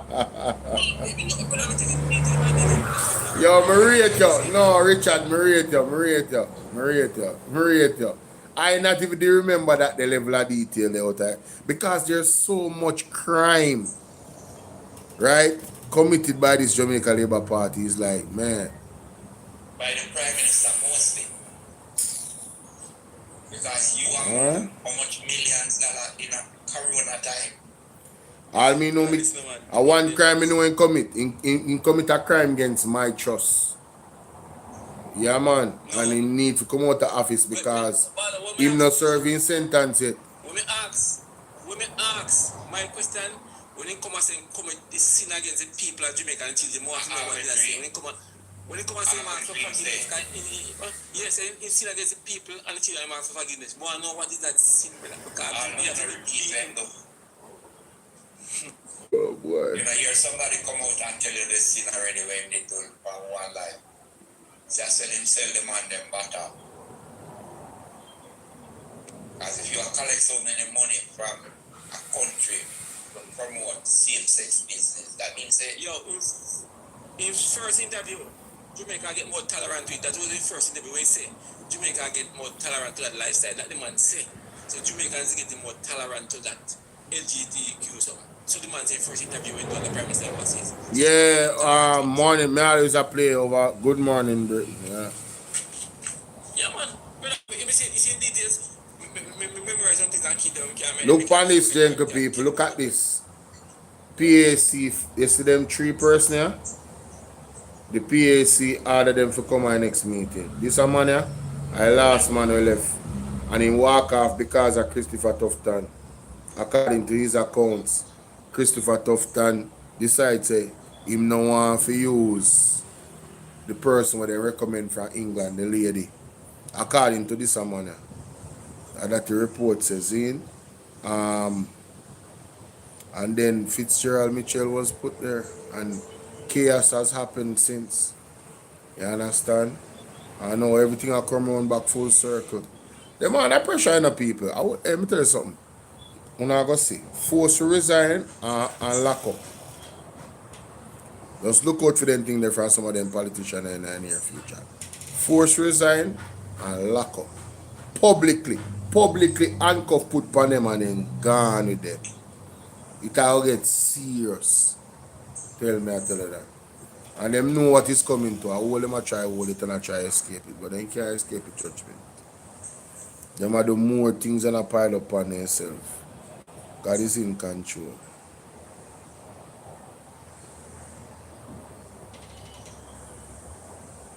What a banger in this blows and scared country, man. Look at all of these. There's some things me get in one group and me I look funny, you know. Uncle Bolo. Yeah, man. I can say to the people them and the public of them, who just continue on the fire, stick together, who not feel like me, who not feel like Bolo, who not feel like nobody else, so we come together and fight for family, our ancestors, our brothers, the big brother keeper, look over each other. You know, I feel like a man, you know, I feel like a woman, just look over each other. You understand? Throw everything behind, you understand? This like I come together and unify. Just for your family and a better Jamaica. And after that, we're not going to each other for that. But yes, so we unite and pretend like we love each other. You understand? And just forget about the and this like you understand? Because unity break every yoke, and the unity want to break the yoke. You understand? All the people, all them come and protest. Friday, never all the Friday, or come out all the Friday and stand up Friday for a better Jamaica. And I tell you, man, and I tell you, the antagonist in order for him go away when you join together and unite, we stand and divide we fall. That's all I'm saying to comrade. Come together as one happy family. Michael Manley and some people who want in a way, you understand? Yeah, man. Totally agree. I want to play something though. Mighty God, but we can't play with this phone. Good afternoon, everyone. Hey, what's up, Tickums? What's up, my baby? How can an institution like that have security guards, which I know, like, it's different ships, different guards collecting money for a parking lot? Christopher, bless her. Yeah, that is that's a whole nother issue. Can you imagine how them security guard them pockets loaded and them out big and nice? And not just that, they are open target. So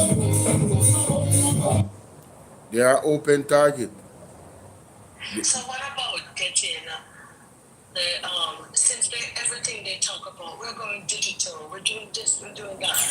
Why not have a machine there where you have to pay? You just scan one card. Scan a card. So we can have a digital footprint. Yeah, man. Of where the money Everything is. log in our system.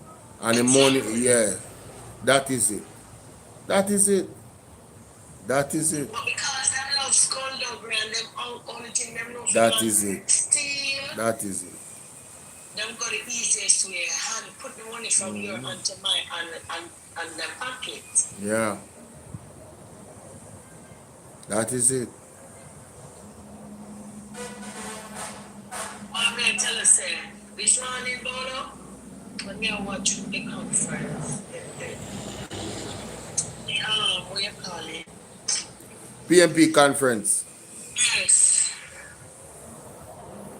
Me heart beat. Yeah, it overwhelming. Me not tell no lie. I was shocked about several things that was said. That was revealed. Several things. Can you imagine PNP and JP and then ask the PNP about to the JP? And can you imagine them give people the blood card with 500,000?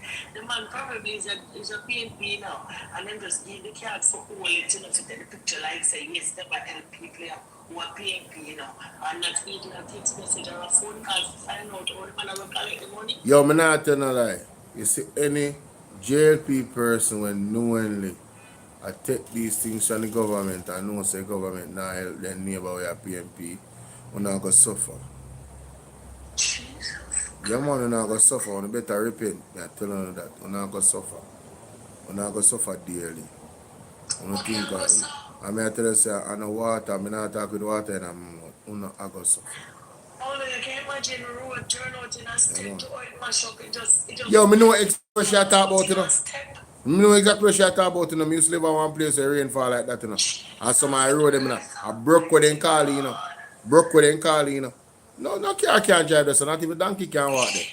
I tell you that. Yeah, man. Yes. Yeah, we slip and drop and knock your head, and that is it. And then the type of thing that we are talking about. that underworldness want from Jamaican people, man. Tell you, this morning I watched one small island. I think I said to show one of them place there, you know, where investors come and buy out the beachfront, them, you know, the people them go protest on it, you know, and I sing, you know, our beach will not stop coming and all kind of things, you know. You know what come to me? You see, and it come to my mind, but just I remember I said. Come to my mind about 5 minutes ago, show me allow you to talk.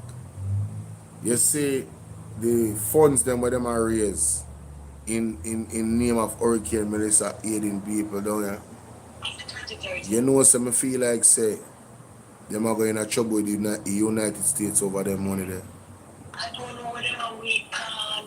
Yeah, man, me feel like say them are gonna catch them red-handed with them something there. Yeah, man. Yeah, I saw somebody in the comments while I was watching the conference talking about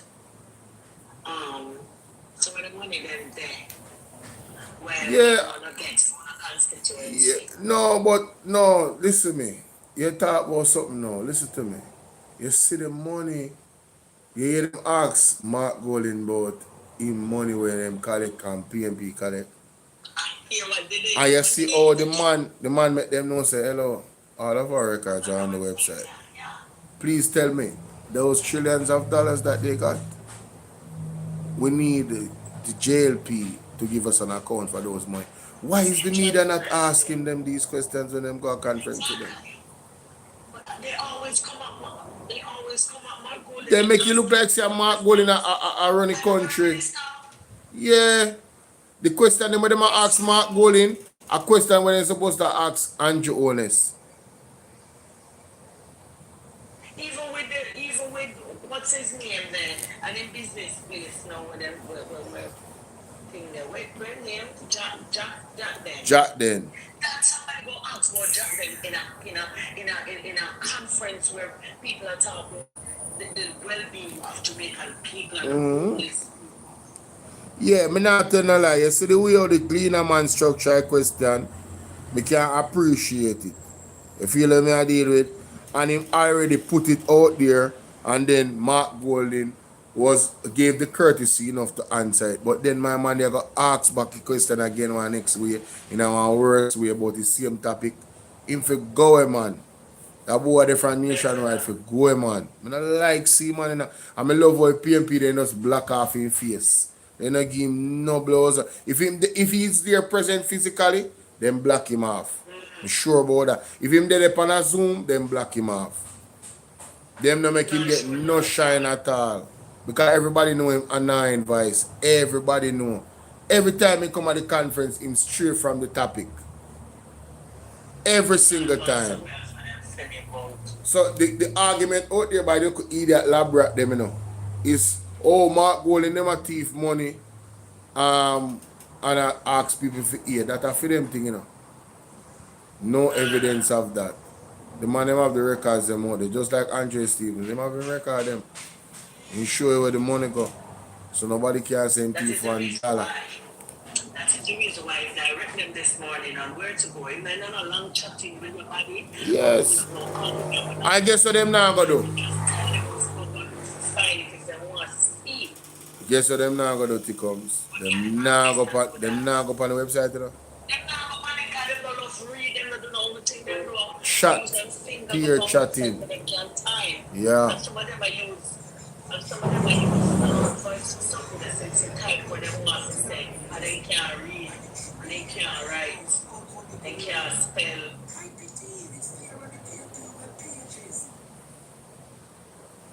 Dre Brian, nobody had done them.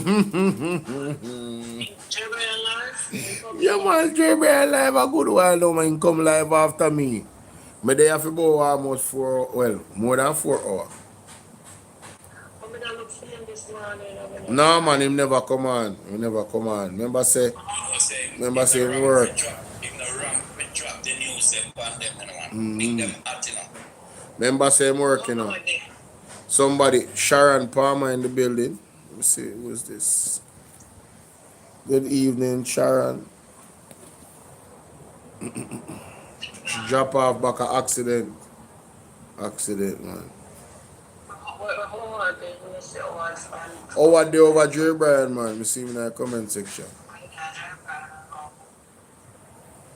But we're not going to live anyway still, because right now I need to... No, but before I do, I want to play one thing.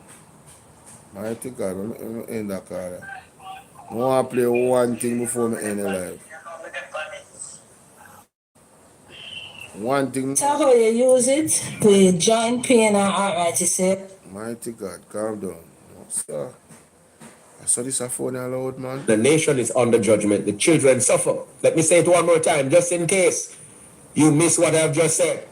Read the Bible and read the Bible well. Look at history also. Past history and contemporary history. When nations are under judgment, the children suffer most. Then other categories, including the elderly, women, and so on. But usually the children, for starters, suffer the most, including the unborn.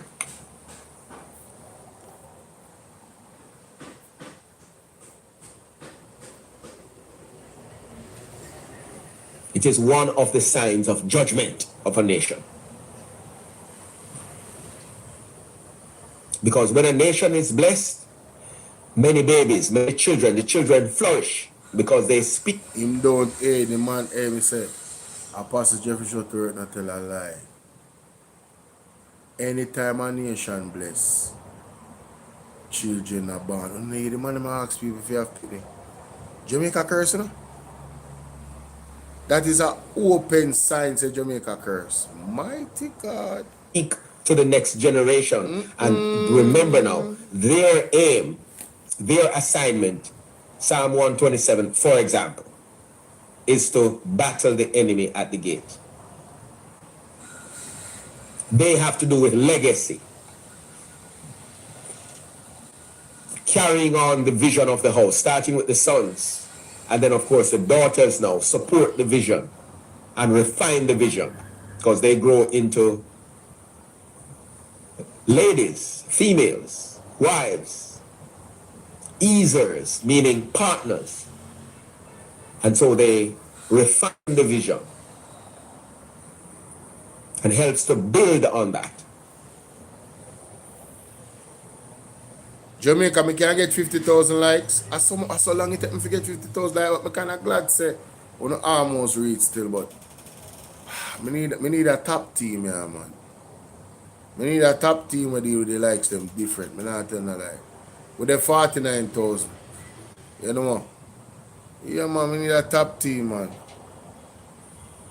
So when God is judging nations, one of the ways that this is done, and usually it's the first, is the children. And that includes the unborn. Because when you do that, you are causing the nation to diminish from the root. The nation is under... Jamaica definitely under judgment because if you check how much pitney unborn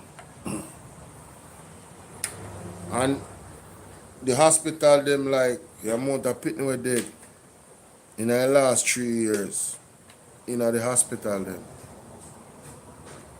Jamaica is 100% curse. Barren land. Can you imagine? A good afternoon. The land of food and water, Jamaica. The land of food and water. The man them when I flourish, pick the ball left, right and center. Hold dog like we We have to have them in to be a pitney man have. No? I don't see what I go on. When you hear and stop going like so, I don't see what I go on here. Anyway, God bless you. Know. That is my time. I am tired. I got to get some rest. And I need to get some food in my system. So, sooner or later, my people, and thanks for joining. Alright? 50,000 likes. God bless you. Know. Tickums, thank you so much, darling. Mommy don't cook. Oh, some mommy don't cook none. Because you can't buy me lunch. Because you can't buy me lunch. People who can't buy me lunch. All pound a day and somebody buy me lunch, yeah, man.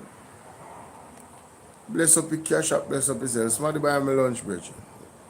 No, I'm sorry, so my name there in a Andre vicinity when I could have say, oh, I just order one lunch from Andre or somebody order one lunch. How much for lunch? Lunch in Jamaica like $1,200 or $1,300.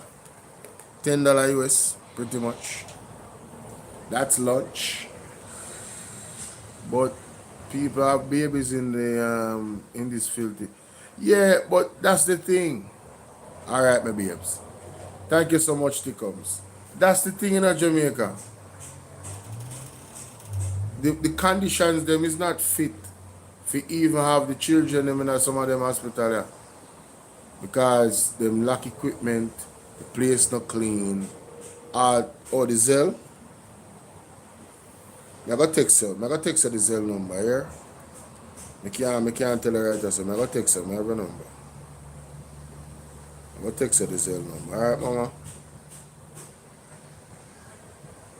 I'm going to text her right now. Anybody want the Zell? Okay. Yeah, that is a text me the Zell. I'm tired, you know. I'm tired. Forgive me. I'm tired. My brain I run slow down now. My brain actually needs to go rest. As I tell you, I not sleep last night because I didn't want to miss this press conference. You understand? So my brain I move slow. I text it here right now. Anybody want the Zell? Reach out to me. That Zell I'm gonna put out that Zell up on the internet. Anybody want that Zell? Send me anything and bless up the thing, reach out to me. Jamaica, there's a new video we have, an exclusive from Peter Chambers. Pastor Peter Chambers, and look out for that. Yeah, man, look out for that. I'm not even listening voice note yet, but look out for that. Alright? I'm going to put that together and put it out. Look out for that prophetic word. Alright? Cressida, how are you, Pumpkin? That's literally your name, Cressida Pumpkin. How you doing? I'm big up Russell Red, man. Shout out to my day one, man. Salute to you, my brother, for the donation on the super chat. Salute to you. Appreciate that, man. Let me find dear. See yeah. Dear, how much number you have?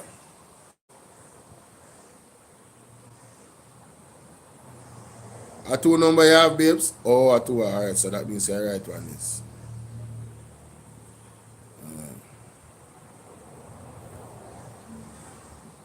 And send me receipt here. Send me receipt. Which one I say? Yes, I just send it to a while ago. You good? Alright, Cressida. Cressida, you're late still. And I have about 6 videos that I released from 9 o'clock till now. 6 videos. Check them out. Now whole heap of video I put out on YouTube. While I was listening to the conference, I was literally recording and putting out videos. Literally. So you see every person's speech, Dr. Dayton Campbell, Nikisha Burchell, everybody's speech split up. When you can go check it out, Jamaica, and share it with your friends. It's more palatable when we watch it. I want to have reference and you can go look back and say when Nikisha Burchell did say, and where Dr. Dayton we're doing Vaz this Mark Golding did say, and I'm putting out the Q&A as well soon. It's already scheduled already. All right. Again, thank you so much, guys, for your support. Blessed day. Thank you, Tickums. Later, baby. Appreciate you. Big up all of my gift to them. TikTok, look more. All right. Kalash music. Big up.